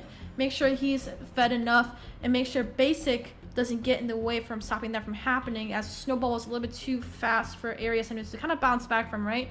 The previous games, A77 was able to flip things around, right? Even though their backs were up against a wall against AggravateOnes, they were able to flip it around, make it their game, and protect Mark QT throughout the entire game, but they also need to do that from the start. So we are looking at bans right now. 4 bans already on the table. Teresa Fredrin is going to be the bans of A77. And then Xborg and Uranus are also getting banned out. And I don't know, there's a lot of expert players recently. I've also seen Alice getting played in. Yeah.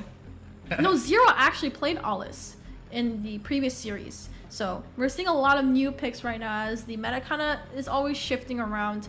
But what are you thinking? What do you think A77 needs to pick? You know, obviously DPR has comfort picks. Mark QT, you know, whatever marksman he kind of touches, he does exceptionally well. But if you had to kind of, if you were their coach and you had to kind of draft for them, what would you kind of pick if you kind of had to? Well, I mean, okay, the Kaja just got banned off the table alongside the Valentina. Teresa's gone, Uranus is gone.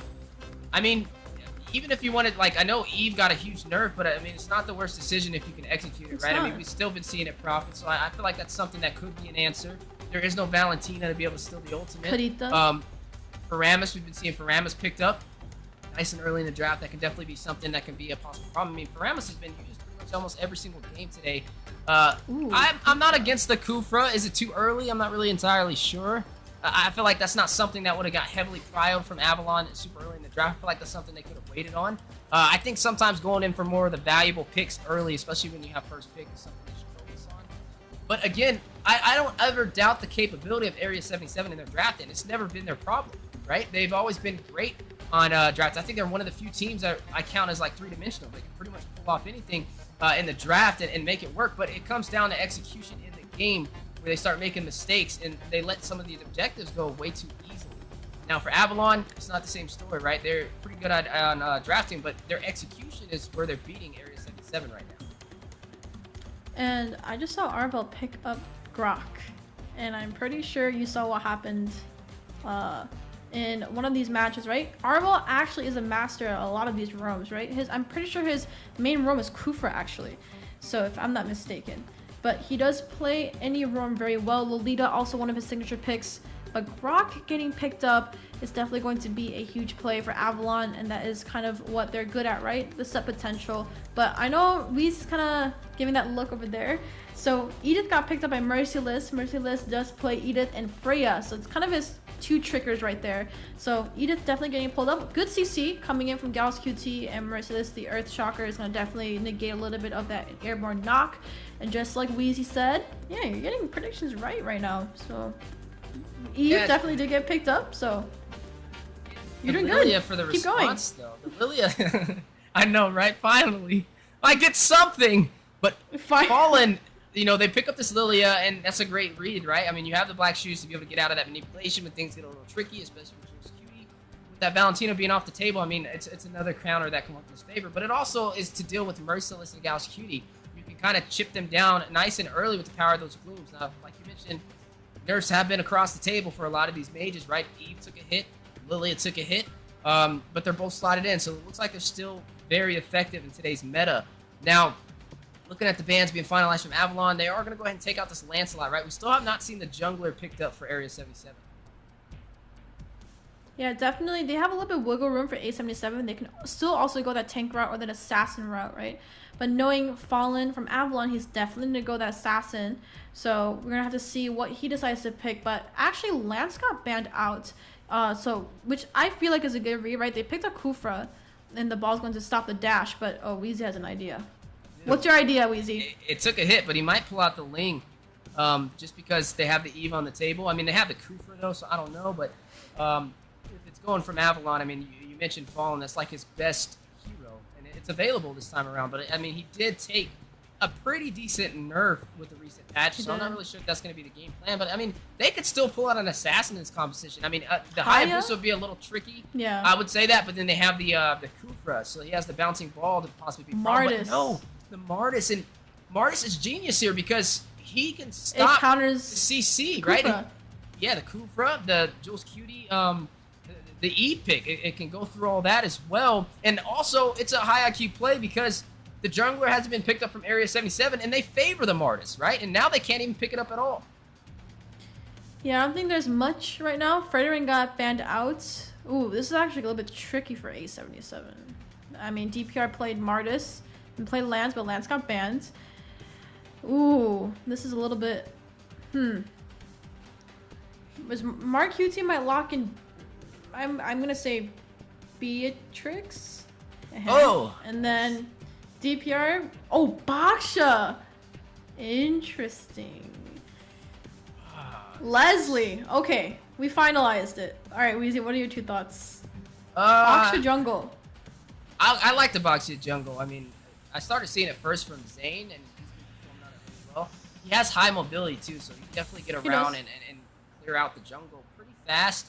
And then the hamster wheel pursuance as well can definitely work out. Yeah, that hamster wheel as well can deal some damage and also applies slow when he throws his shell out there, his little shield. So I think it's an okay option, but you're going up against a Lilia, so Lilia is gonna thrive on trying to melt down the Baksha, the Edith, and also the Kufra. None of them counter him. Actually, matter of fact, Lilia counters 4 heroes out of the 5 on their roster, right?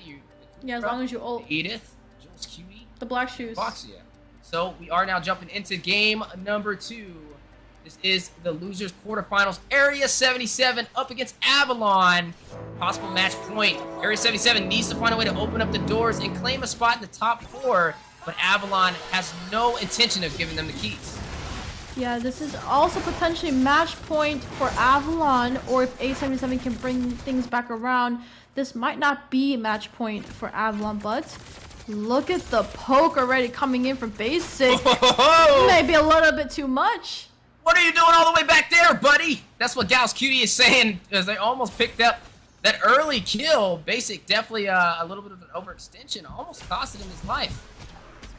Yeah, definitely costing him his life, but that is a early spell burnt by Basic. The flicker has been triggered very early on, which means he has to be careful with the laning phase, but Mark QT definitely has aggro over Leslie, but a little bit of an invade coming in from Avalon.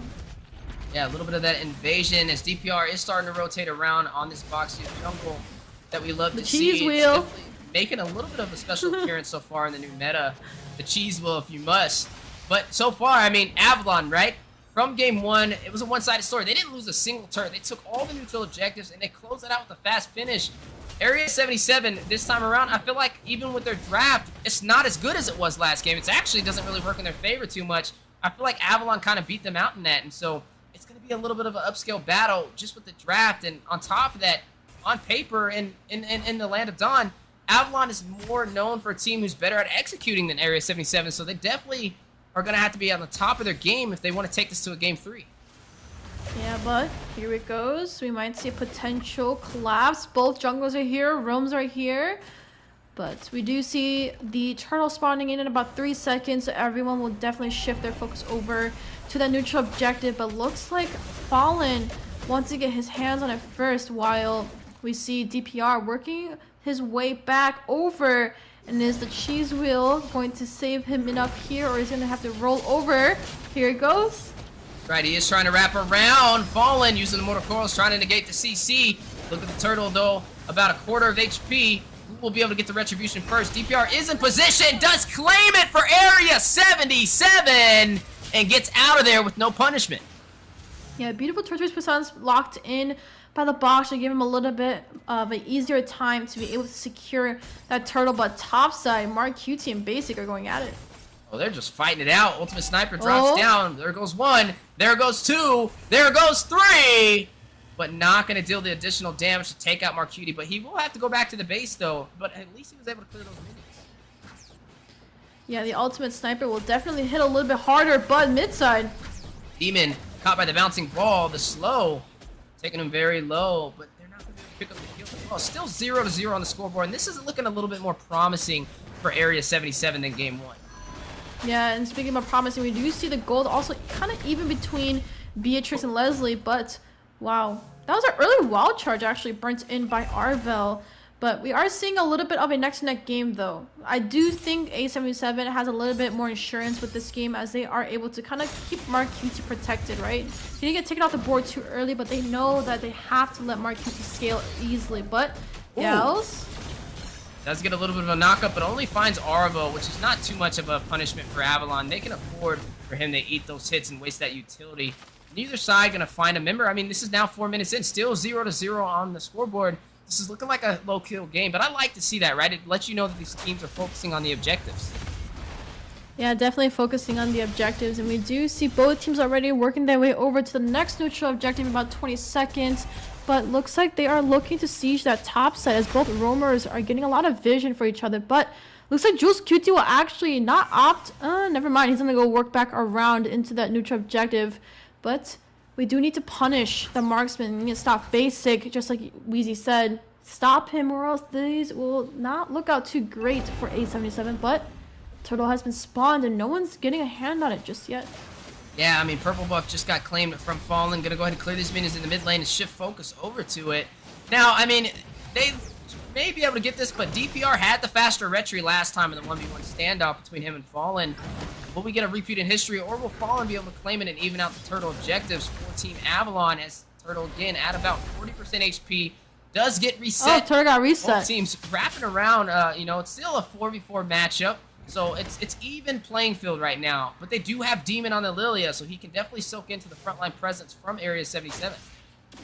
Yeah, but Toynx did actually end up burning his flicker, which might be a little bit of disadvantage when it comes to the Lord fight when he does use a Bravest Fighter stance, but Gal's QT wrapping around Fallen. Ooh, good mortal coils to negate all of that CC.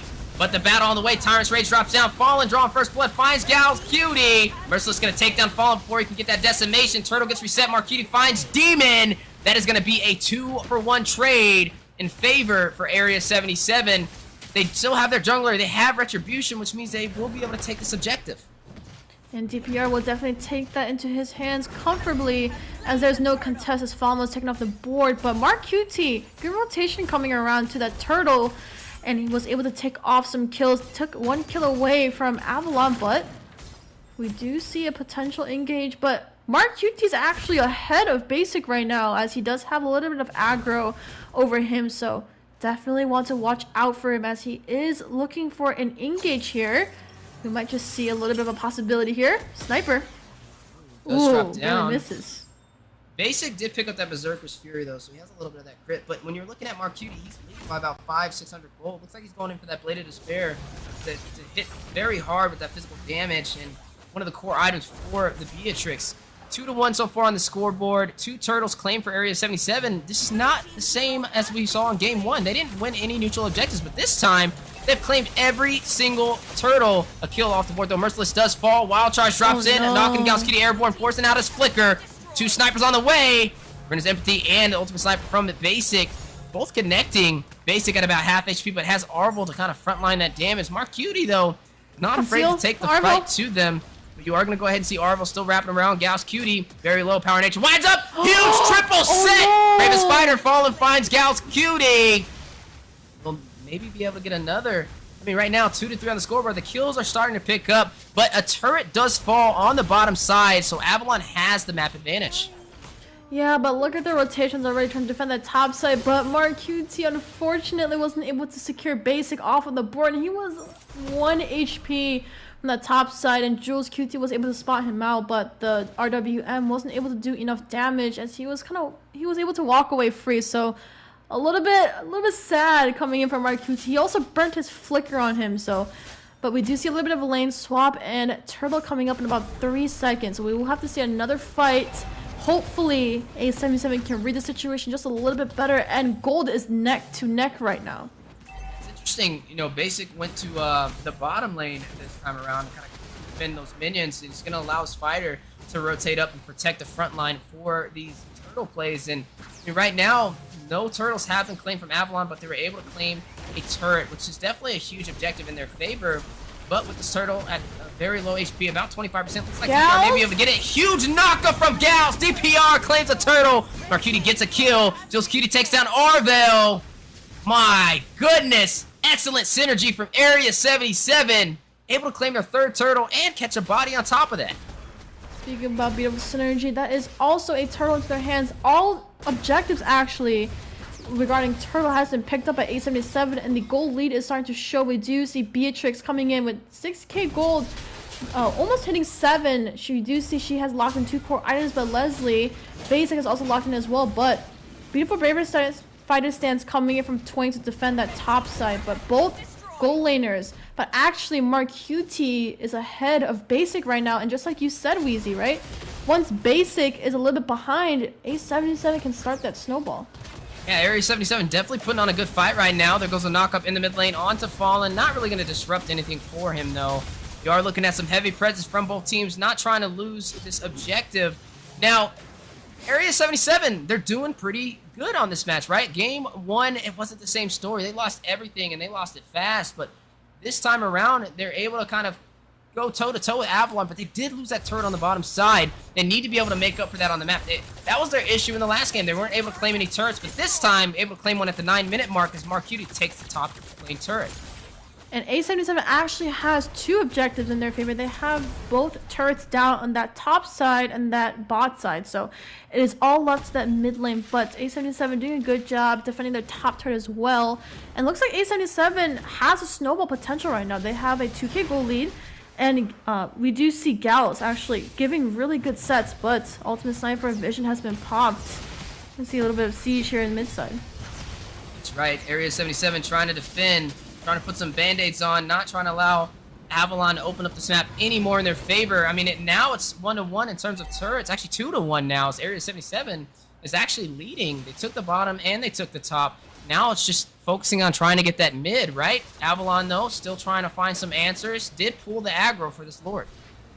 And look at Basic using the ultimate sniper and get vision on where everybody is, but Fallen has definitely pulled aggro on this Lord, but DPR coming in on the cheese wheel, doing his little vision checking in these bushes, and looks like we are looking for a long fight, Wheezy.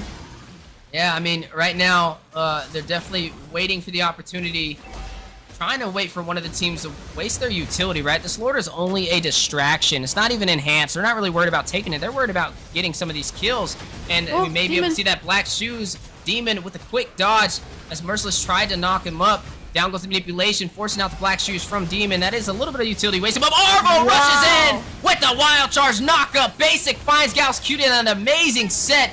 Lord goes into the hands of Fallen for Avalon. Basic picks up a turret, and Marcuti gets killed, takes down Fallen from DPR. Marcuti finds Demon. Double kill. Merciless and DPR still by themselves. Twinks as well. Triple kill from Basic. DPR shuts down Basic in response, though, for a double kill. So much engagement from both of these teams, and now you're only seeing Twinks and Merciless in the mid lane, and DPR are going to go ahead and clear up some farm and take their purple buff. Yeah, 877 definitely almost wiped out the entire side of Avalon, but Avalon does have Lord up in their hands, so they have a little bit of space to kind of get their players back into the game. But Wheezy, as we are going, we are looking at that 10-minute power spike. We are about to hit that 12-minute, but Marcuti, this Beatrix, almost 10k gold right now, has locked in 3 core items, including the Haas Claws, so the sustain is definitely going to help him out a little bit there. But as time goes, the death timer will start to go up, and simple mistakes will put both teams at risk. But wild charge coming from Arvo. Yeah, huge wild charge for the knockup on the Merciless, but he's still able to sustain that, right? I mean, he's a walking shield right now with some CC. He is still holding on to that turret for the top lane. Turret advantage, map advantage for Area 77, and leading by 2 kills. They're up by 2,000 gold at the 12-minute mark, but it's just a minimal difference, right? I mean, this is still anybody's game. Yeah, speaking about anybody's game, we do see still all the turrets up for A77, and this kind of looks like last game, except the teams have been flipped, right? A77 is actually having a lot more map control this time compared to Avalon. We might see a third game if this is how A77 keeps up with their fights and trades beautifully well. Avalon might not be taking this series home. Yeah, and, you know, Area 77, they're knocking on the door, and looks like Avalon may let them in for a top 4 placement if they're not careful. You did see that sniper connect. You see the damage already there. 4-1-2 on Marcuti, an American sniper in the making. Definitely American sniper, or is that a 007 James Bond that I love to call? He is one of the best actresses out there. But speaking of that, we do see the mid lane defending it beautifully well by A77, but bot side, I feel like Avalon has to take something right now in order for them to flip the game around. But A77's map control this time, and look at the macro, Wheezy, coming in from A77. The brother synergy is definitely coming into play, and Avalon's falling just a little bit short right now. Yeah, definitely falling a little short. I mean, they're forcing Avalon back, and I'm not gonna lie, the way game 1 looked, I wouldn't even have thought this was possible. But Area 77, they got their game together, and it is working, right? You've seen that in Talisman picked up from Jules Cutie. We'll be able to get some mana regen and some better CDR. I mean, he's just in there for utility, right? He's running this Eve. He's dropping down that manipulation to control the entire zone and just relying on his team to soak in the damage. Now, Demon, he needs to kind of get a couple of kills, right? I mean, he is running this Lilia. He does have the potential to burst down the beefier compositions, but we're not seeing it so far. It's really more in the hands of Basic, currently leading the way in kills, 3-1-0. But we are seeing the Lord fight happening right now. Twinks, nobody spots him yet, but Merciless checking the bush, but we gotta focus on Marcuti. He's been sitting at 4-1-2, taking away a lot of kills, but Lord is getting chunked down fast, and Wheezy, your time to shine. Big knockup, manipulation, drops down, Jules Cutie takes the Lord! How did this happen? Where did they go wrong? Battle still on the way, huge knockup again, Merciless finds Fallen. Can they get another? Basic trying to escape very low. Arvel right behind him, ultimate sniper. No, Renner's empathy goes down. Marcuti trying to draw blood, misses basic though. But Jules Kitty will pick up the damage and find the kill. That is going to be 2 members dropping for Avalon. And you are going to see Area 77 take that Lord. And everyone is still up and alive. And that Lord is heading down that bot side, looking to crash into Avalon's base. And we're looking at 15 minutes. Gold is still into the hands of A77. But we are soon about to hit everyone's huge power spike moment. Marcuti 4-1 right now. Looking at his items, he's full build, and basic still hasn't gotten to his 4th core item. But look at the siege. We do see DPR kind of zoning out with his cheese wheel, but Lord definitely did crash, and they're going to take the inhibitor base away and crack open their crystal. And this might be all she wrote if A77 keeps playing this well. Yeah, definitely playing it well. Oh my goodness! Half the HP of Demon has been evaporated by Marcuti and that Rainer's empathy. 4-1-4. Highest kills for Area 77. And look at how they're sieging all the farm, not leaving any economy for Avalon to harp over. And Arvel needs to give a good set, right? This entire time, Gallus has been pairing up beautifully with Marcuti. Their synergy is great, but same with Jules using the real-world manipulation, kind of zoning up that backside, but basic getting shut down early game might be the answer A77 needed this entire time. And look how they are playing it. They are playing it perfectly, and they are turning the pages in their book to make sure they don't go home today. That's right. Looks like they don't plan on going home anytime soon, right? I mean, you would have thought with the hard loss that they took in game 1, that would have been the finish, but no, that only strengthened their resolve, and now here we are. Area 77 is leading this game 10-6 so far. They've got 7 turrets, only lost 1 to Avalon, and also claimed 3 turtles. This is what they need, right? A 5,000 gold lead. But the question is, where do they go from here?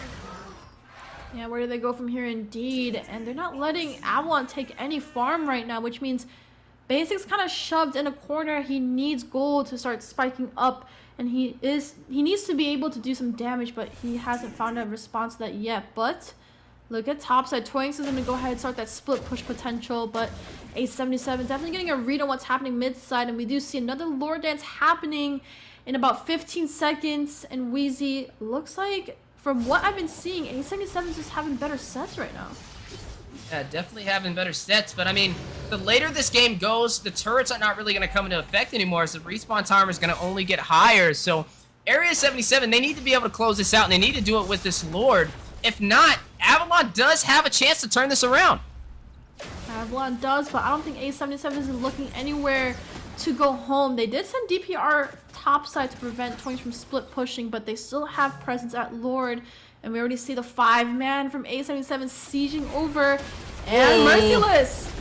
Arvel been spot in the bush, the knock up the wild charge, trying to get away, hits the wall! A slight miscalculation in his trajectory, but he is still in play with about half HP.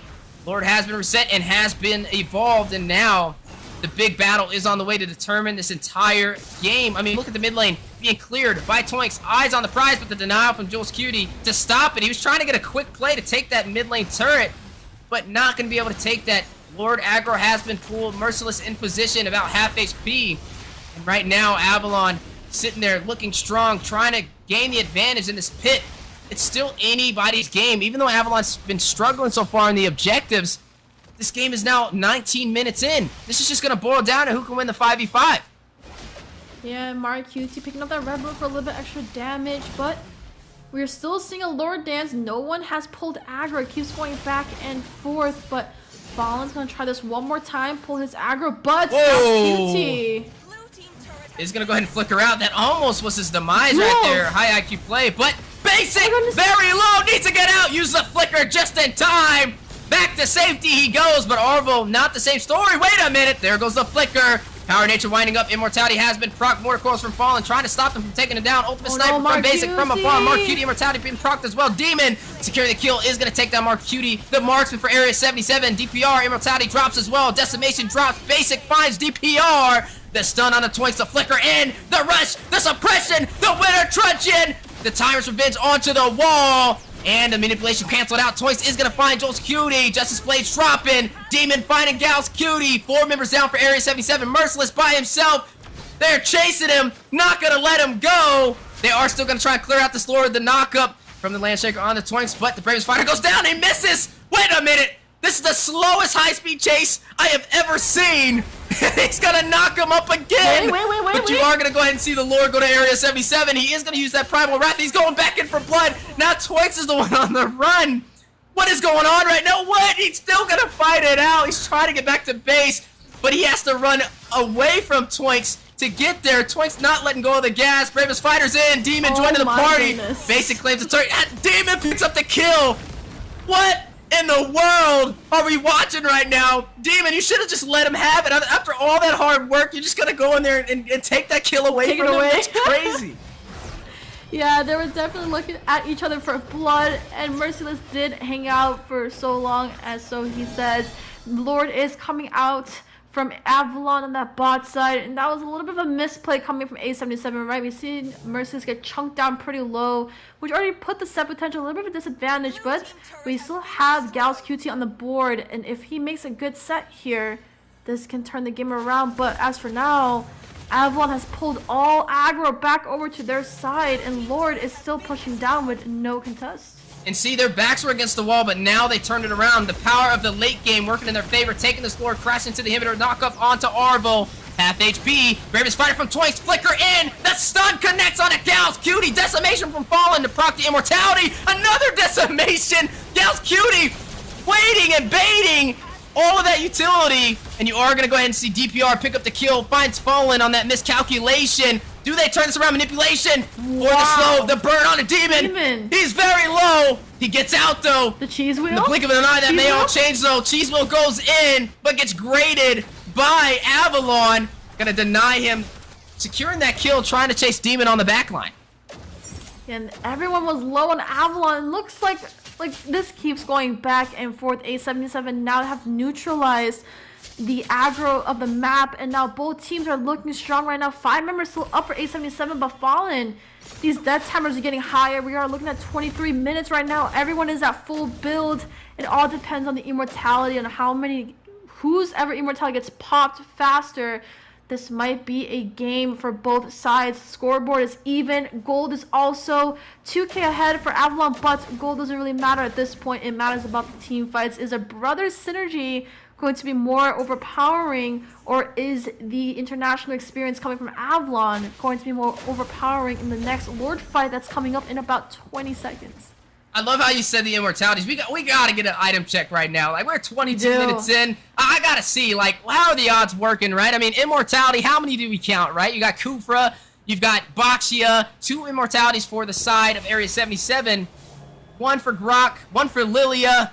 That's 2 for both sides. Looks like the mage of Avalon trying to sustain himself. Yeah, Marcuti actually had immortality, but he sold it for Heptacy. So a little bit more pen coming in from Marcuti, as he is the main damage dealer right now. But as soon as he goes down, this might be a little bit of an issue. So definitely have to watch out for Gals. Yeah, they focus on the Arvo though, so that's okay. That is a hit that Avalon can take. If you focus on Roamer, we'll bait out your utility, and then we'll counterplay with the punishment. But you are going to see the battle on the way. Merciless gets a knock-up. Sending Fallen airborne. Marquini finds the Lord! The steal! Big play over there for Area 77. They got what they came for. Phone home, says the aliens. Fallen didn't even red tree. Oh my goodness, that is a Lord into A77 right now, getting pushed up the top side, but there's a 4-man siege coming into the top side, but this is a time for A77 to clean up their lanes. And here it goes. Mark QT did swap out his shoes for immortality, so we're looking at 3 for the side of A77 and only 2 for Avalon currently. But look at the proxy. Here it comes. Gals. Yeah, and the Lord pushing in on the top side. Gal's winding up with the Tyrant's Revenge. Does not connect though, hits the minions, is gonna go ahead and pull back, but I mean, he still has the Tyrant's Rage. Immortality just got picked up from Jules Cutie as well. It looks like they are looking to end this, but the Lord does fall. Conceal play does drop. Inhibitor may fall for them. And the snipe connects! American Sniper Mark Cutie takes away half the HP from Demon and forces out the Black Shoes. Forces out the Black Shoes with a lot of utility burnt, but looks like they're still looking for more. Avalon, no inhibitor turns up anymore. One mistake and it is done. It looks like A77 really wants to stay for this match and not looking to go home, and Avalon just wants their spots, but A77 doing a good job preventing that from happening. And 25-minute game, Weezy. This is our longest game today, and we are looking for a little bit more as Lord is coming up in about a minute and a half, and they still have a lot of wiggle room to work with. Everyone's at their full build, so they have to be careful. But Twinks actually hasn't been taken off the board yet. He's sitting at 1-0. This is just insane. I mean, we're talking about Avalon. They're holding that number 3 spot, and Area 77 giving them a run for their money. I mean, this is down to the wire. It's 11-11, 25 minutes in, and only 2 inhibitors standing for Area 77, which is practically nothing when it comes to this late game. It's going to boil down to who can get the pickoffs in the 5v5 engagements. I feel like in this match, Area 77, the aliens got an upgrade and kicked it into 3rd gear. Or got a new spaceship and put more things in it for help them to give them a boost to win. But look at the setup coming in from A77. We do see Jules, Mark QT, and Gals QT all sitting together trying to get a potential pickoff, but they're on the opposite side of Lord, so if they potentially grab somebody out, this could be an easier fight for A77, but Basic got a read on where Gals is right now, so have to be careful. And the setup, Arva already having a little bit of aggro in that mid-side bush with Fallen, so Gals is going to go ahead and just kind of babysit Jules and Mark QT around the map, but we do see Lord coming up in about 10 seconds, so who's Lord is this going to be, as one team fight is going to determine who takes this win home. And I think this is going to be it, right? Whoever can get this Lord should be able to close this out. Oh, DPR taking some serious hits from Demon, and I mean, he's definitely hitting like a truck, but in the mid lane, you're going to see Fallen using the Mortal Coils, is going to get out to safety. They need his retribution, but a huge stun. They find Basic, find the ADC, a miscalculation from Avalon. Area 77, they have the numbers, and they don't have a marksman to worry about, which means they should be able to win this 5v5 engagement. That's practically a free Lord, but Avalon, they're not going to pull the punch. They're still going to go in for the contest, but it's going to be an awkward engagement on finding a way in, as Area 77 has gained total control of the Lord pit. Yeah, beautiful set coming in from Gals QT, finding Basic, just pulled all aggro towards A77, and that is going to be a Lord uncontested, and this might be the end. Basic's not coming back for another 40 seconds, and if this is the story that A77 is going to write, we might see a 3rd match between these two, and it looks like A77 is not going to go home. You know, I would say this is the type of game that you could possibly pull off a backdoor play. As long as you can keep a team distracted on these Lord plays, you could end it. I mean, we've seen some backdoor plays so far in the NACT fall season, most of them going to best player on his map awareness, but right now, you are looking at this Luminous Lord making his way in the mid lane, and lanes have been synced for Area 77. Yeah, but watch Gals. He's going to be the major set potential. Lanes have been synced. All 3 lanes pushing in Lord. Here comes a cheese wheel. Watch Gals. And Basic does spawn in just in time, a full 5v5. Aliens trying to land in the front yard of Avalon, but it looks like they are going to deny them entry into their home. Oh, you are going to see Demon use the Black Shoes. Marcuti very low, taking a lot of burn damage. Does have the Hoss Claws though. There are minions. He is still going to go ahead and sustain himself. He's not really too worried about it, but they were not able to close it out with that Lord. A stalemate, which means we're going to be going into another round of a Lord fight. This has been 5 Lords in total, Weezy, and we are looking at a 30-minute game. It looks like both of these teams are at it right now. Nobody wants to go home, and the gold is just stacking on top of each other. We are looking at every single member of A77 has immortality. And for Avalon, wait, both teams have full immortalities. So we are looking at an immortality game. Here we go. Oh my, Demon.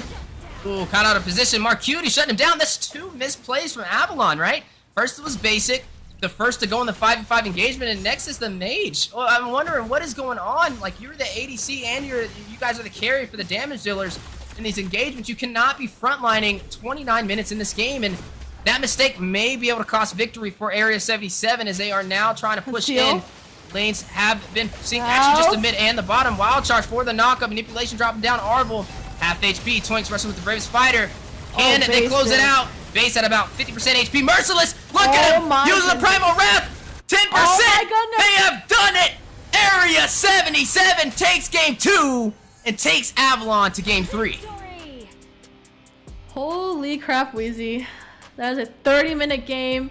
A77 does take the win right now, and that is a 1-1 equal matchup. And A77 definitely showed Avalon they did not want to go home, which means this is the first series that's going to go to BO3, and that is a match taken away, and we are looking at that third round. And Wheezy, whatever tip you gave over to A77, it worked, and that was shutting down basic, and Gals went crazy, giving away those sets, making sure to land on basic, and the Lord fight just became so much easier.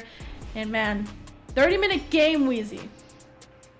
Yeah, I mean, the aliens are beyond our comprehension, right? I mean, I think that's what we're seeing today. Some major upgrades into their synergy and also their rotations and objective prioritization for game 2 is what made the difference. They never lost in the draft. It was just always boiling down to them losing the objectives in the game. But this time around, they led the story. They took the first turtles, they were able to draw first blood, and it was a pretty even matchup this entire game. I wouldn't say it was a one-sided, like, throw out or snowball, but just to see them go head-to-head up against Avalon and pretty much be even all the way down to the wire lets you know that they are definitely capable of reaching that top 4.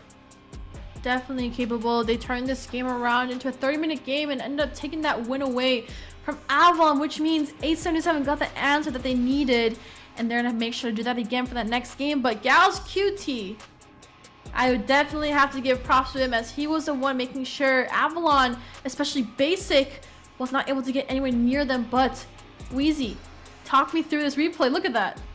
Oh yeah, I mean, what was that? That was basic right there. That play we were talking about, he's just too far without his front lines to protect him, and it's just an easy target for Area 77. Literally put a bullseye on his head and sniped him out. I mean, you have to play safe when you're this late in the game. Those decisions cost your team the match, and that is what we've seen. First was him, which allowed the opportunity for Area 77 to focus on this Lord with no contest. I mean, you don't have your marksman, and when that happens, it's pretty much a free Lord, especially 27 minutes in. And then the second play we've seen was when Demon fell being a little overly aggressive as well. Both of these are backlines for the team. They should never be in that frontline position at a 29-minute mark. Yeah, a little bit of an overextension caused Avalon to win away, but we are looking at a match 3, so I'm excited. They are neck to neck right now. They are fighting for that spot to secure it in Los Angeles. I do want them to see, and A77 has been doing great. I know, Wheezy, you've been harping on this team for the longest time, and you were a little bit disappointed last season when they fell off just a little bit, but now, Wheezy, I know your opinions have changed, and they're definitely going out there and showing them who really A77 is and how well they can play their team and use their draft and heroes to their full advantage. Yeah, I'm honestly excited, right? I mean, I like all the teams equally, but to be able to see a team who just got pretty much thrashed in game 1 come back and just show you what they're capable of, I mean, that just boils down to they just need a little bit more time and a little bit more practice, and it can be a major threat, right? I mean, I like seeing more talent in North America. You never want to just see the same story on repeat. You want to know that we have multiple people that can represent us, especially against other regions. You know, not just coming as a caster, but also as a streamer. Like, nothing kills you more than when you're streaming and people are like, oh man, your region's not as strong as ours. And hey, we've got talent out there, right? And it's definitely showcasing in today's series. And now we're all the way to a game 3, the first game 3 of today. It's anybody's match, and I mean, hey, our predictions are on the line right now, right? I mean, we went for Avalon. Wait, it actually is on the line. If they win this, you don't got a perfect prediction no more. Are you nervous? Wheezy, why are you being mean to me? But I would love to keep my 100% prediction. But actually, if Avalon does lose, I actually lose my 100%, and UA would actually get the prediction. So UA, if you're watching, this might be your game. This might be the game that you get your prediction taken away from all of us, as everybody except for UA picked Avalon. So definitely we're gonna have to look into this game. But Avalon, look at the respect ban. That Kufra, can't give Gals QT Kufra anymore. That was disgusting when he was giving great sets on the entire team of Avalon. Honestly, that was such a good game. I mean, when you just think about it, from both teams, though, I mean, they were able to almost turn it around. Yeah, Avalon, they struggled in the beginning. Area 77, they were rocking. They didn't plan on stopping, but You know, the brakes were pumped down a little bit when they came to the late game, and Avalon was able to kind of turn it around, and then it was pretty much anybody's match. So in game 3, I mean, what can we even say we're expecting, right? I mean, the impossible just became possible, and, you know, now you can't really kick out the fact that Area 77 they're back now. You know, they're being more dominant. They are. Looks like they kicked it into 3rd gear, and I'm excited to see which way this goes. Now Avalon has some worthy competition, and now I'm really wondering how Avalon's going to respond to that, right? I mean, they lost that game, and it was a 29-minute match, so where do they correct their mistakes? Yeah, definitely got a better spaceship or something. Got to upgrade. They definitely landed on their backyard and said, oh, no, this is what we're going to take. This is our property. Definitely showed Avalon who A77 is. But Avalon also playing a perfect story in that first game. So both teams can play at their full potential. And this is A77's peak right now, taking a game away from Avalon, making sure that 4th place is secured by both sides. So we are seeing bans out. Avalon has finished their bans. They're going to go ahead and ban out Kufra, Kadita, and Kaja. But for A77, they are going to go ahead and finish it up. DPR on the line finishing up. And that's going to be Valentina being taken off, which means we have a lot open again once. We have Eve. Once again, we did see who played Eve. Jules QT actually played Eve, but Avalon's going to go ahead and get their hands on it first.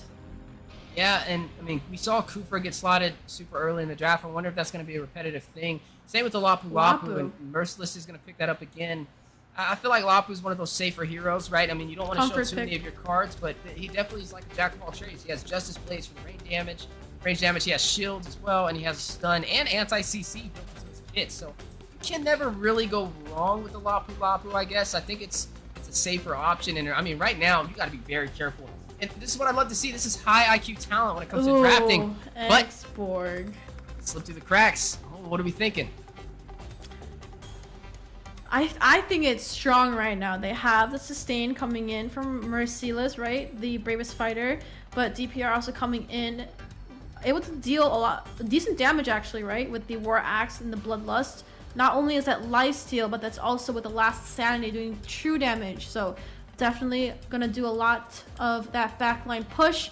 We do see Frederick getting locked in by Avalon. Obviously, he can be flexed in, but you know, we've seen him more in the jungle area. So if that is into the jungle area, which Fallen doesn't really play tank jungles, he plays more than assassin routes. But in response to the X-Borg, I feel like that's why they kind of had to pick up the Frederick. But A77 is going to go ahead and finish up their last pick, and they did take away Beatrix away from Mark QT, and Mark QT has been he's been dominating on Beatrix since that first series that they did against AggravateOne. So definitely keep an eye out for what Mark QT might pick. Claude is also an option as suppression heroes are banned out, right?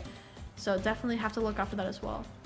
I'm a fan of it. I think the Claude would actually be really good here, especially against this composition. I like DPR picking up this X-Borg. I mean, he could dive in and take down Eve if he's careful, right? I mean, he has the last insanity, and he's going to build that immortality as well. He will be able to soak into Demon as well with that frontline Fredrin. And they're going to go ahead and pick up this Valir, which also can give Arvel a little bit of a hard time with the burst fireballs and the Searing Turret. And Demon, well, he's not going to be running the Fredrin, but Fallen will be running that possibly, unless they swap it into the XP lane, which is still an option. I mean, it is a flexible pick. Yeah, and we saw how Juice QT played the Valir, right? Just pushing back everybody that tried to step into his face, and also protecting his team from all that CC. But we're going to go into the ban phase right now, and there's still a lot on the line, right? A77 is still missing a roam, or if not, that could be a roam Valir, who knows? But we have seen that being flexed around, so definitely keep your eye out. They have interesting drafts. They're going to go ahead and ban out... Ooh, they're going to ban out Edith? So... okay, that's very interesting. I would actually ban out a... oh, Claude actually got banned. That's what I thought Mark QT would run. So Claude getting banned out. I think A77 might look to ban out a roamer, potentially a EXP, as Demon is going to go ahead and swap with Fallen. Fallen's definitely running that Frederick jungle. So I want to see what they're banning out. There's still a lot left, so we can actually, you know, kind of shuffle the cards around. There's still a lot of heroes you can kind of place. So, Weezy, what are you thinking? What do you think is gonna get picked up? That's a hard one. I mean, maybe the Lolita, possibly. I'm looking. It's definitely going to be challenging. I feel like both teams have an okay draft. I like what I'm seeing from both sides of the table. I mean, I'm thinking about marksmen that can still kind of walk through here. Well, Franco got banned. Yeah, Franco got banned. And we haven't, interesting, we haven't seen a Franco today at all. So, I'm thinking. I think Loli's. Maybe Earthel? I was gonna say Earthel, but I also think Lolita's not too great for A77 though, because they have, I mean, once Eve goes into RWM, she can't get CC'd, right? And Fredrin is tanky, so is able to push through and block Lolita from ulting with the taunt, but they actually banned out Grok. So we are looking at what's open. Lolita, Franco's banned. They have Minotaur, but Minotaur might be a good idea, but still, Eve is still kind of an issue right now for A77. They have Lapu to dive that back line, but we also have to be careful with Fredrin and Beatrix. Oh, Florin. Expect that. Wait, then we might not even see a marksman pickup from A77. We might see 131. Here comes the Ling. I call it Angela. Nice one. Here we go. Are we looking at 131? But I feel like 131's not possible. Brody. They're gonna pick Brody here. Yeah, because. No, I said Brody because of the Ling. When the Ling dives in with the Finch pose, he can definitely take out the marksman. I think they need somebody that has a stun, and I think the Brody would be able to provide that here. But I mean, Iritel's definitely an option. She has mobility. I just feel like the Brody would be safer. I gotta get something right. You just got 2 picks right. Like, give me something, man. Come on, Area 77. Oh, they're gonna go for the carry. Wait, we didn't think about the carry. Oh, we didn't. How do you feel about the carry though here? I don't know, because carry has a very short range attack, and with Eve ulting, Ling is just gonna be able to just continuously dive carry. But with Florin, with the Bloom, should be able to be okay for the most part. I'm just worried about the Eve ulting into the carry. We do see, she needs to be protected very well. She needs to be able to free hit a lot of things. And I think they picked carry to chunk down Toinks, which is going to be an EXP Fred. But we're seeing Ling right now. So Mark QT is going to be a little bit of a hassle, a little bit of a threat right now for Fallen to go ahead and get in there. But Wheezy, take us in. That's right, as we are now jumping into game number 3 of the losers quarterfinal.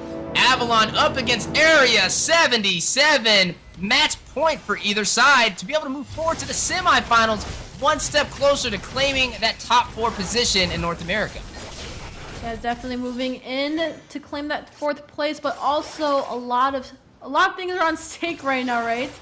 We're also looking at points, so this is also going to determine how many points to stand at, but not only that, their ticket to M5 is also going to be on the board as well. But we see a little bit of a different rotation right now, right? They sent Arvel to solo clear mid lane, puts him at level 2, and it looks like the EXP has been shared with Demon and Toying, so everyone's at level 2 right now, and looks like they're doing well. A little bit of a interesting rotation coming in from Avalon.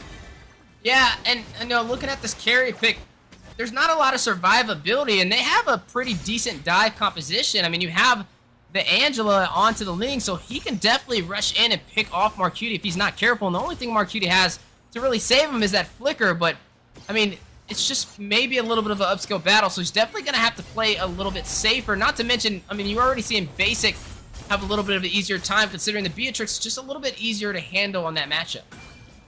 Yeah, absolutely, but look at Fallen. Gallows might be in trouble. A lot of damage. I don't think he'll be able to get out. Arvo is going to draw first blood, though. That is going to be Avalon leading the way on the scoreboard 1 minute in.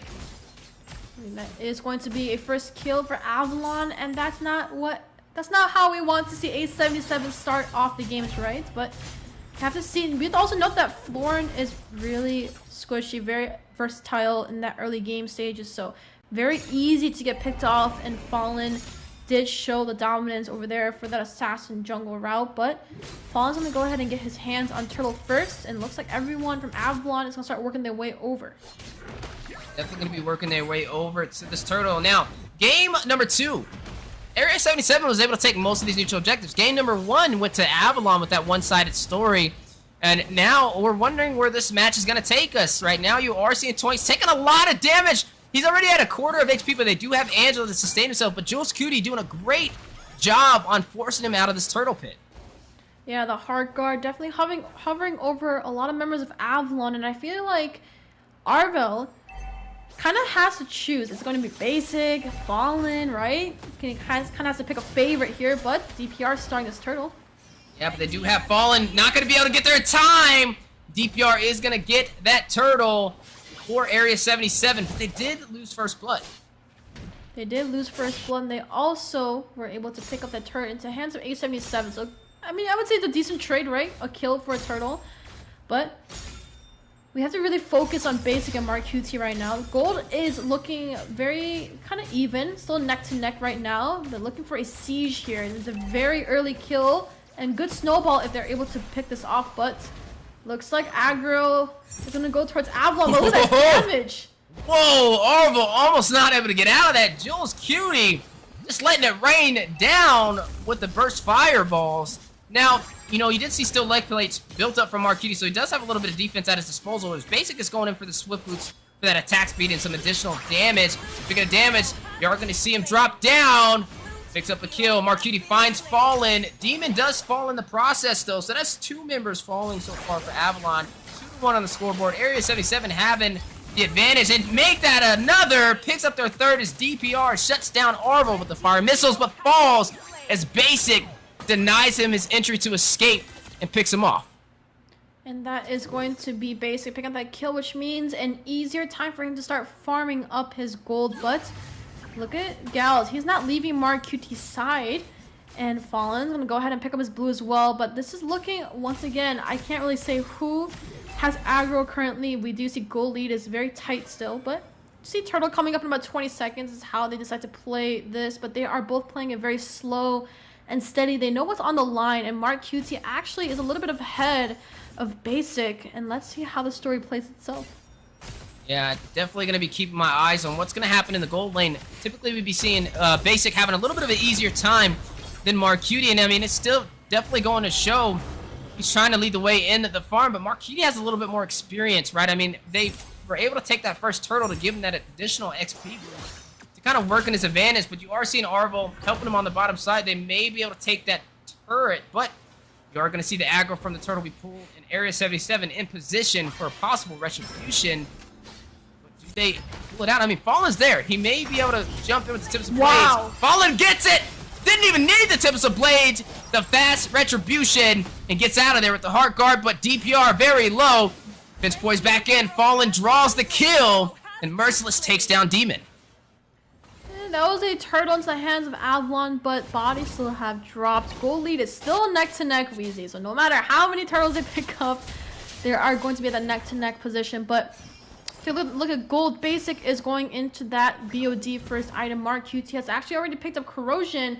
Actually a little bit behind Basic right now, but should be able to get there in time once he starts sieging that bot side once the team rotates around. But Fallen doing a good job getting all that farm, is very ahead right now currently, but DPR just right behind his ally, so not too big of a goal difference. But as for objectives, Avalon has secured 1, but A77 equally coming in response.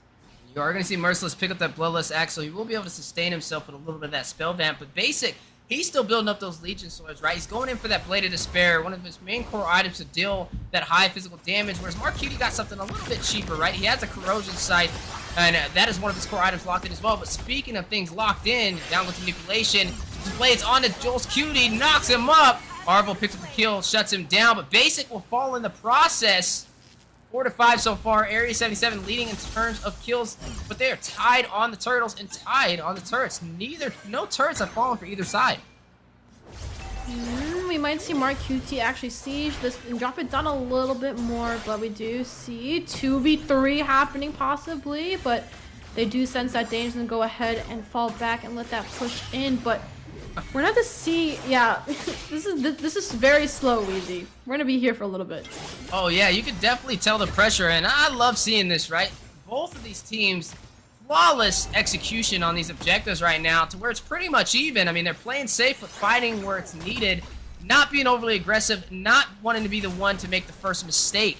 Right now, Turtle is in play, and this will determine who has more neutral objectives over the other. Fallen able to claim it for Avalon. Needs to get out of there. Hardguard goes down. Marcuti finds Basic. Takes down the marksman for Avalon so far. So 6-4 on the scoreboard, and that is going to give them the slightest advantage. But Avalon was able to take that Turtle.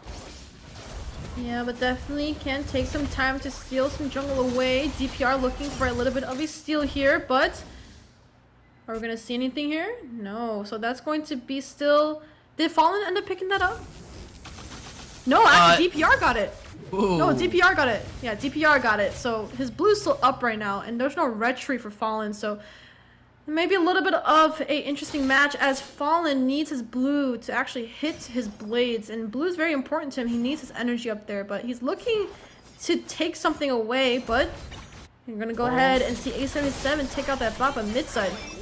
Yeah, DPR trying to contest, trying to stop Basic and Team Avalon from taking that mid turret, but they have the advantage now, right? They're able to kind of open up the map in their favor. That one turret is going to be huge on who kind of leads the momentum in this match. You are going to see Immortality picked up from DPR, so he will be able to sustain himself on this X-Borg in the jungle. Yeah, that's a very early Immortality pickup actually coming in from X-Borg. Usually, I understand that you do build it very often and very early into the game, but he's going to start power spiking with those items. We're very close to 10 minutes, and this is where everyone starts to get their core items in. Marcuti still sitting at 3-0 actually, and he has yet to be shut down, but it's better to keep him alive. But look at them moving over to top side, focusing on Basic. Hardguard being activated, mirrors past it, clear the minions! No. Basic very low, Fallen, picking up the pieces, dives into the three-man team of Area 77. Jules Cutie in position though. It looks like nobody will fall in this engagement, but they're still there for the pressure. DPR very low. The sniper connects on to Gauss Cutie, taking a bullet for DPR. Arvel very low. Speedy Light Wheels connects. Wow. Jules Cutie with the burst fireball is going to take down Arvel last second. One member falling for Avalon. Look at Fallen. He's looking for more. Here we go. He is looking for more, but get hit with the burst fireball. And now he's going to kind of rotate around and do some wave management, continue clearing his farm, right? He doesn't want to get behind in the economy. I mean, this is still a pretty close game, but for Area 77, they haven't lost a single turret. They have not, but Jules' damage is actually crazy right now, right? Was able to just single-handedly take Arvel off the board, and that is not good. And that means, you know, we do see Demon on E, right? And we were kind of worried.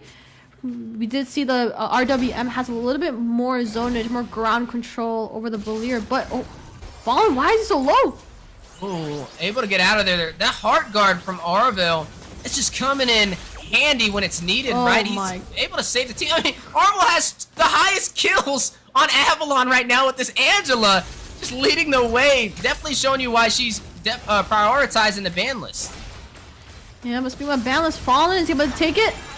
As he does, another Lord in his hands, but Mark Cutie Speedy Light Wheels to pick up the kill and shut him down. The stun dropping in with the bravest fighter. Jules Cutie finds Arvel. Merciless finds Basic. That is 3 members dropping for Avalon. All members standing for Area 77.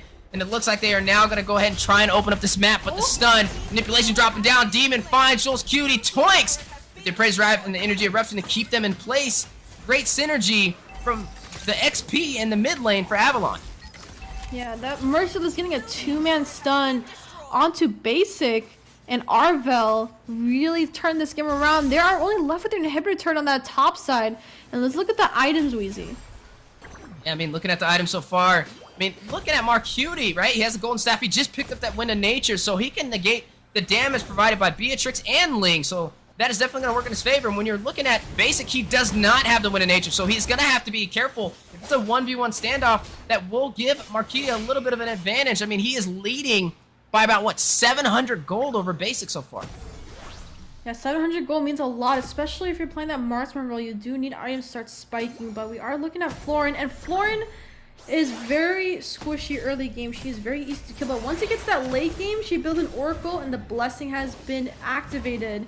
It's very hard to, you know, kill the rest of the team once she activates her Bloom, but Look at Florin and Carrie on the top side. They're gonna go ahead and try to take these two off the board. And Gals doing beautifully well, but Mark QT, oh, they just stepped into the wrong bush. Oh, Heartguard, wait a minute. He's still alive. Will the Hills be able to sustain him? He needs to get out of there. Oh my goodness, but no, DPR with the fire missiles wraps around. Joined with Merciless with the Bravest Fighter. DPR takes down Toinks, but Arvel gets back to safety. That was a lot of damage. That was Mark QT with the speed of light wheels doing a lot of work. 4-0 right now, has yet to be shut down, and Fallen has still yet to get an answer to kill Mark QT, but DPR taking away his blue once again. But look at the damage from Jules. Oh my goodness, down goes the manipulation, but off screen, Fallen making the most out of this Ling, uses his mobility and clears the turret on the bottom side. So that is the first turret they've been able to claim so far, 13 minutes in, but the mid lane falls. Mark QT is going to take it down to open up the map even more in favor for Area 77. And that is another objective taken, right? Mid turret has been followed off. That is 4 turrets into the hands of A77, and Fallen just responding with 1 turret for the side of Avalon, and they're doing beautiful this game, but oh, Fallen better run. Yeah, I mean, he's doing what he can, though. You know, he's rotating around. He's clearing these minions. He's just providing wave management. He doesn't have the best farm. He's kind of behind, but he makes up for it with the mobility, and this is just one of the utilities that Ling has to offer. So far, though, 5-11. Area 77 lost their first turret on the bottom lane, but they still have the advantage. They're up by about 1,000 gold. I wouldn't say this is the highest kill game, but you can definitely tell just how intense it is from both sides. Oh my gosh, Mark QT. Serious damage on to Fallen. Forces out the Heart Guard nice and early. That's what Area 77 needs, right? 2 ultimates used so far for Avalon. This is the time for them to try and take this Lord. Yeah, and the Tempest of Blades have been popped by Fallen, so it gives them a harder time to be able to potentially steal this Lord by A77. They already have aggro over this Lord, but DPR doing a lot of damage to the backline. Arvel might just got caught out by Jules. Ooh, Arvel very low right now, right? We're kind of keeping our eyes on Fallen. He just got that purple buff. You know, we did see him use that Tips of Blades. Wind of Nature just got picked up from basic, so he will be able to kind of fight it out against the physical damage.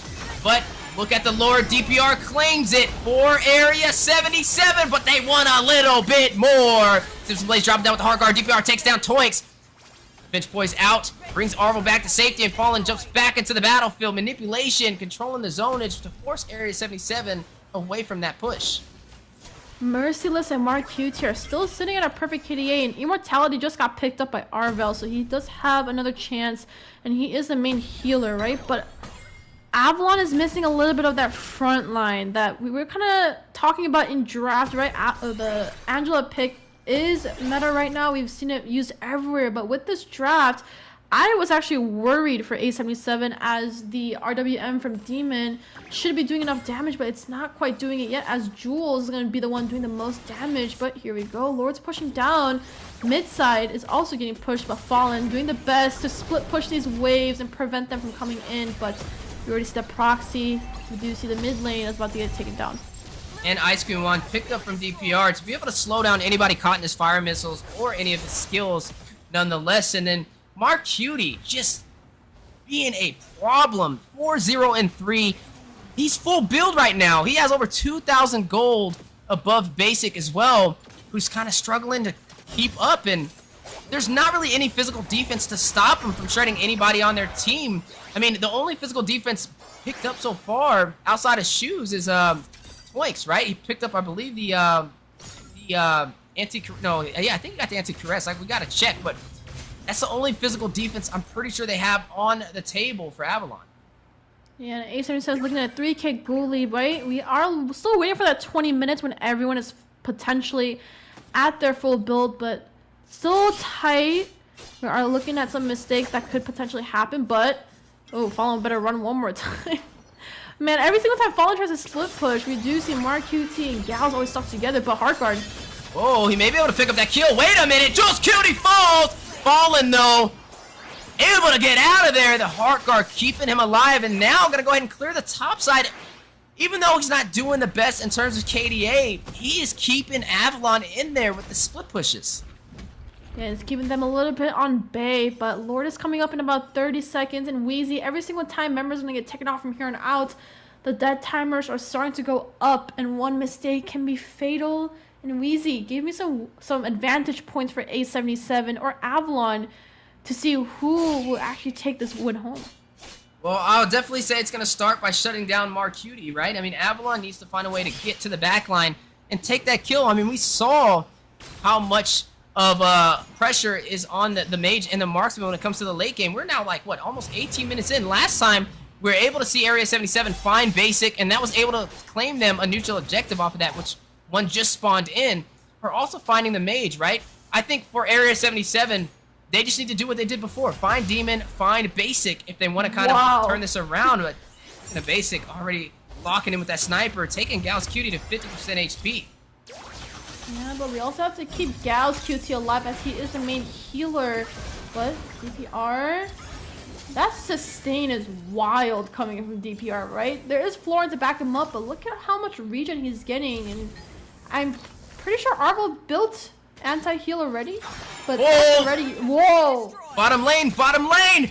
They're gonna go ahead and take down the ADC! Marcuti, Immortality has been procced. No. Ballin finds a kill and takes the tier 2 turret alongside Basic. They are still in this game. Even though the aliens have landed in the backyard, they do not plan on opening the door.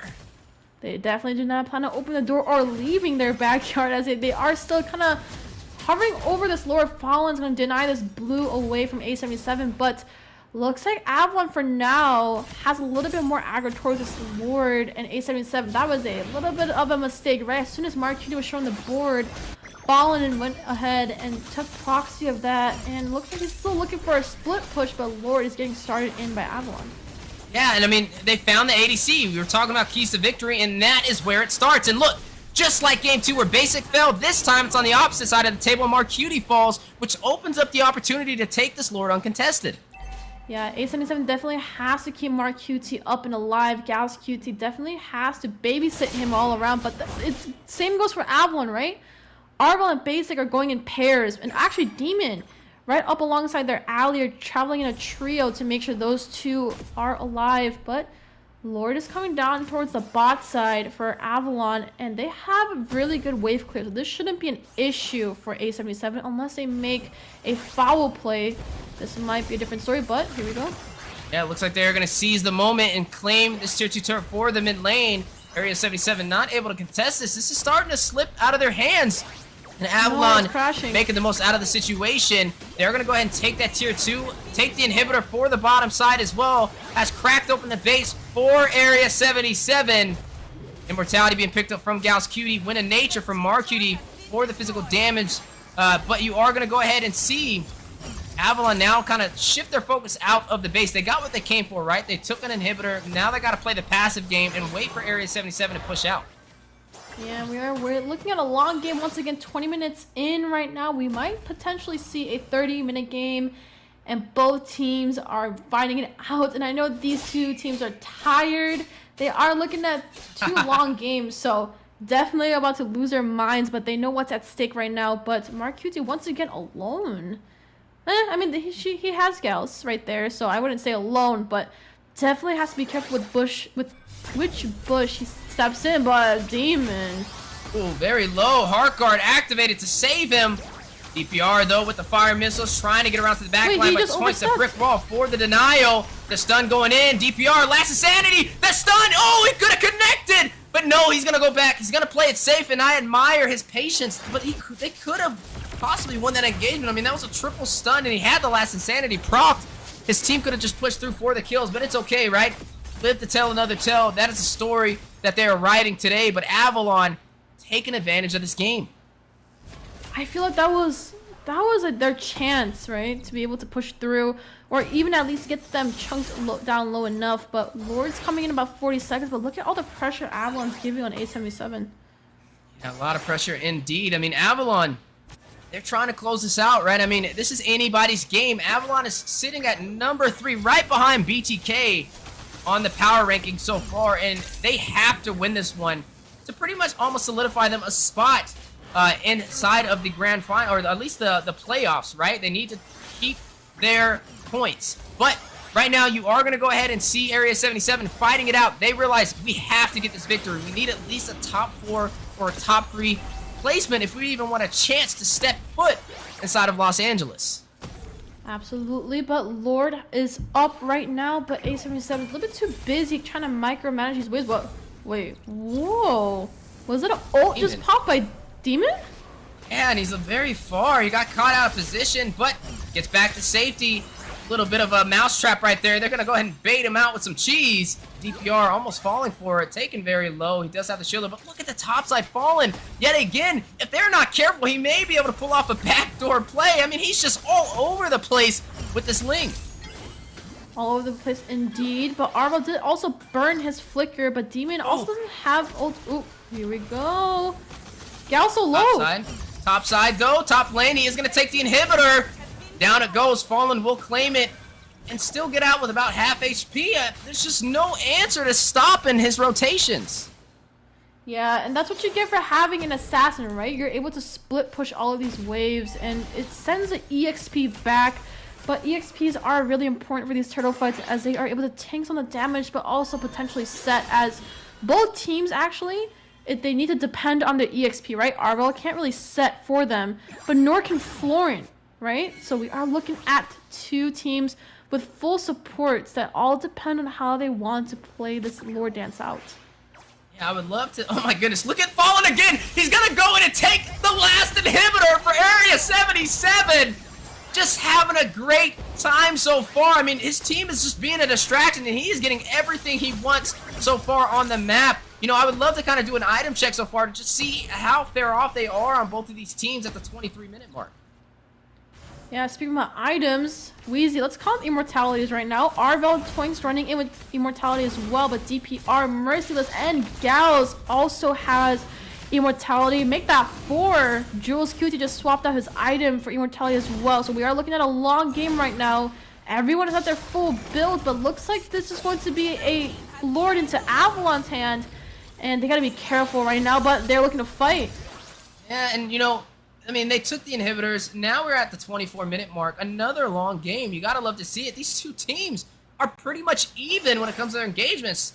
And I love to see just how well they're executing not only their drafts, but also their objectives prioritization. Now, I will say, with this Lord in favor for Avalon, they may be able to close this out. You are seeing Fallen pick up that immortality, so they are planning to end this with this push. But the question is, can they do it? Will Area 77 be able to stop them? Area 77, they need this win. They fought so hard to get here, kind of crawling their way through, right? They took their first victory so far today out of the whole entire NACT fall season, and it looks like they're trying to take some more.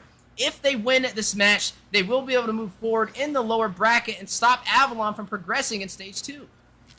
And we're gonna have to write you a record label, Wheezy. Lord's crashing into that mid side, but Toinks gonna rush in. You are gonna go ahead and see Jules Cutie taking some damage from the Void Crystal. Heart Guard being activated. Fallen getting back to safety. Last Insanity from DPR. Manipulation dropping down. Basic very low.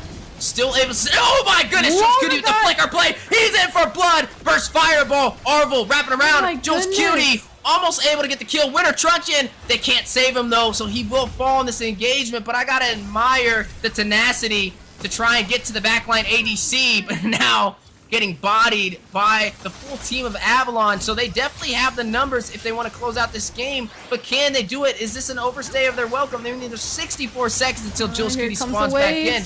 But waves are going in. Arvel, immortality has been proc. You are going to go ahead and see Tips of Blades drop down. Fallen with the Heart Guard combination. A lot of damage from Marcutie in the back line. They need to be able to get to him, but Marcutie with his positioning may be able to do it. But Basic wraps around and closes it out.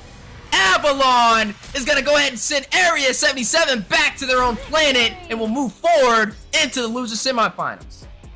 And that is going to be a win secured for Avalon in a very 2 long matches for both Wheezy and I. But I got to give it to the players, their props. 2 almost 30-minute games, and they weren't playing for these 2 games. But Avalon does take this win, which puts them at a comfortable position for 4th place and also their seats for semifinals and grand finals. But we aren't done yet. We still have 1 more to go. But wow. That's the first BO3 and 2 of the longest games we had so far. But Wheezy, break down the post games for me.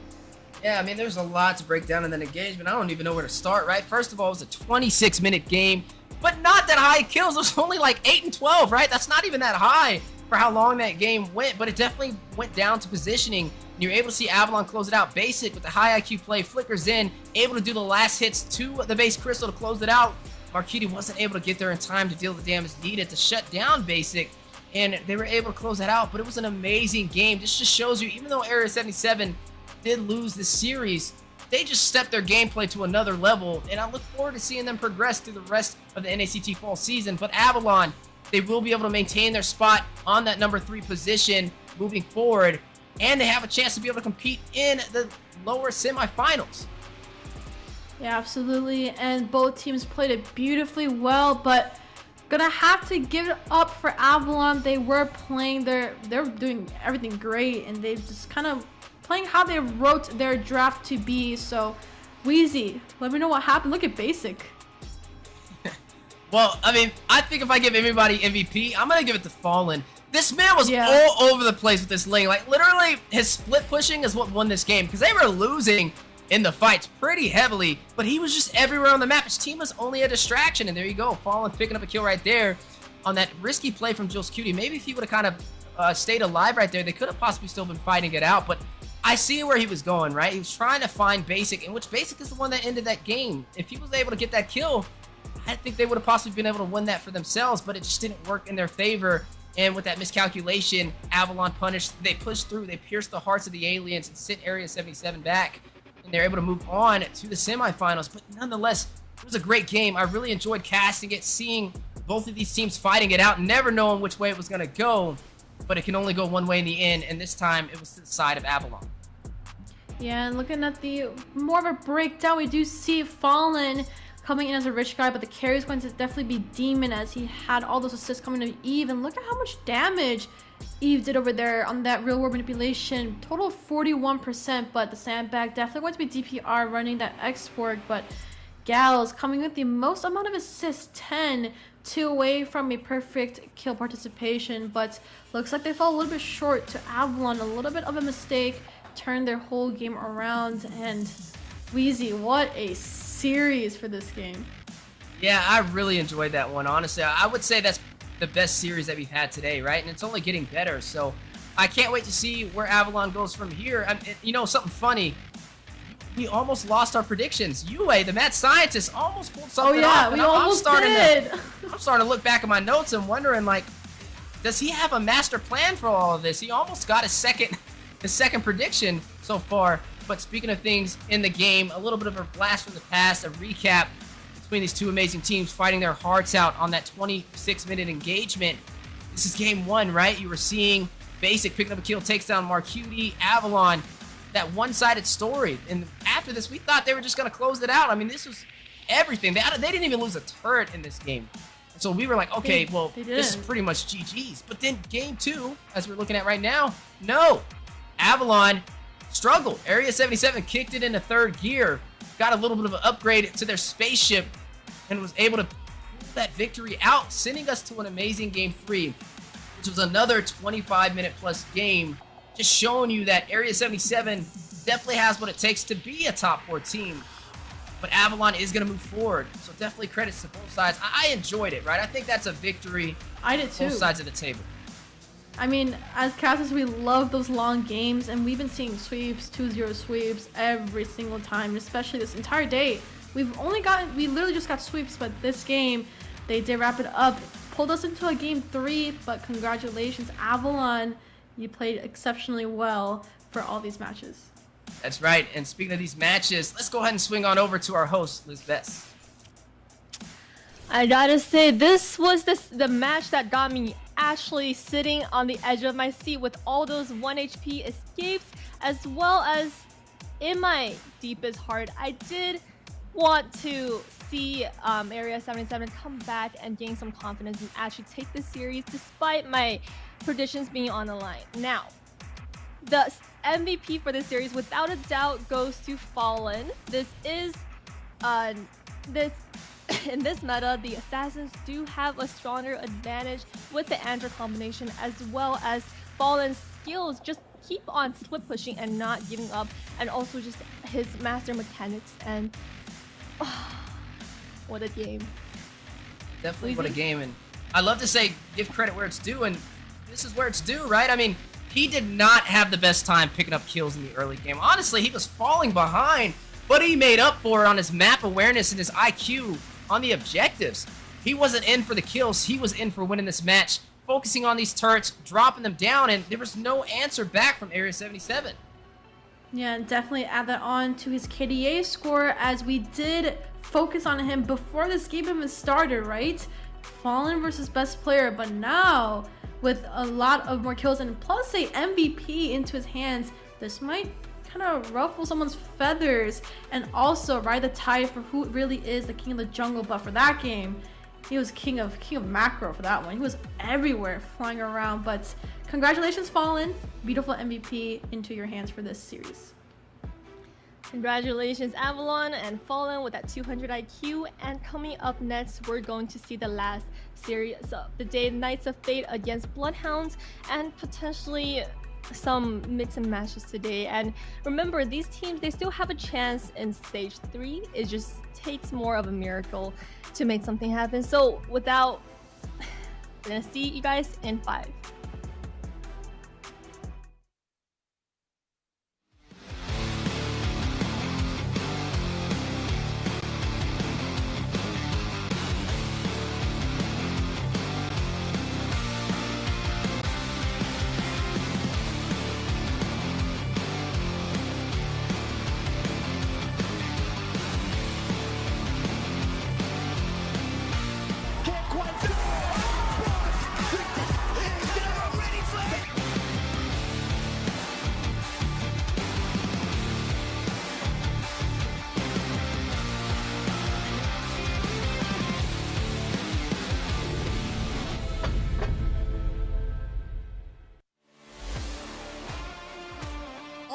Mobile Legends is Liz here with the weekly recap for the fall season. Now, last weekend we had an electrifying finish to stage 1 of the NACT, and we're already gearing up for even more intense stage 2 this coming week. Now, first things first, this past weekend has shown you anything is to keep your eyes on Zia from the O'Hara brothers. This rising star solely showed in stage 1, pulling off not 1, but 2 Lord Steals against Mobile Zane. His fast fingers, positioning, and quick reaction time have turned the tides around for the O'Hara brothers, securing that victory against Spring Champs BTK. Now, we've managed to snag Zia for an interview, so let's take a look at what went on in his mastermind during those game-changing plays. Alright, Zia, so obviously in the first stage of the regular season, you stunned the world with your marksman. You're the new addition to the O'Hara brothers, and you really blew the world, especially your 2 Lord Steals. Now, the first Lord Steal especially, you were against 4 members of BTK, right? So your jungler just died, and then you kind of watch in the bush, and you steal that Lord with your ultimate. So can you go through a little bit of what went on in the team comms when that happened? I had to like do something to at least stay on the game, because I'm pretty sure if I didn't get the Lord, I think we lost the game. But thanks to Carlos, aka best player, he gave me a space to walk on that certain bush so they wouldn't know I'm there, and yeah, just like ulted. I get it, you know. It gave me a free space to move around the map. It was a good play for him. What happened is you walked away, and then they were chasing you, but you ended up killing ISO. Like, what happened there? I think it was a misplay for them. If I'm being honest, I think it was a misplay for Bodge, because he has flicker, right? I rewatched the video. He has flicker. If he just flicker and ult me, I would not kill ISO. They would have just killed me, and you know. And then he didn't though. But he didn't. Waited. Yeah. He waited. Did he use his flicker at the end or? At the end, when he was like getting close, cause I was padding towards the bush. He thinks I'm gonna use the bush to kill him, so he flickered through the bush. Then I flickered out, cause I know he's gonna do that. And you kind of predicted that. That's yeah. Master play on your part. And when you stole that Lord, what went on in the team con? AK, 6K.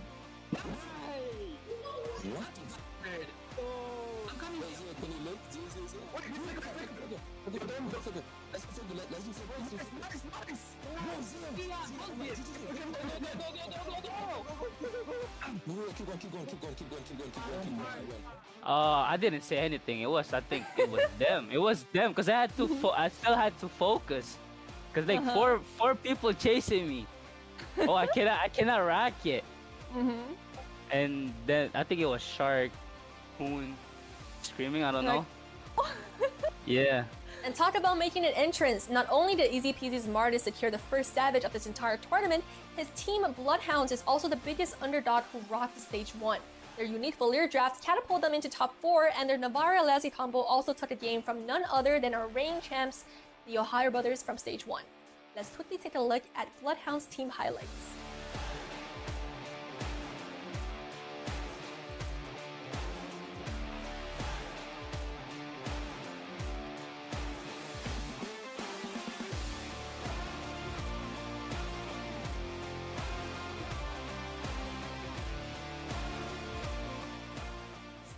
Leading the pack, we've got the Ohio brothers with a commanding 100 points, closely tailed by BTK at 90.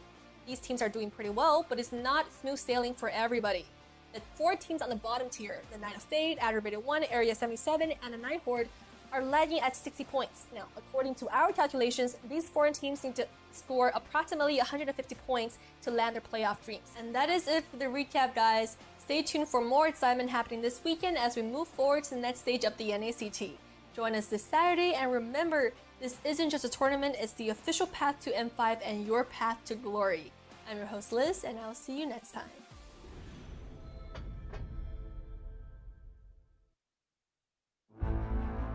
In the world of esports, every battle is a chance to prove oneself. Every moment holds the potential for greatness. It's not just about winning, but the spirit of competition that drives us forward. NACT 2023 Fall Season is where dreams are realized, where champions are crowned, and where legends are made.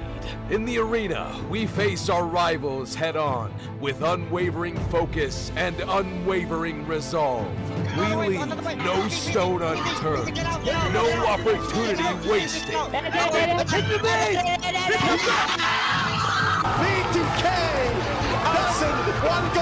Together, we create moments that will be etched in history. We inspire, we innovate, and we forge new paths towards glory. NACT 2023 Fall Season. My fight, my moment.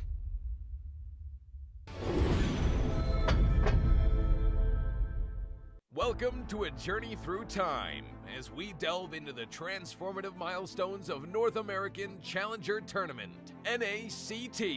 Our story begins on April 11th, 2022, when the North America Community Tournament was officially renamed to North America Challenger Tournament. The official NA YouTube channel was also introduced, and Team A77 claimed the title of champion for the season. Fast forward to August 7th, 2022, and NACT evolved into an officially organized North American regional event.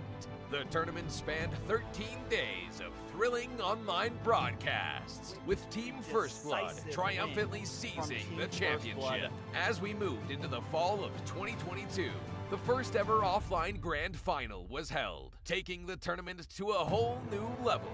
This landmark event took place in Las Vegas, USA, creating an unforgettable live experience for all the fans and competitors. The NACT trophy was unveiled, and the championship title went to the Valley. They also represented North America in the M4, finishing in an impressive 6th place. It was a remarkable moment, as it marked the start of a new era for NACT. By February 2023, the NACT spring season was underway.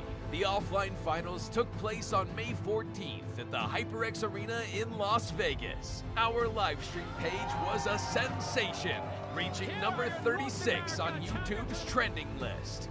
Gerald Solomon, the head of the North American Esports Association, was in attendance. Bloodthirsty Kings, who will represent the United States in the IESF.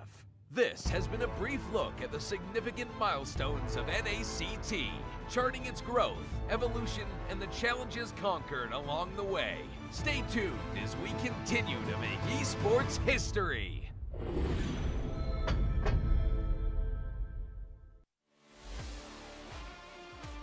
The upcoming tournament for NACT Fall. This is Mara, wishing you guys luck, and I hope you guys do so well and you go to Philippines for the upcoming M5 World Championship. And you never know, it might be you that I announce as the winner. Hi, I'm Gideon Q. I'm from Malaysia. I'm a talent as well as a caster for a majority of the MLBB tournaments that you may see internationally. Good luck to all the teams who are coming in for NACT Fall season. I can't wait to see potentially new talents coming out from North America. Obviously, we love the old, but some new ones would be great to see how the community is going to continue to grow, and especially when we're looking at the top 1%, good luck to all of you guys, especially those who are prepared to deal with a giant crowd when you start flying over for the international. Good luck, everybody. Wait. Hi everyone, I'm Eterna. How are you guys doing? I just want to say a few good words here. I've been very excited to see you guys grow. It's so great to see how things have developed over the seasons, over the years. I hope it gets bigger. I hope you guys have more to say on the international scene, and I heard you guys are coming to ISF, so that's super great. Can't wait to see you guys there. Can't wait to see you guys rock the, LBB scene.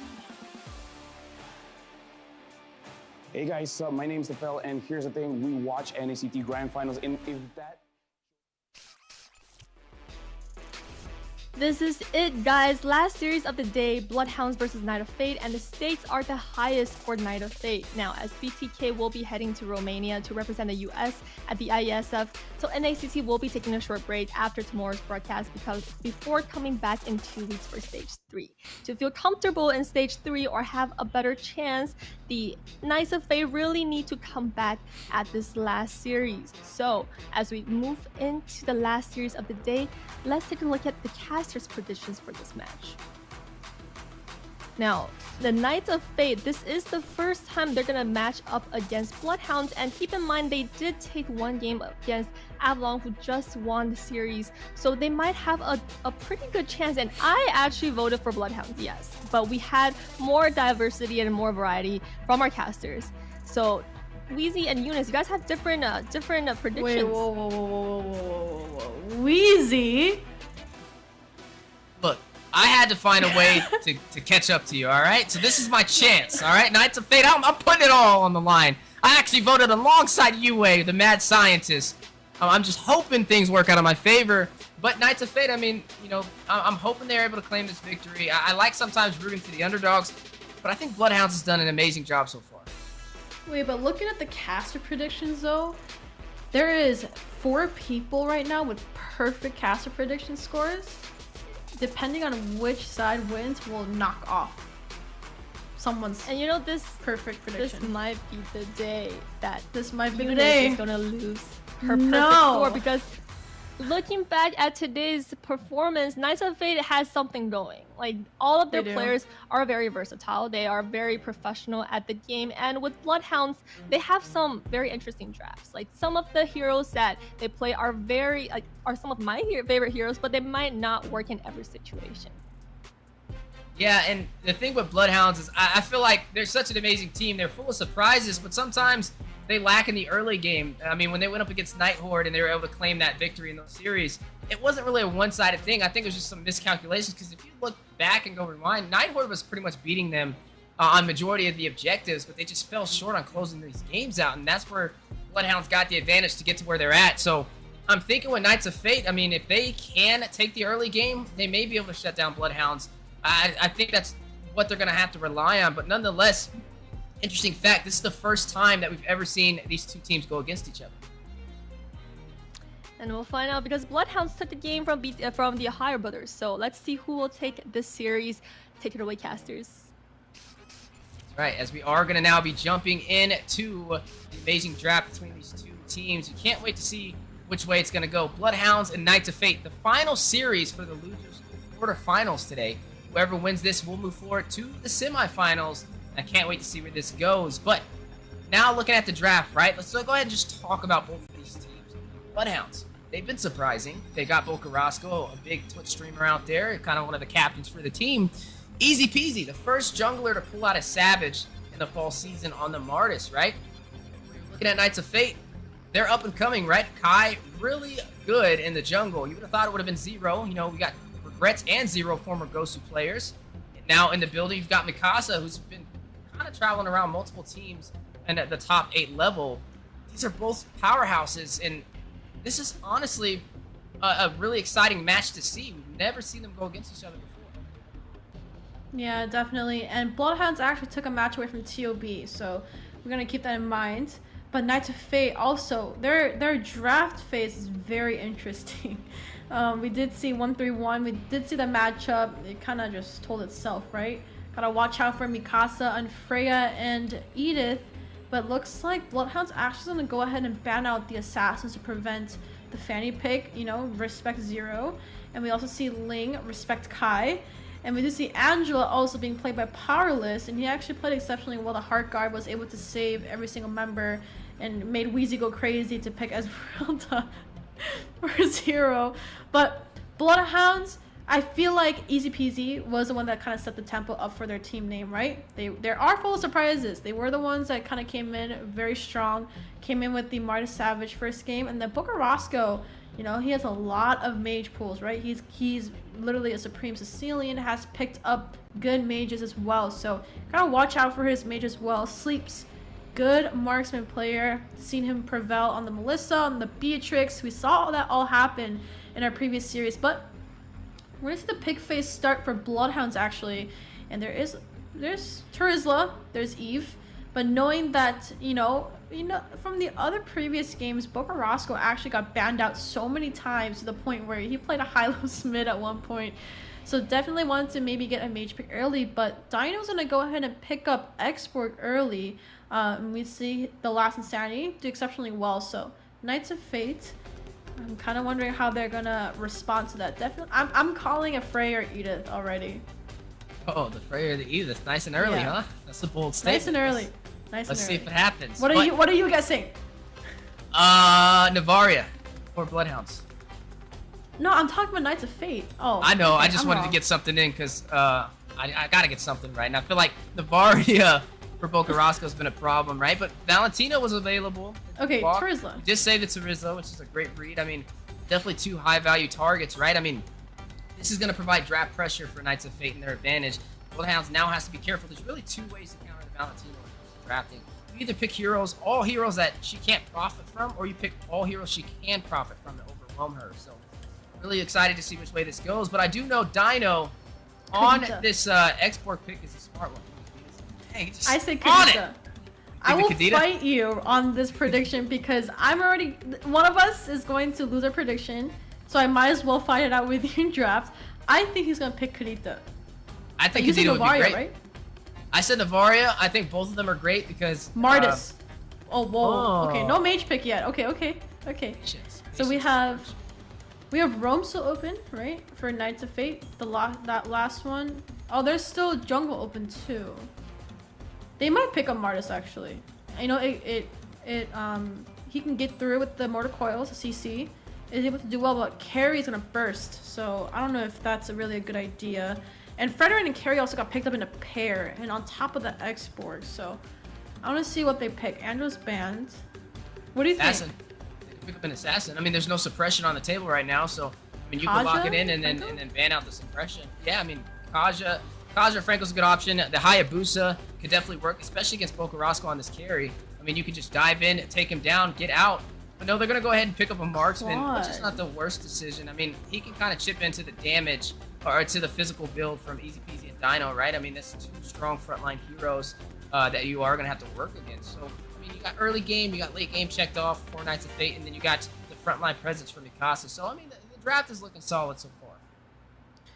I feel like Knights of Fate might block Boca Roscoe from picking anything. They have 2 bans left, right? And I cannot kid you, every single series I have seen Boca Roscoe play, his mages just always get so limited. So the Valier is out. Now the Faramis is out. I mean, there's still obviously other picks, but his one tricks, his very comfortable picks have been continuously getting banned out. So hopefully Bokarasco can pick up a good mage this time, and Sleeps is definitely gonna be running that carry. Copla, I wonder what roam can be suitable here, right? You give the Lolita, Zero's gonna take it, right? The Valentina, the IMU. So I don't know. Valentina gives a lot of draft pressure, so Bloodhounds has to be careful. Like they can pick up suppression, but Valentina's just gonna pick it right up. So Kufra got banned. Not bad. I mean, I feel like both sides have answers so far. It's definitely a smart draft. I just can't wait to see which way this goes. But it's pretty even so far. I mean, even looking at Bloodhounds, they have late game checked off. They have strong frontline early presence. I think they need some more early game damage though. So maybe going in for an early game mage could be an answer. I wouldn't go in for something like the Farza though, just considering you got a Valentina, you've got a Claude to go against. So I mean, something like a Lilia could definitely work. I mean, the Valentina couldn't profit. You can use the Black Shoes to basically undo all the damage that Regrets is going to do to you. And then also you can use it to escape the penalty zone from Tarizla. So I think that could possibly work. The Kadita that you mentioned just got banned out, so that's definitely not going to go. I don't see Navaria here. The only reason I don't see Navaria is because I feel like it'd just be too much of a passive play style for Bloodhounds right now. They definitely have to play from afar a lot more than they would like to. But the Kaja does get taken off the table, so I mean this opens up the door for Knights of Fate to pick up the Hayabusa. I just saw Grok open, right? Powerless has ran Grok before in that roam position. Powerless is the roamer for Knights of Fate, so I kind of want to see what they're thinking, because they did pick up a marksman. Definitely Kai might go for an assassin only because of the carry. There's no peel. Or there's no dive. I mean, there is Mikasa with the penalty zone, yes, but it has to be enough. And once Carrie gets fed, her speed light wheels is gonna take him down pretty fast. So I'm gonna call my pick for Bloodhounds. Farsa. I feel like Farsa's. I don't even know if Farsa's actually viable here because of Lance. Yeah. I wouldn't do Farsa. Weezy, come on. I'm gonna fight with you in all this. What are you thinking? I said Lilia. I think Lilia would be good here. I feel like that's probably one of their best options. The Lunox, I mean, maybe if you wanted to have some survivability thrown in there, it definitely could work. Would it be the easiest to pull off? Maybe not. I mean, the Kagura's definitely an option too for the early phase, and also I wonder if that could sneak in there. I mean, you are right though, like limiting a lot of the mid lane picks. They're definitely worried about Bokarasco right now. Banned. But I wouldn't go late game mage. I would go something early because you already have the carry for the late. Eve? Oh! Novaria! Oh! I said it in the very beginning, but then I didn't think they were gonna actually pull it off. Okay, so they did pick up the Novaria. So Lance definitely has a lot of dive potential on the carry. He might go for the tanks a lot or hybrid for sure. See, the thing is, Knights of Fate, they are very, they're surprising with their draft. So I don't even know what he's gonna pick anymore. So maybe sustainability. Oh, they're gonna go in for the Carmilla. Okay. So if Powerless can combo well with Mikasa, that's deadly. So Bokarasco definitely a little bit of swapping around. We've seen Edith roam before happen. I think TOB played Edith roam for the first time before anybody else did, but did very well. So definitely have to look. But drafts finished, Weezy, and I'm looking at this. Wow. Yeah, there's a lot of X factors out there. I really want to see which way this goes. I mean, that's definitely a Bloodhounds type of drafting style. Bokarasco getting comfortable on the Navaria. That could be a problem. I would say there's a lot more comfort picks for Bloodhounds. Yeah, but this is also a Knights of Fate draft. Like, you can just completely tell it. You don't pick Carmilla right now in this. Yeah, that's what I was going to say. We got two comfort picks put against each other as we are now jumping into game number 1 of the last series for today, the loser quarterfinals. Bloodhounds going up against Knights of Fate in a best of 3.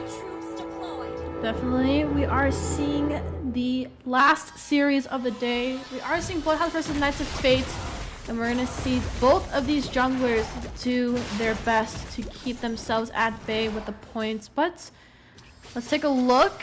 We already see Bogarosco having a little bit of trouble. Obviously, Agro will definitely be pulled towards Knights of Fate, towards that mid lane. They have a lot of clear, but once Novaria gets her first and second skill, she will definitely be able to clear minions a lot faster.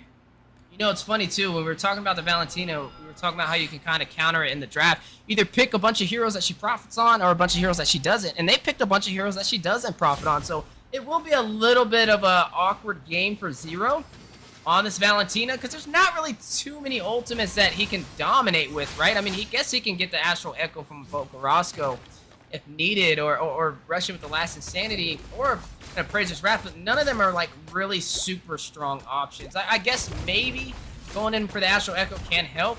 It's definitely gonna be a little bit of a harder time. Yeah, I can give the vision, increase the hit markers, but speaking of damage, Powerless, very low. Sleeps, draws first blood, picks up the kill. It doesn't go to just anybody. Goes to the ADC for Bloodhounds.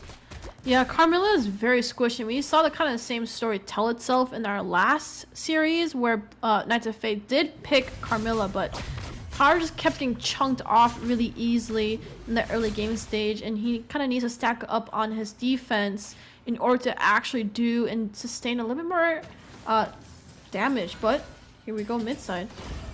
Yeah, you're already seeing Bloodhounds take the first kill, but will they be able to get the first objectives? You are slowly starting to see both teams rotate around to this Turtle. We know with the recent patch updates, Turtle now gives 12% additional XP boost to whichever team gets it. And you can definitely see them focusing on this objective heavily, forcing out the flicker. From Copla. Easy peasy now rushing in. He does have the Retribution, but can he close the distance? A 4-man Astral Echo from Bogarosco, showing his mastery in the mid lane. Kai is going to go ahead and get that Turtle, but Boca with the snipe, taking him very low. Easy peasy, takes out Powerless. Boca finds Mikasa. Kai very low. Won't be able to get out of there, but that is going to be a 2-for-none trade. But wait a minute, dodge the Appraiser's Wrath, and goes back in for that knockup. Zero finds Easy peasy, gets a double, takes down Dino, evening out the scoreboard 3-3. And that is a beautiful micro play from Zero coming in. 2-0 on the board for him, but score is still tied up. We do see the gold leading into Zero currently as he's sitting with 2 kills on the board, but right behind him is Bogarosco. But look at the gold laners right now. We are looking at the gold pretty tight and even, but Carrie is going to go ahead and pick up her first core item, which is going to be Corrosion. But they're looking for a little bit of a siege, and this is what we want to see, the pressure towards that gold lane as they really start to snowball and really have the most amount of damage towards that mid to late game. Yeah, and you are going to see the Demon Hunter picked up by Regrets as well, so both of them already getting their core items, not even going in for the boots. War Axe picked up from Kai to be able to deal a little bit more damage at pin when he is in these fights, kind of wanting to fight it in for the long run. There you are seeing Kai right there. Getting Boca very low, but he is going to go ahead and snipe out those minions so he can go back and get some HP. We do see it. Kai loves to do a little bit of peekaboos here and there, right? He doesn't fully commit, but he'll come and say hi and let him know that they're there. But Regrets is farming up pretty nicely. Hasn't been taken off the board, but here comes Copla. And I feel like whichever marksman steps out right now might be a safe. But Powerless actually going back home. Wait, Powerless in the bush does have the Curse of Blood. Is going to connect. Blazing Duet canceled out by the knockup of Copla. Using the Primal Wrath now. Vengeance activated, trying to sustain and deal the damage back. But Sleeps with the Speedy Light Wheels is going to find Powerless. That is his 3rd death so far in the past 4 minutes. Here comes Zero. It's done. Copla is going to flicker away, though. Gets back to the turret, almost falling. That's a beautiful cancel, however, coming in on the Blazing Duet, but Easy peasy going to claim that turtle for the side of the Bloodhounds. An objective in their hands. Both teams currently holding 1 turtle. Last Insanity on a Mikasa from Dino. Secures that kill. Clock of Destiny was picked up from Bogarosco too, so he will have a little bit more sustainability and extra mana when it comes to these engagements. Yeah, definitely engagement as well. But you said earlier, right, when Valentina can profit off of the ults, you thought Astral Echo was one, but he's actually using Copla's ults. The Primal Wrath. Yeah, I mean, he doesn't really have the best selection to choose from, which I feel like he can still pull it off. It's just a little bit awkward for the Valentina. But nonetheless, I mean, as long as he can use it when needed, his team can definitely profit. But right now, speaking of profiting, you're looking at a pretty much even game, right? Both teams claiming a turtle. No turrets have fallen so far, but you are looking at Bloodhounds leading by 2 kills. Yeah. Even though it's 2 kills, so the goal lead isn't too much yet, right? But both teams are playing this nice and slow. We both know that both of these marksmen does need to scale, but Sleeps is sitting at 2-0 right now, so definitely need to have an answer for him before he starts to get way too fed for Knights of Fate to go ahead and respond to his pick, but bot side. Still play called in. They are going to possibly get a pick off, but he does have the BMI, so I don't think they'll be able to pull that off. But you are right. Sleeps is going to be the determining factor on who has the power in this game. I mean, he has 2 kills so far, so he's definitely up in gold compared to Regrets. And speaking of Regrets, regretting stepping into that situation, hit with a chain of CC and Sleeps with a speedy light wheel is going to take down Powerless. Look at Dino getting chipped off as well. 0 doing a lot of damage, but also he's sitting at 2-0 right now too. So Sleeps and 0 kind of holding the damage dealers for right now for both sides, but Sleeps definitely needs to have an answer and how he's going to determine these team fights. But Knights of Fate has to determine how they want to take Sleeps off the board, as if he gets too fed, this might be too late for things to get turned around. And there you go, 2-for-1 jungler. When you put the Navaria in Bocarasco's hand, he is going to get that turtle for Bloodhounds. 2 turtles in their favor, 1 over what Knights of Fate currently has. Now looking at the battle or a siege for the mid lane, you are looking at a lot of pressure over there. But on the bottom side, blink of an eye and the speedy light wheels, Regrets very low. Wow. Blazing Duet's out of there. I'm confused about the Blazing Duet. I don't think that part was necessary, but he is very low. He's going to have to let this turret go. I don't think he can go in and contest it, but no, he is still going to go in. He does have 0 wrapping around. A good rotation from the Knights of Fates to punish the mobilization. Curse of Blood. Regrets is going to take down Sleeps. They get another. Copla's going to find 0. Bocarasco taking down Regrets. And Copla now rotating around. Powerless still in position to contest them from taking this turret. Yeah, that was a beautiful snipe coming in from Bocarasco. And that is one of his best mages over there. But they're going to go ahead and take this turret away from Knights of Fate. And possibly a kill on that. Yeah, Powerless trying to run away. Wait, what? I think he can get it. No! No, he doesn't. That's not a 1 HP. That's a 0.5 HP escape. Wow. I know Carmilla also has regen, I believe, with her first skill, right? Oh, Makai. Did you see? Dino picked up the Ice Queen wand as well, so he will be able to provide that slow when he uses the fire missiles. Some good utility to stop Knights of Fates from running away.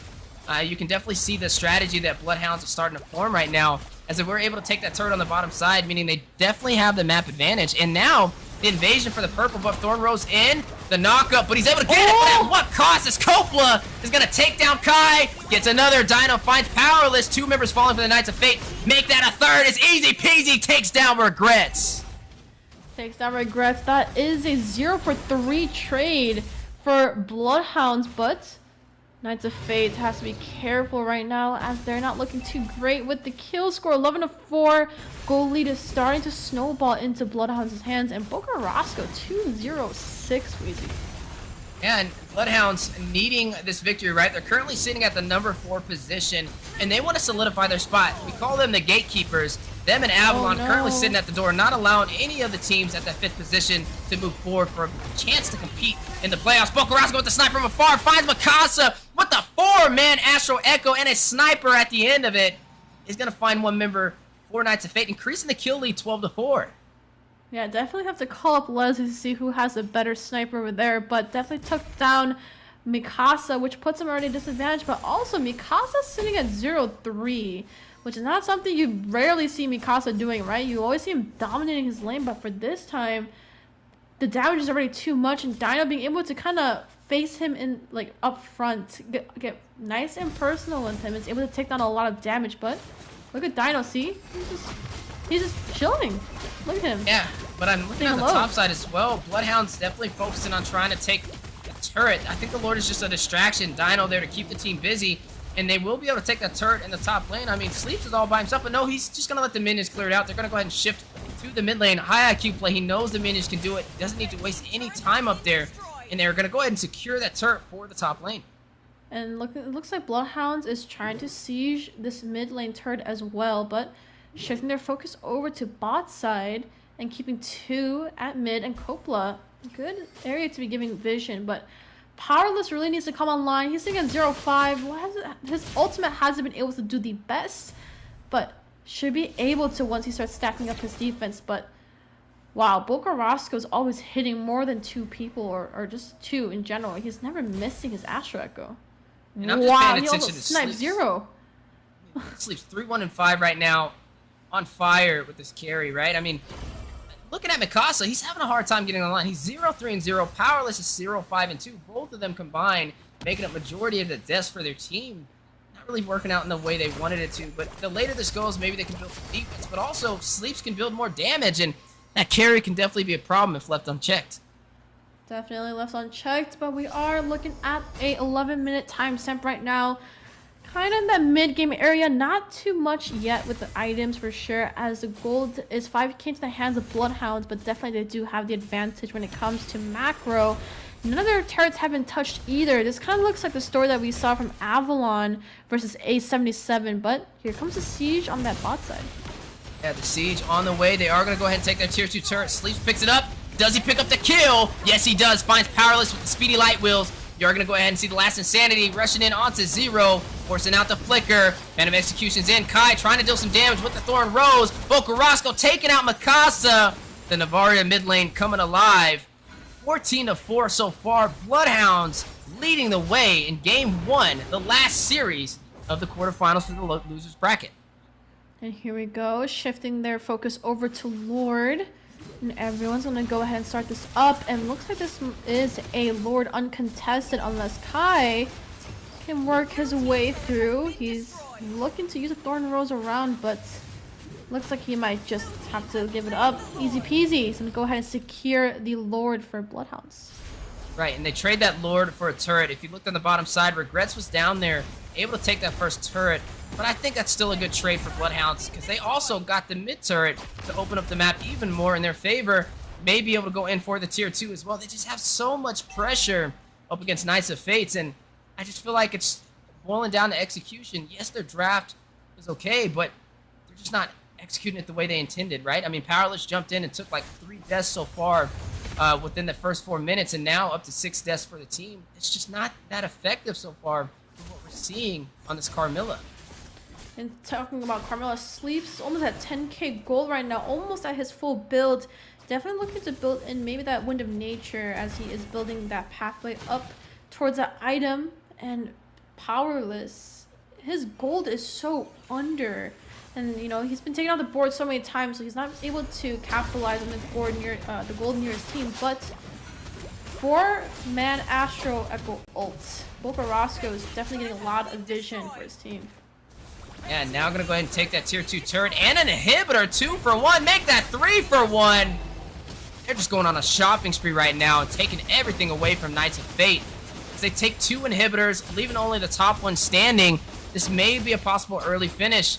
We gotta see how Knights of Fate can turn this around, right? I think it's definitely gonna start with playing passive. They're too far behind in the economy. It's already a 10,000 gold lead. Speed 10,000 gold lead. Looks like they're gonna go ahead and take this inhibitor turret. 5-man Astro. Oh, here we go. Big play from Bocarasco to set up his team for the kill. Sleeps is going to find one. Easy peasy takes down Powerless. Because of falls, 0 falls as well. Dino picking up that kill. Making another. Sleeps takes down Regrets for the double. Coppola takes down Kai for a full wipeout on the Knights of Fate. And Bloodhounds is going to secure Game 1. Yeah, beautiful game. And congratulations, Bloodhounds, for taking away the first win of your series. But that is... We just kind of saw how Bloodhounds played their way, right? That's just what Bloodhounds is known for, their play style. And Bocarasco, with those mage picks, is something that you don't want to give up to him, right? But that is a beautiful game coming in. It's kind of very one-sided towards that mid to early game. Knights of Fate definitely has to kind of tweak their roster just a little bit. Not the roster, but more towards a draft, as it wasn't looking too great, right? Powerless getting taken off too early. Mikasa following that as well. So definitely have to move around some picks, or possibly, you know, switch up the draft, the style, to kind of match up with Bloodhounds. Yeah, I mean, right, it was more like a one-sided story. Bloodhounds was just able to kind of close it out with a fast finish. It's about like, what, 15, 16 minutes? Just definitely showing you that they're evolving and scaling through those times. That's one of the most things I'm excited about Bloodhounds. I mean, we kind of look at what they've been doing for the professional scene in North America, they're always in the NACTs, and this is their first time getting a top 8 placement. And now, fighting their way for a possible top 4 placement, right? They're only getting closer and closer to a ticket possibly to M5. Now, looking at Knights of Fate, we got to see them turn this around. We're looking at the post-game stats so far. 14-minute game. We are looking at a 14-minute game, one of those faster-ended games. 19 kills on the board for Bloodhounds, and looks like Boca Roscoe is going to come in with a perfect KDA 4-0. No deaths on the board for him, but look at Sleeps coming online 6-1, and Coppola able to give many sets, and he's actually 1 away from a full kill participation. So that's how you know Coppola has been giving most of those sets. Easy peasy going and running that Fredder jungle. Definitely going to give him the most objective place. But Wheezy, break me down in this replay.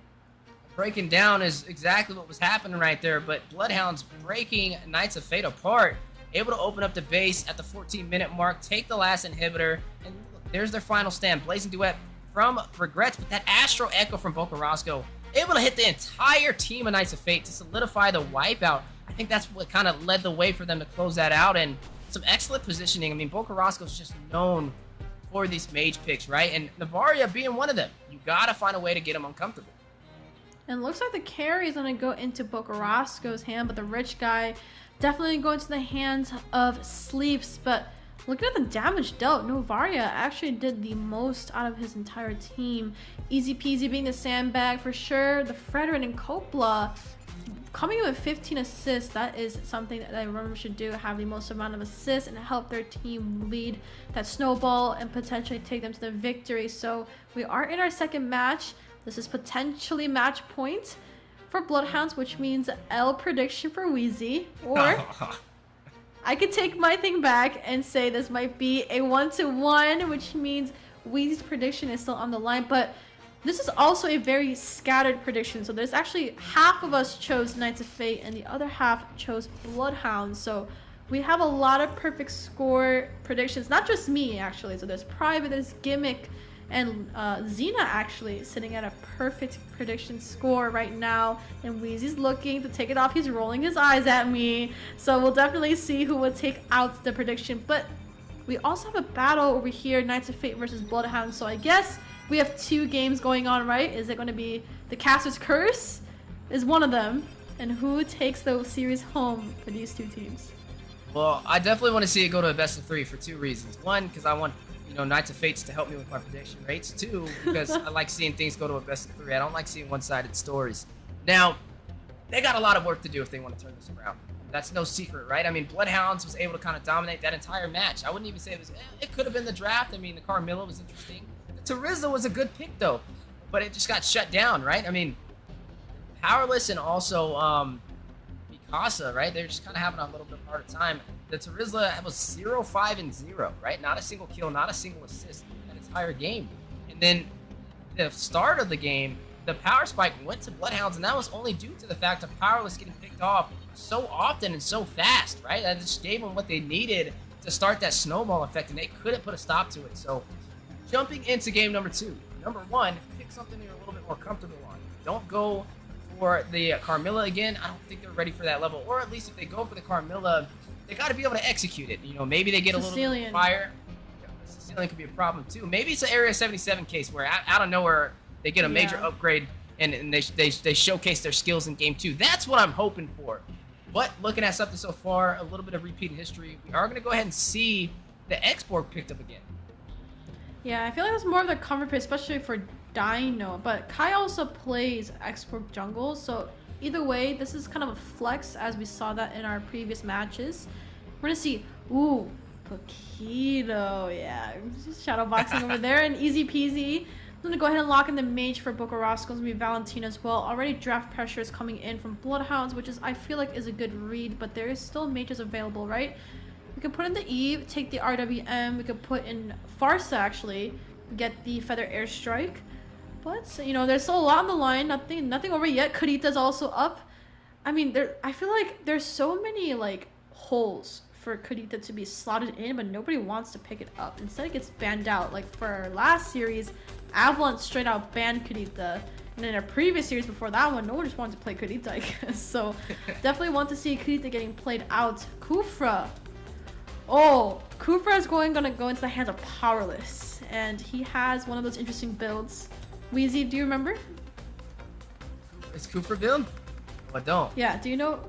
You don't know Powerless? I feel like it was like magic items or something like that, like magic. So he goes. damage? He goes. I always make fun of him for this, but it works. It works differently for every player, but it is going to be the shoes depending on the team draft. Then he goes straight into, I believe BOD.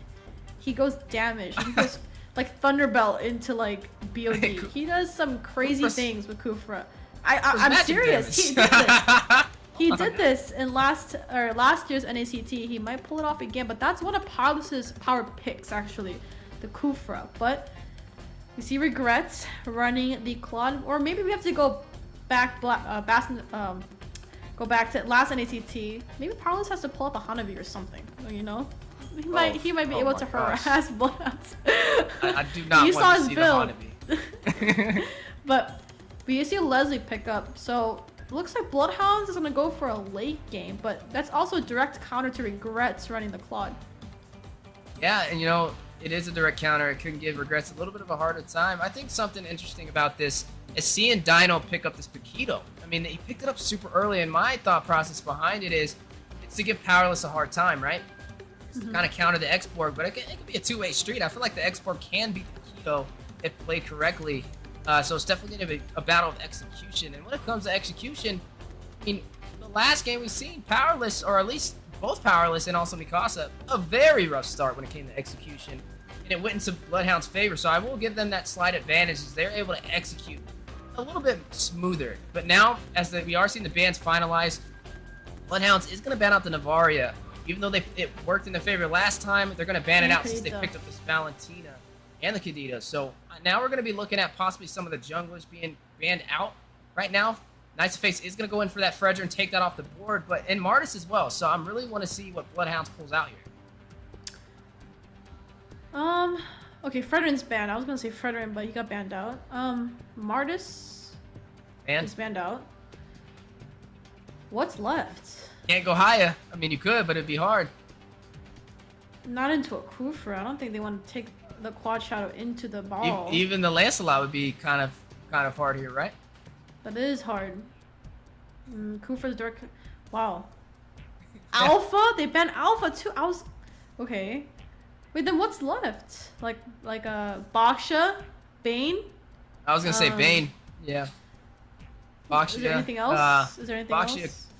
Or we can put Paquito in the jungle in the slot in EXP, which I think they might do, but not sure. There's not much really room for the junglers. Oh yeah, they're still okay. They still got a lot of insurance left. Knights of Fate, however, they need a mage, and they've just banned out like good utility mages. Eve is still open. I feel like okay. Oh, Valera actually got banned out too. Interesting. Well, it's a hard read. It's a hard read to say. That's what okay, Minnow. Okay. So Minotaur. I feel like the BMI can easily dodge out the Minion Fury though, so I feel like everyone except for Regrets will have a hard time working around Minotaur, but I can't read these two teams. Like they always have the weirdest picks, but it works for them. So I wouldn't say weird, but very interesting picks. But I don't know, because usually Wheezy and I are good at reading drafts. We can kind of tell what they're gonna pick, but with these two, we've been having a hard time. I gotta put on my thinking cap. You know what I mean? I gotta think this one out. I say for Knights of Fates. Knights of Fates has good late game damage from the Claude. The is gonna once more make a whoa! Harley sneaking up in here. Now this is interesting. I know they played Harley last NACT against BTK. They were doing well with the Harley pick. So okay, Harley mid. Wait, then Sleeps is gonna pick. Or no, what do they need? Jungle or EXP? I don't think that's Harley mid. I think that's Harley. We talked about the Harley Bane. That is Harley Oh, mid. it is Harley mid. It's Export jungle. Yeah, Ooh. Zero's gonna run the Harley. This is literally a blast from the past. This is literally it. This is. There goes the Bane wow. too. We talked about the Bane being one of We did talk the about last it. options for the So- jungle. So Yeah, so he's gonna put Dino and Paquito in EXP. Wow, this is. These two are good drafts though. Like I can't. I mean, I don't know about the Harley pick though. But well, I'll definitely it say was this target match is sleep in for for sure. surprises. I don't think there's any. It's hard to read. I It feel is. like I don't know. but it's not easy to pull off either. And I will say, for Knights of Fate, they pull out some wild picks. The Carmilla was one of them, and they didn't execute. So the Harley, I mean, they're jumping right back into the same type of plan, and I hope this time it can work in their favor. You know, I'm kind of rooting for that game 3 so I can get my predictions up for Eunice as we are now jumping in to game number 2 of the loser quarterfinals. Last series of the day. Who will be able to move forward into the loser semifinals? Knights of Fate or Bloodhounds? Bloodhounds currently sitting at match point. Although I want to keep my prediction, I would love to see this game go to a BO3 as both teams are also on the edge for points. One loss and it's going to put them at a huge disadvantage, but I want to see how Zero plays this Harley pick because I've seen it last year. You and I seen it last year, but it's gonna be a first walking for this season. We've seen a lot of picks getting picked in for the first time, right? We saw Carmilla. Now it's gonna be Harley. So definitely, and we also saw Cyclops, which is something we don't see. So very interesting matches so far. Ooh. A lot of engagement nice and early, but you gotta be careful. Over-aggression can definitely be costly, especially up against a team like Bloodhounds who tries to take advantage of the early game. I mean, just looking at their history, they've been scaling through the times. They've only been getting better and better. Knights of Fate, they need this victory, right? Both of them trying to fight it out. Bloodhounds currently sitting at the number 4 spot. Knights of Fate and that 4-way tie trying to open up that door, but Bloodhounds being the gatekeeper doesn't plan on opening it. Be able to take this match. I'm definitely interested to see how Knights of Fate responds, and there goes a response right there onto Sleeps. Massive Sleeps. damage, bouncing ball. They might be able to take him out, but the flicker just in time. A quick escape, but now a punish. Powerless, taken down. Sleeps draws first blood. That is going to be Bloodhounds picking that up. And he's kind of staying to get the last bit of his gold, and that's a first kill. Is the hand of Bloodhounds going to start that snowball in that top side as the jungler for the side of Bloodhounds was able to put that in his hands, assisted. But we see the macro over on Turtle, but looks like Knights of Fate actually has this. Yeah, it looks like they will be able to take this objective. Kai picking that up. That is going to be a neutral objective into the hands of Knights of Fate, even though they didn't get first blood, but now the penalties don't drop him down. Regrets is going to find Sleeps on the 1v1 matchup in the gold lane. Kai is going to take down easy peasy with the last insanity. Dino rushing in, trying to take down Kai. Boca Roscoe will secure the kill. 2 for 2 on the scoreboard. Who will be able to lead the way in kills? Will it be Knights of Fate? Will it be Bloodhounds? All of them very low. Tyrants rage onto the wall. Zero takes down Dino. An amazing set. Powerless finds Coppola, gets a double. Takes out Boca Roscoe. A huge play from the roamer of Knights of Fate. Gotta definitely watch out for Palos on this Kufra, as that is one of his main picks. But 5-2, that quickly just turned around. Now we are looking at a 2k gold lead, and the items are starting to stack up slowly but surely. But beautiful kills and beautiful setup coming in from Knights of Fate, and looks like Bloodhounds is gonna go ahead and look for that revenge right back. Trying to look for the revenge, and I'm looking at the Harley, right? Already picking up the arcane boots, has the magic pin. We're gonna have to see how he kind of plays into this. Zero definitely can be a problem. Not your traditional mage that you see. I mean, you mentioned even though back in last NACT he was with what was it, Fallout back then. So now looking at him, you know, with this new team, I want to see how this kind of plays in his favor. But the Harley's definitely interesting. He did pick up 1 kill though. He did pick up that kill, but we are still looking at the goal lead siege towards Knights of Fate. Still a 1k goal lead, 5-2, nothing really happening, but we are about to hit that 5-minute mark, which means a lot of items are going to get picked up by both sides. And look at Dino looking for Zero. Zero, very low. We'll be able to get out though.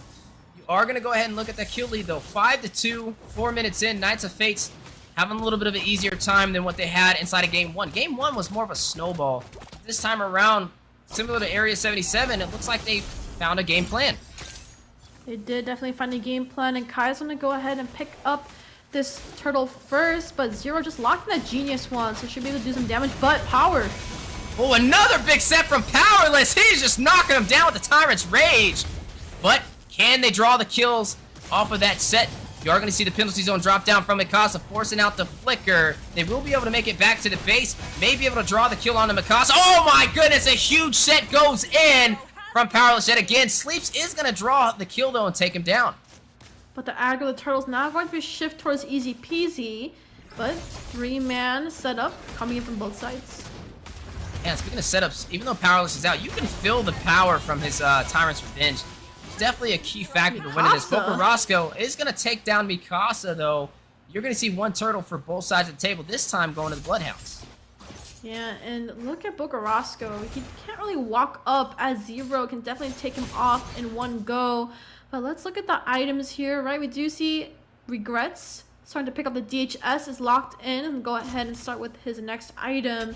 He sleeps, locking in Berserker, so it's going to start to crit just a little bit more. But rotation towards top side. Power.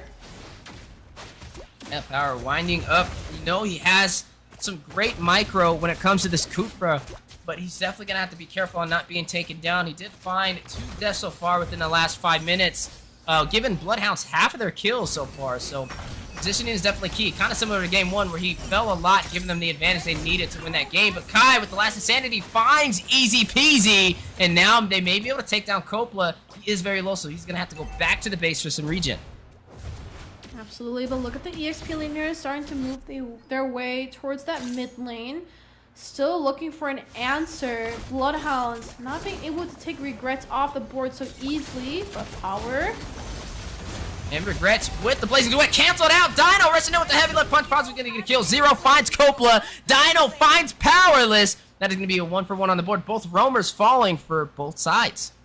And Turtle coming up in about 30 seconds. And that, I feel like that is a fair trade, right? Both roamers got taken off.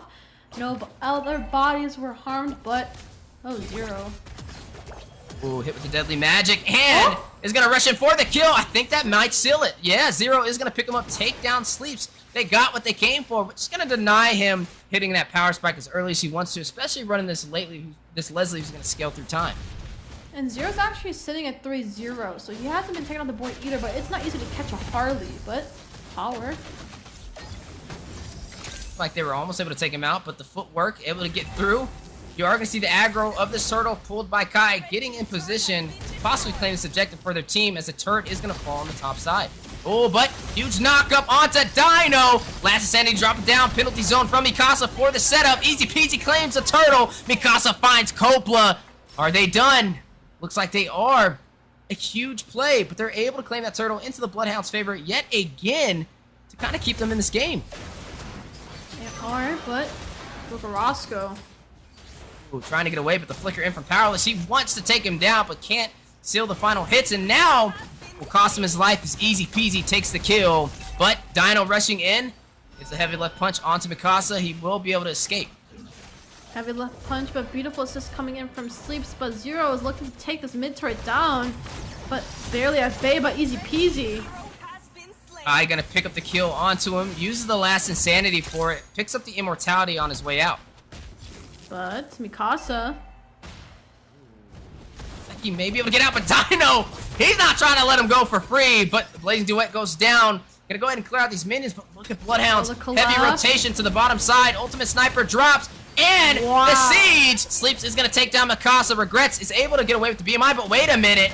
A misplay, a stun from Sleeps. Tyrant's Rage onto the wall from Powerless. Almost taking him down, but does not draw the kill. They are gonna have to recall back to the base, get some regen, which will open up the opportunity for Sleeps to claim this turret. but also in return, I'm gonna go ahead and take away that mid turret away from Bloodhounds. And we're seeing a little bit of a different play style than what we saw Bloodhounds last game. They're playing very aggressive, but for this game, they have to be very careful as they need Sleeps to make sure that he does get farmed up pretty well, and he is a main hitter of damage, but Dino. Whoa, we are starting to see Zero hit hard. That's like half HP on Dino right there with the deadly magic. Power. Definitely having to be a little bit careful. Not your traditional pick, but working in Knights of Fate's favor.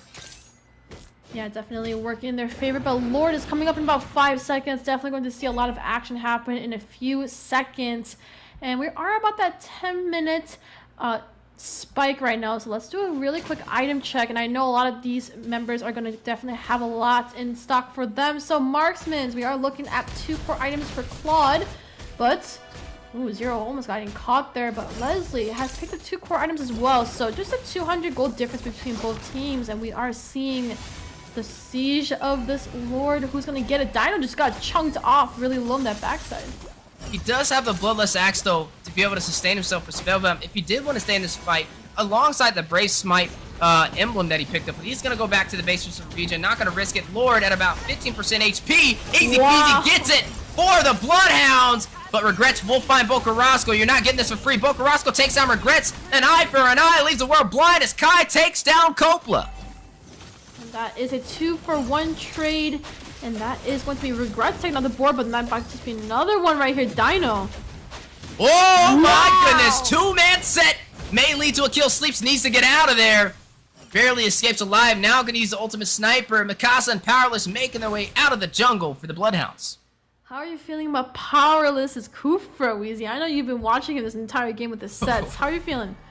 I think the question is, how is Bloodhounds feeling? Because those are pretty impactful. It's very explosive. I feel like even as a caster, I can just feel the momentum between each of his sets. He's just executing it so well. I mean, the last game, we seen him kind of falling. He was more the downfall for the Knights of Fate. But this time around, he's leading the way to a possible victory. The confidence is definitely there from Powerless, and I feel like he's just taking that energy and driving it with his team. And look, the setup once again coming in from Bloodhounds this time, looking to siege away this top side and potentially look for blood here. Yeah, Bloodhounds trying to find the advantage. Zero very low. Will be able to escape with the flicker. Gets a kill. Takes down Sleeps with the deadly magic. Just showing you how good the Harley is. Huge set from Powerless. Double set on the wall. On the Dino. On the Coppola. Mikasa draws the kill from that amazing assist. And a knockup. Boca Roscoe finds Zero. No Fury dropping down. Kai is going to find Coppola that'll respond. Easy peasy. Takes down Mikasa. Gets a double. Finds Powerless. Leaving Regrets and Kai by themselves, but Regrets is going to claim a turret on the bottom side. Left alone is opening up the map for the Knights of Fates. A beautiful set coming in from Coppola. 3-man knockup and Boca Roscoe and easy peasy. Oh, take away the inhibitors. Ooh, okay, but that's at least the turret passive popped, which means Lord is definitely going to go hunting down that top side for Knights of Fate. So definitely have to be careful on that, but opening up the map, Regrets also did open up the map for them as well, which leaves the top inhibitor turret open for Bloodhounds. It's going to leave that open. So far, 15 to 11, 12 minutes in. Now making our way into the mid-game. You are looking at Bloodhounds currently taking down 3 turrets, but 4 falling for them. They're able to win in terms of turtles, though. They got one more over the Knights of Fates. So we are going to go ahead and see the goal difference pretty much even between these 2 powerhouse teams. Ooh, is Zero gonna get taken down? Is that enough? Powerless. Set. Powerless yet again, finding the opportunity, but Knights of Fate not able to make the most out of the situation. You just gotta give him credit. If there was an MVP in the making so far for this game on Knights of Fate, 100% going to Powerless. Yeah, but it looks like Lord is coming up in about 5 seconds, so we're gonna definitely see the rotation over there, and you're gonna watch out for Zero. 4-1. Definitely kind of trying to target Sleeps, right? Sleeps can only be... He can't even get that old body blocked, so he has to be careful. He can't walk up too far. We're gonna have to see the setup right now. We do see 4 against 5. Power. The damage going in. Lord at about 50% HP. Endless battle being picked up from Sleeps to be able to fight it out this engagement. Kai, though, last minute will steal the Lord for the Knights of Fate. This is what they came for, and they want blood. Easy peasy. We'll find Mikasa, though, to respond. You're not going to get this Lord for free. Boca Roscoe, Winter Truncheon, high IQ play to dodge the Blazing Duet, but not enough to save him as Powerless will get the kill. Kai Unstoppable takes down Dino. Immortality procced onto Kai. Can he get away? Last Insanity's into Sleeps. Ultimate Sniper for the response. Zero taken, not 1, not 2. Is going to be able to negate the damage and allow him to escape, but at what cost? Sleeps will find Powerless.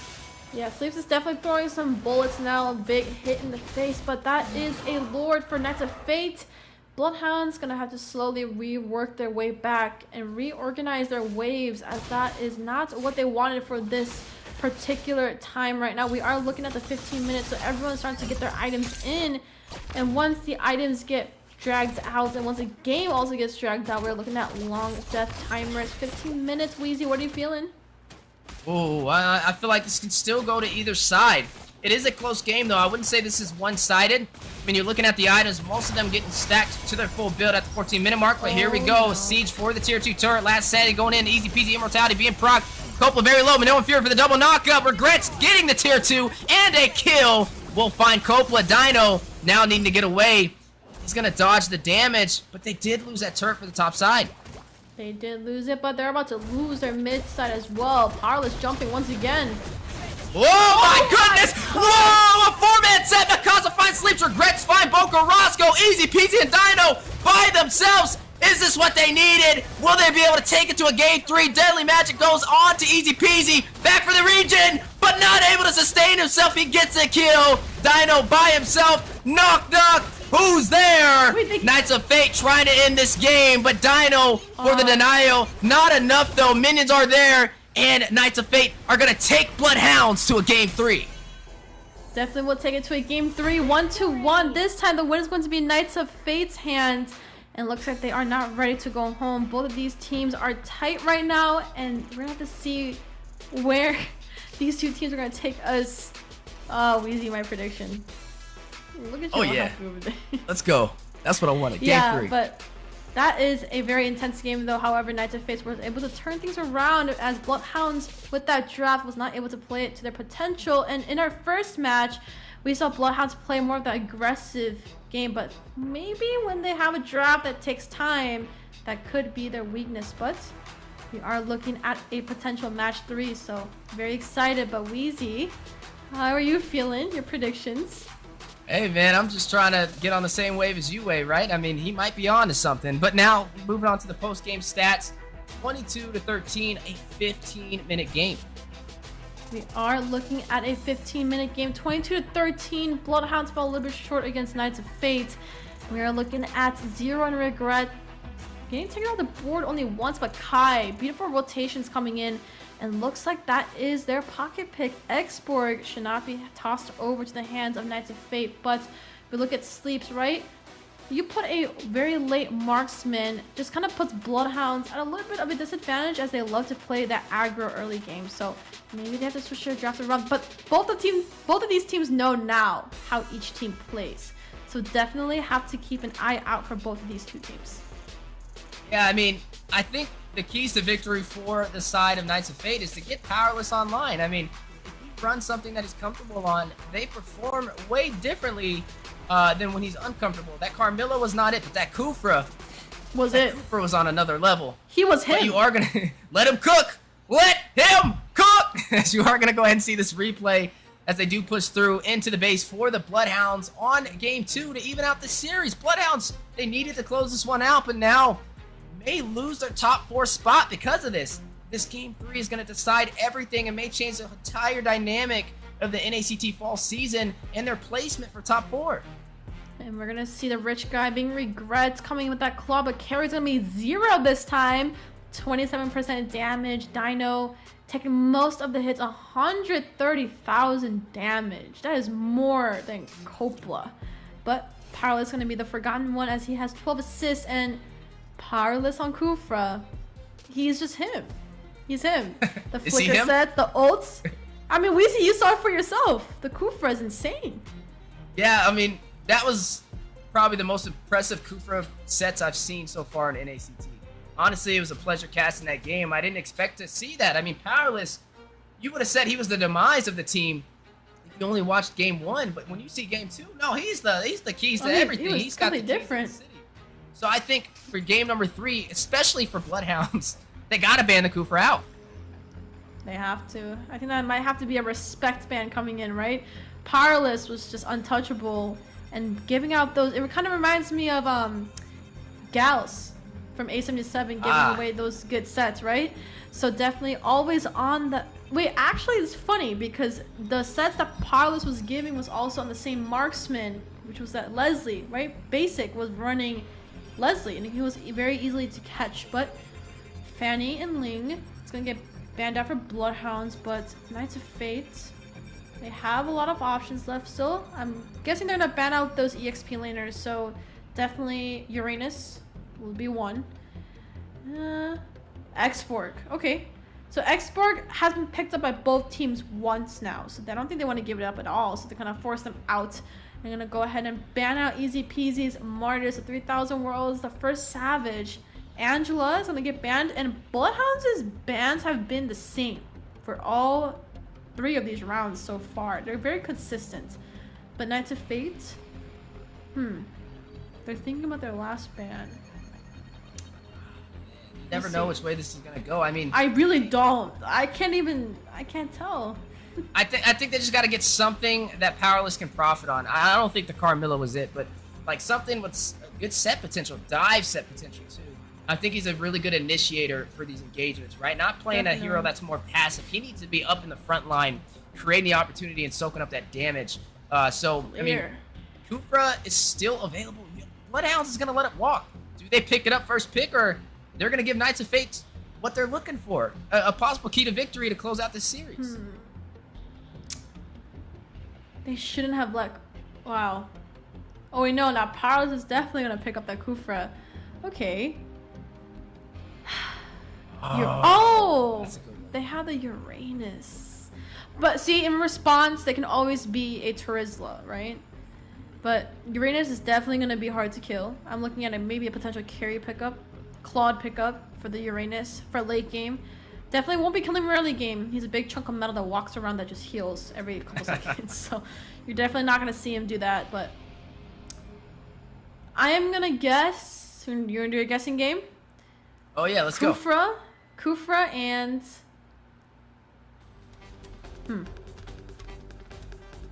Okay. Kufra. Got one. How about you? Ah, shoot. Okay. This will be hard. Maybe a carry? I don't know. Something that can, like... soak into this Uranus. He's gonna be pretty much unkillable. Oh, they're gonna go in for the Fred though. Okay. It's a safe option. I call safe. Valentina. This side. Bloodhounds? Yes. You know, actually, surprised I don't know. They didn't pull out Valentina. I don't know, because Valentina can't profit off of any of this right now. So, another Novaria. Eve? I don't know. The thing is, usually you and I can read drafts pretty easily, because there's a response, but with these two teams, there's never a response. So, I don't know. Bocarasco might slot in Valentina. He played it well last game. Gord! Okay. Gord, game time. Well, Gord's really good right now, too. I mean, I've been seeing everybody talking about him, so I can't wait to see how this plays into the Land of Dawn. And there goes the carry we were kind of talking about, but I would have expected it to be Knights of Fate, but no. They're going to go ahead and pick that up instead. I mean, they know they don't have like a Lolita to negate the Speedy Light Wheels, so those are two frontline heroes that the carry can profit from. Novaria or Valentina, I feel like. They're both really good. But actually, I feel like they might have to pick up their marksman early, or else Bloodhound's gonna ban it, because there's Claude still open, right? Brody's still open. A lot of good marksmen are open, and it leaves too much room for Dino, because he's playing Uranus, but you put Claude or a good marksman that does a lot of burst damage. Dino's not gonna do anything with the consecration over there, so. Ooh. You see? Early marksman pickup's gonna be the Claude. Okay, so now Knights of Fate's missing mage and what? Jungle? Potential jungle, right? We've seen Fred in the EXP lane, so there's that. Bloodhounds is missing a roamer and a jungler. They're going up against the Kufra. Okay. I'm surprised they let the Kufra walk, considering how much of a factor it played in it. They countered out with Uranus though. I mean, Kara can also always run the Purify as well. So there's two potential Purifies. We'd see Kaja. Okay, Kaja got banned. Bloodhound. Varia got banned as well. Okay, so that's not gonna work. So that's a good one, right? Prevents vision. But there's still no answer for Powerless. Yeah, this is gonna be a fun one. I'm really interested in seeing the Gord on Bocarasco. I don't think have you seen Bocarasco run the Gord before? No. We've only seen what? Maybe a first. We've only seen Hoon run the Gord. So I'm excited to see him pull that out. I think it's something that Knights of Fate is going to have to properly counter, and so far I'm not really seeing one. I mean, I guess you got Regrets, you can try and dive in, but that's their best. Or maybe the Kufra as well, but Frank was also could be an option. good here. Suppression. Okay, Alpha. Alpha ban. Alpha ban, okay. Wait, which means... What can they jungle with? Export's banned, Martis is banned, Fredden's picked up, Alpha's banned, Bane's still open, they banned Harley. Okay, Harley's a good ban, but Valentina's still up. Zero played Valentina. I was going to say the Martis, but the Martis was banned out. Martis got You're looking banned. at junglers for the Bloodhounds. Bane would be okay. Bane would be a solid option here. There's too much magic already. Okay, I think they can still pull it off, but the Rizla's in there. This is going to be a pretty good one. There's a lot of frontline presence so far from the Knights of Fate, though. You have the Terizla, you have the Frederick, and you have the Kufra, right? There's not even, I mean, I guess magic damage is technically from Powerless, but they're only really going to have like one true magic damage dealer, as we still are waiting for the Mage to be selected for the Knights of Fate. But when we look at their composition, they have okay early game damage provided by the Terizla, Minotaur, but they need a little bit more, so let's see which way this goes. The Minotaur roam? Bloodhounds? I mean, Coppola had good sets on Minotaur though. He played it decently well, so I think that'd be a good one. That's kind of your viable option. You can put Lolita, but she's gonna get cancelled out by Penalty Zone, and BMI is not gonna do anything. And then Frederick and Taunt, Baksha. Oh. Edith. Okay. But then what is Zero gonna play? Eve? Eve is actually not bad here. Yeah, there's not. I mean, there's not really much to too get much to dive. it. Exactly. So, or even a Farsa is not bad here. Honestly, there's no dive for her. I think both are definitely viable. Kadita options. is still Zero open can be too. comfortable on whatever he runs. And I mean, Kadita's looking at the open. draft so far, it's gonna be easy peasy running this carry. Is what my only worry for Knights of Fate is, right? The carry is not only gonna shut down Mikasa, it can shut down Kai and also Powerless. It can definitely be a problem, and there's no dive. There's no dive to really get back to him outside of that. I guess you have Regrets and Powerless to possibly do it, but yeah, there we go. Last pick being slotted in. Knights of Fate finalizing their draft for the final game of the day. They're gonna go ahead and pick up that Harith. Harith into a Edith though? The Thunder Shatter is gonna knock him airborne. If he gets caught once, his vision is not gonna do too much, but definitely, again, 2 late game marksmen. Bloodhounds love to play aggressive early games, so definitely Dino running the Uranus is definitely going to help. But Knights of Fate loves to go that mid to late game. They're team fighters, so I feel like it depends on how Bloodhounds decide to snowball, but Knights of Fate also has a good draft. They picked up the Kufra, so Harith is just free running until Coppola CC's 0. But Wheezy, take us in. Right, game number 3, the final game of the day, the last match for the quarterfinals of the losers bracket, stage 2 of the NACT Fall. Bloodhounds up against Knights of Fate, both of them sitting at match point. And speaking of points, Knights of Fate trying to make their way out of that 5th position into the top 4. Bloodhounds being the gatekeeper, holding that number 4 position. A huge match which could change the entire gravity of the NACT Fall season. Yeah, speaking about gravity, we're already seeing a lot of damage coming in from Bocarasco, and Gord actually has been pretty popular pick, not only in NA, but MPL as well. And his true damage, true magic damage, is doing enough to kill a lot of that backline. And we see it in firsthand with TOB, Hoon running in that Gord, so definitely the Mystic Gush is going to do a lot of damage. But I also have to keep an eye out for Sleeps. His carry was doing phenomenal, but Powerless, my goodness. Nice and early. There it goes. This is why you don't let him pick the Kufra. Did you see that? They almost took down Bocarasco in the blink of an eye.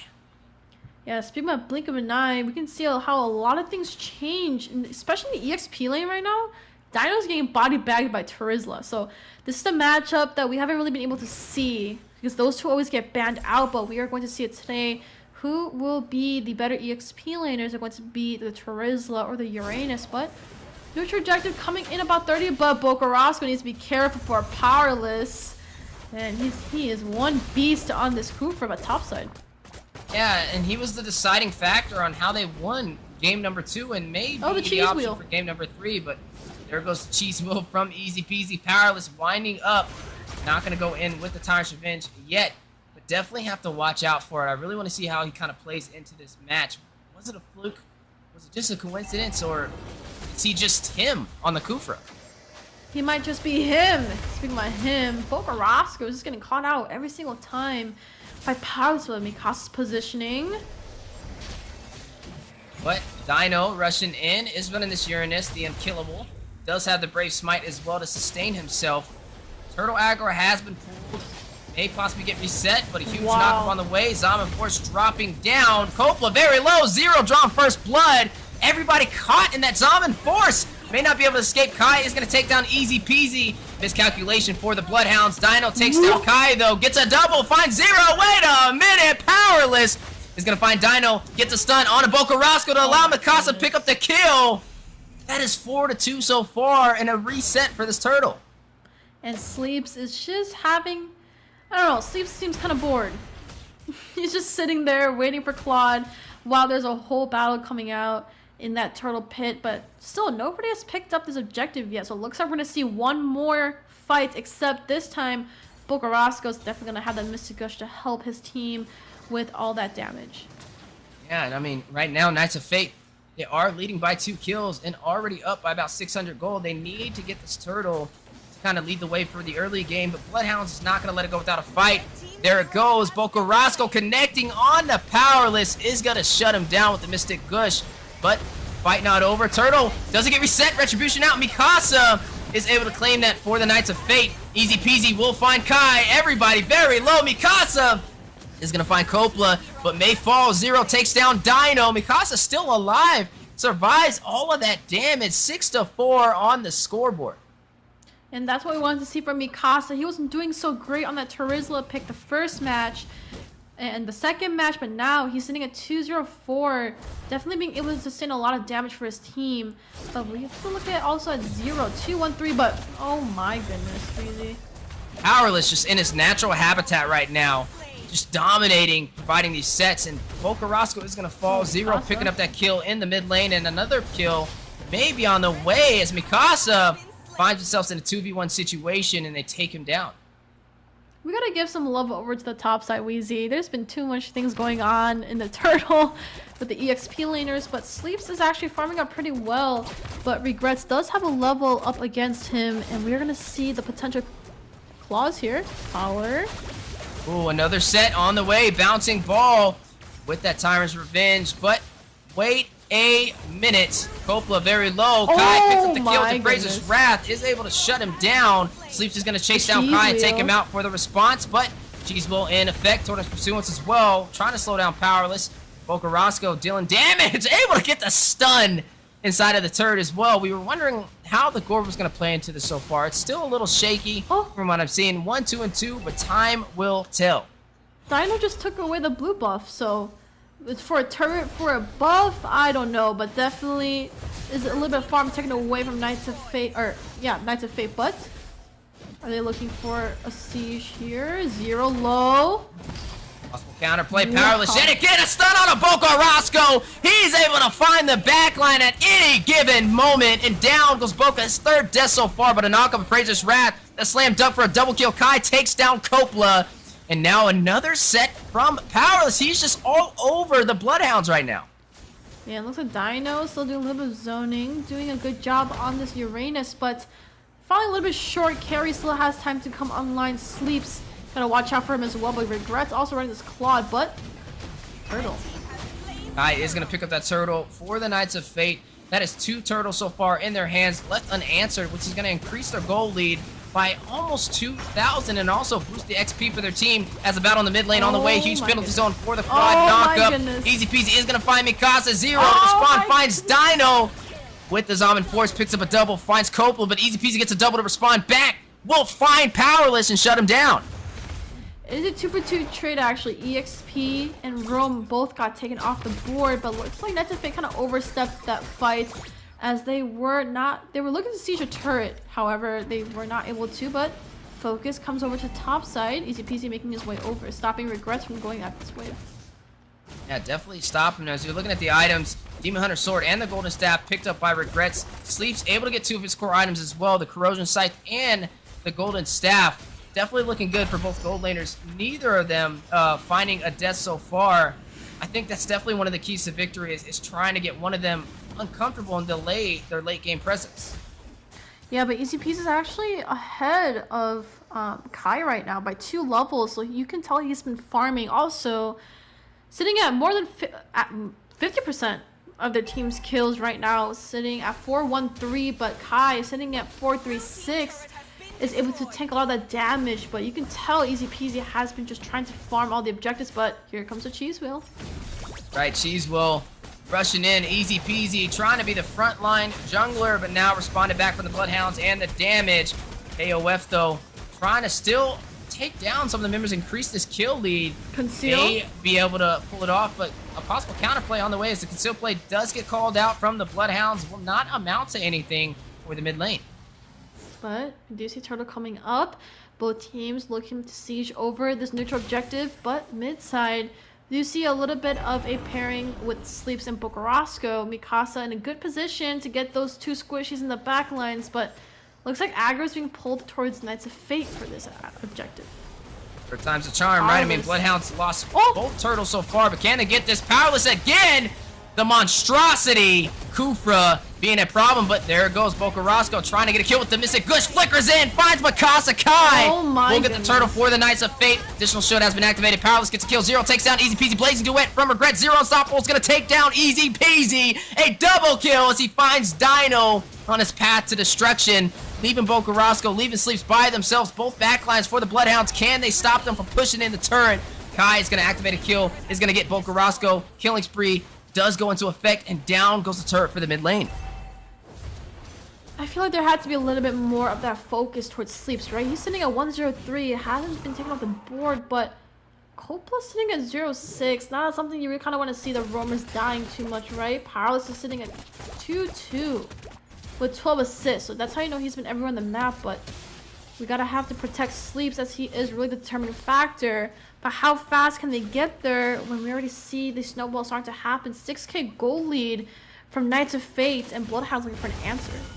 Oh, and they may have found an answer in the hands for Knights of Fate. Easy Peasy, taken down to about 50% HP. And right now, I mean, Knights of Fate they're pretty solid. It's almost 10 minutes in. They haven't lost a single turret. They've taken every single turtle, and they've taken 3 turrets away from the Bloodhounds, increasing their goal lead to 5,000.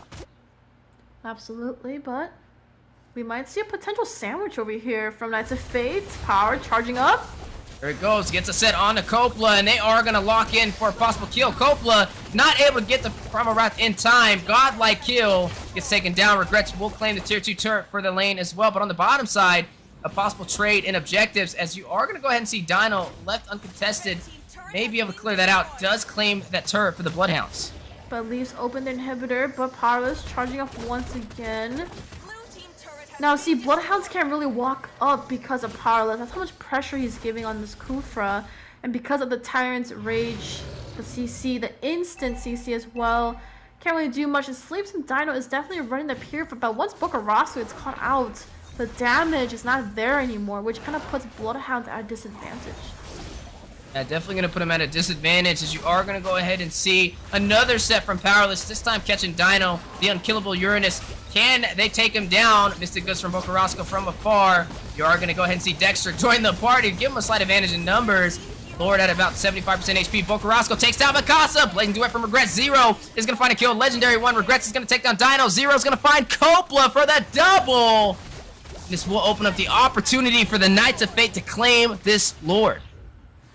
And Bloodhounds is doing a good job chunking off Knights of Fate, but there's always, they can't finish it off as they don't have enough damage just yet. We are looking at almost a 10k goal lead coming in from Knights of Fate. Bloodhounds kind of in a very difficult situation. Bokarosco got picked off way too many times in that early game, but Coppola also getting taken off the board 8 times, and that's not looking too great as they were looking for more of a set potential, right? But we did talk about this in draft. Can't really pick a good roam into Knights of Fate's draft as they have a lot of CC. But speaking about CC, Sleeps is just trying to get back online. He is level 12 right now, but Regrets is sitting at the full 15-minute power spike. But before we get there, we are looking at a pause that is called in from Bloodhounds. And it looks like a little bit of a technical issue coming here, but Wheezy, I know this. You see this Lord coming down this mid side. You think Knights of Fate can close this game out? It's definitely possible. Bloodhounds is going to be at the top of the game to deny it. A giveaway code did just pop up on the screen, though. Make sure you guys claim this code in-game for a chance to win a permanent Dark Gent Roger skin. I mean, who wouldn't want to play that, right? Roger, we've seen him get that last M-Series skin, and now a free permanent skin for you guys to be able to pick up as well. Grab those phones, put in that code now while it's still available. Yeah, definitely. But going back to what I was saying, right? Regret sitting at 1-0, Power sitting with 18 assists and 0 sitting at 10 kills right now. And that's what happens if you kind of give Power over with that Kufra pick, and their synergy is just unstoppable right now. And Wheezy, give me some tips for each team, how they can flip things around. For Knights of Fate, they just got to keep doing what they're doing. Trust in Powerless, get the sets, and make the most out of the sets that he provides. For Bloodhounds, stop getting in Powerless's way. Find a way for him not to get you set up. That's definitely a start. Also, keeping Sleeps and Bocarasco alive. Bocarasco's already fallen 4 times on this gourd. Only 11 minutes in, and that's the most deaths that we've really seen on Bocarasco in a while. Sleeps not really hitting the mark on this carry. Even though he has the potential to burst down all of the frontline composition for the Knights of Fate, he doesn't have the items yet. They're too far back in the economy. That's a 9,000 gold lead for the Knights of Fate. So play for the late game. Get Sleeps the items he needs, and they can close it out and turn this around. If Bloodhounds last to the late game, they have the composition that can win, but Knights of Fate looking to end this early. Yeah, Sleeps definitely has the potential to come back into the game, but how soon can he do that, as Regrets already has level 15. Sleeps is still sitting at level 12, and easy peasy. The Boxer pick is doing good. He's frontlining with Dino and Coppola, but I don't feel like there's enough burst coming in for Bocarasco and Sleeps just yet, and Sleeps hasn't hit his power spike yet. We're only looking at 11 minutes. He's a little bit behind. Purify's still up to his advantage, but this Lord is spiraling down, and this might be the end of it, or we might look to see for another. Oh, that just got deleted. Never mind. We're gonna look for another Lord Siege potentially. That was the fastest Lord I've ever seen fall. I don't think that's a record breaker right there. Everybody on Bloodhounds focusing on it's a good defense. Maybe the pause working in their favor for that plan. But now you are going to go ahead and see Knights of Fate having to kind of pick their next play. Do they push in? Do they try and be aggressive and claim some of these inhibitors? Or do they wait for the next opportunity, starve out the Bloodhounds, make them rush out for some economy, or rush out to try and contest the next neutral objective on the board? Someone needs to shut down Zero. Zero's just been free hitting everything, right? He's sitting at almost 10k gold with his full, almost his full build, and he has 1 item left for him to go ahead and build in. But if we look at carry up alongside Claude, look at that. 4k gold difference. Yeah, Godly is right. But speaking of Godly, look at the siege. You are going to see Regrets get to the back line, finds Bocarasco with the blazing duet and the BMI. He gets back out to safety again. Just not profiting on this gourd pick. Not what Bloodhounds was really looking to kind of do with it. And now it's working against them as they are going in for the finish. Easy Peasy is going to find Mikasa. Zero going to find Coppola. Gets a double. Finds, oh my goodness, a triple. Easy Peasy will find Powerless. That is going to be only Easy Peasy by himself to defend. There's only 1 lane of minions. He is going to use the cheese wheel, but may get graded down from the Knights of Fates. Regrets is going to shut him down. A full wipeout, but Bocarasco back in time, but not enough. And down goes the base crystal. The Knights of Fates has done it. They have disrupted the space-time continuum and have disrupted Bloodhound's placement in the top 4. And that secures a spot for Knights of Fate for the semifinals bracket. But Wheezy, I am happy for Knights of Fate, but I just lost my prediction. Oh yeah. You know what? UA just got his 2nd prediction, and I'm right alongside him. So hey, trust in UA, trust in Powerless. I guess that's the way we're going today. I did lose my 100% prediction rate, but congratulations, Knights of Fate. You guys actually played that very well, and that's what happens if you give Powerless Cooper. And if I had to give MVP, Powerless. But break these down for me, Wheezy. Let's just start with Powerless, right? 2, 3, and 9 KDA on fire. 19 assists. He almost hit 20. That is literally insane. When you're looking at Bloodhounds, their highest assist is 6. Just shows you, or actually 7. It just shows you how much of a menace he was in knew he was a threat on this Kufra. Bloodhounds knew he was a threat on this Kufra. And they let him use it yet again, which led to this 13-minute game, a very fast finish, 25-12, to be able to close that out. And you got to give Knights of Fates credit, right? This is an underdog team. Everybody predicted Bloodhounds to take this, but they didn't. Look at Zero's KDA, 13-1-7. But let's look at Powerless and Zero's synergy. Synergy, Bokarowska from afar. You got to see a little bit of that Gordon action, but just not able to do what the team was looking forward to. Just too stationary on the high mobility team. Bokarowska did find Mikasa though, but then we started seeing a lot of bodies dropping, and Zero took down easy peasy. Regrets found Dino. A double kill from Zero as Coppola fell as well. Group members dropping for the Bloodhounds. One on the Knights of Fates, which opened up the opportunity for them to take that Lord in game number 3. Knights of Fate just on fire so far, as you can see these post-game stats. But speaking about fire, let's look at these stats right now. We do see Knights of Fate absolutely dominating these stats over here. Most of it is colored red, but Rich Kai definitely going to be regrets, sitting at 900 gold per minute, but Zero coming in with the carry, getting all of that damage and all the kills, right? He was sitting at 10-1 at one point, easy peasy being the sandbag. Definitely going to have to take a lot of that damage as he's running the tank jungle, but Powerless, just like you said, 19 assists as a roamer. That is something that is very hard to achieve, but he's just him. I really want to give my MVP over to Power. Powerless Kufra is something everyone should be scared of, and Bloodhounds just got a taste of their own medicine for not banning out Kufra. But Wheezy, let's look at a replay of one of these plays. Yeah, that huge Astro Echo from Bokarowska. This is back in game 1, which led to the victory for the Bloodhounds to take that match. Bokarowska, the Navaria master, just showing you his expertise. Dino getting the kill as well. And then you see Kai all by himself, a double kill from Sleeps. Killing spree activated from Coppola and down with the base crystal. As we do move over on to game number 2. This is where Knights of Fate was able to find their rhythm. This is when Cooper came to effect and everybody figured out that a god was in the making for the side of Knights of Fate. Powerless, unstoppable with this Cooper mechanics. And they were able to pull it out yet again in game number 3.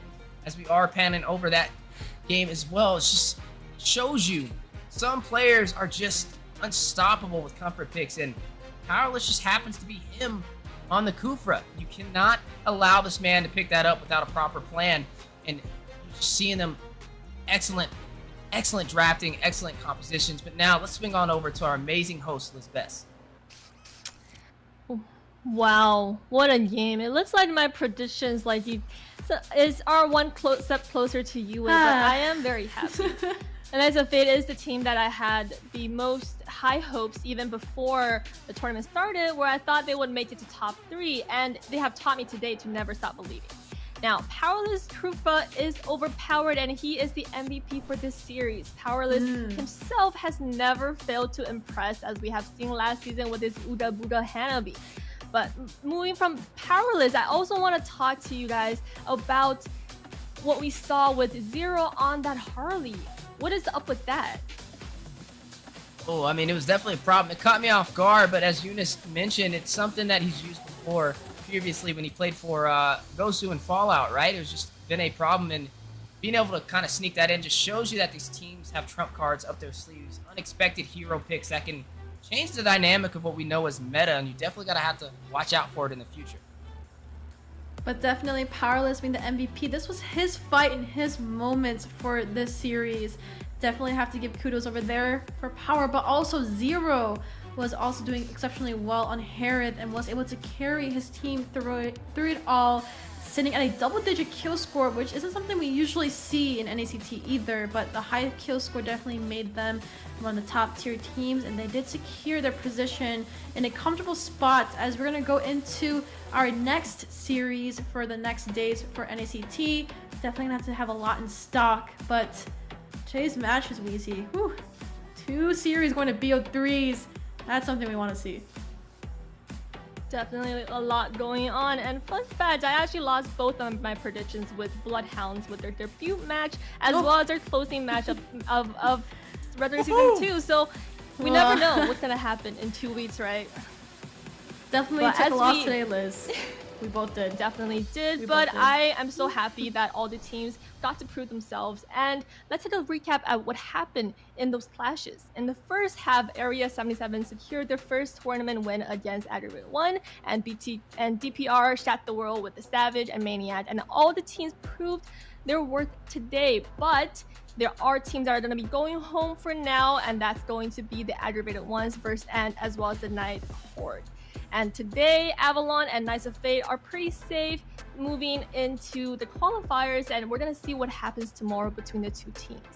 Now, enough from me, casters. Give me your final thoughts, emotions after all that has happened today. I mean, a lot has happened, a lot of changes, and this is what we're seeing. We're moving so quickly into the last stage of the regular season. Yeah, it all happened so fast. I'm like, where did the time fly, right? And time flies when you're having fun.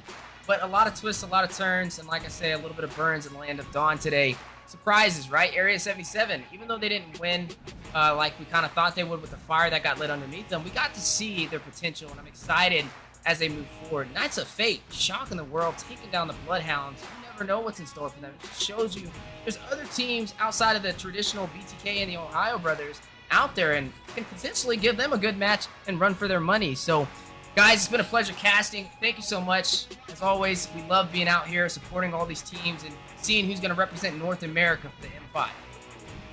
Yeah, definitely a little bit salty today. Liz and I are definitely salty that we lost our predictions. Wheezy and I were going at it, but looks like he just wins today. But we have seen very interesting matches, very intense matches as well. And congratulations to all the teams that did fight it out today and make it through to the semifinals. And there is a lot tomorrow, and this also determines so many things as well. Not only standings, but chances and their secured spots for their possible way to M5. But it was a pleasure casting and having our beautiful host Liz on the desk with us. And I am able to watch all these games, cast it along with my partner Weez, even though we're not matching today. But it was a beautiful series. I hope you guys do well. I wish the best of luck to the rest of the teams tomorrow, as it will wrap up our series, or season 2 of NACT. Well said, Eunice, and I'm sure your colors will be just as in sync as your synergy next coming up in 2 weeks. Now, just a reminder to all of you guys out there that we are going to take a 2-week break until the next round after tomorrow, and we're going to see some roster changes. So these teams, it might not be the end of them, and anything can happen, and then we're just looking forward to see stage 3. Now, thank you guys for joining us today. Thank you guys for all the support, and thank our lovely casters for being so wonderful. Now, I'll see you guys in 2 weeks, but make sure to stay tuned for tomorrow's matches.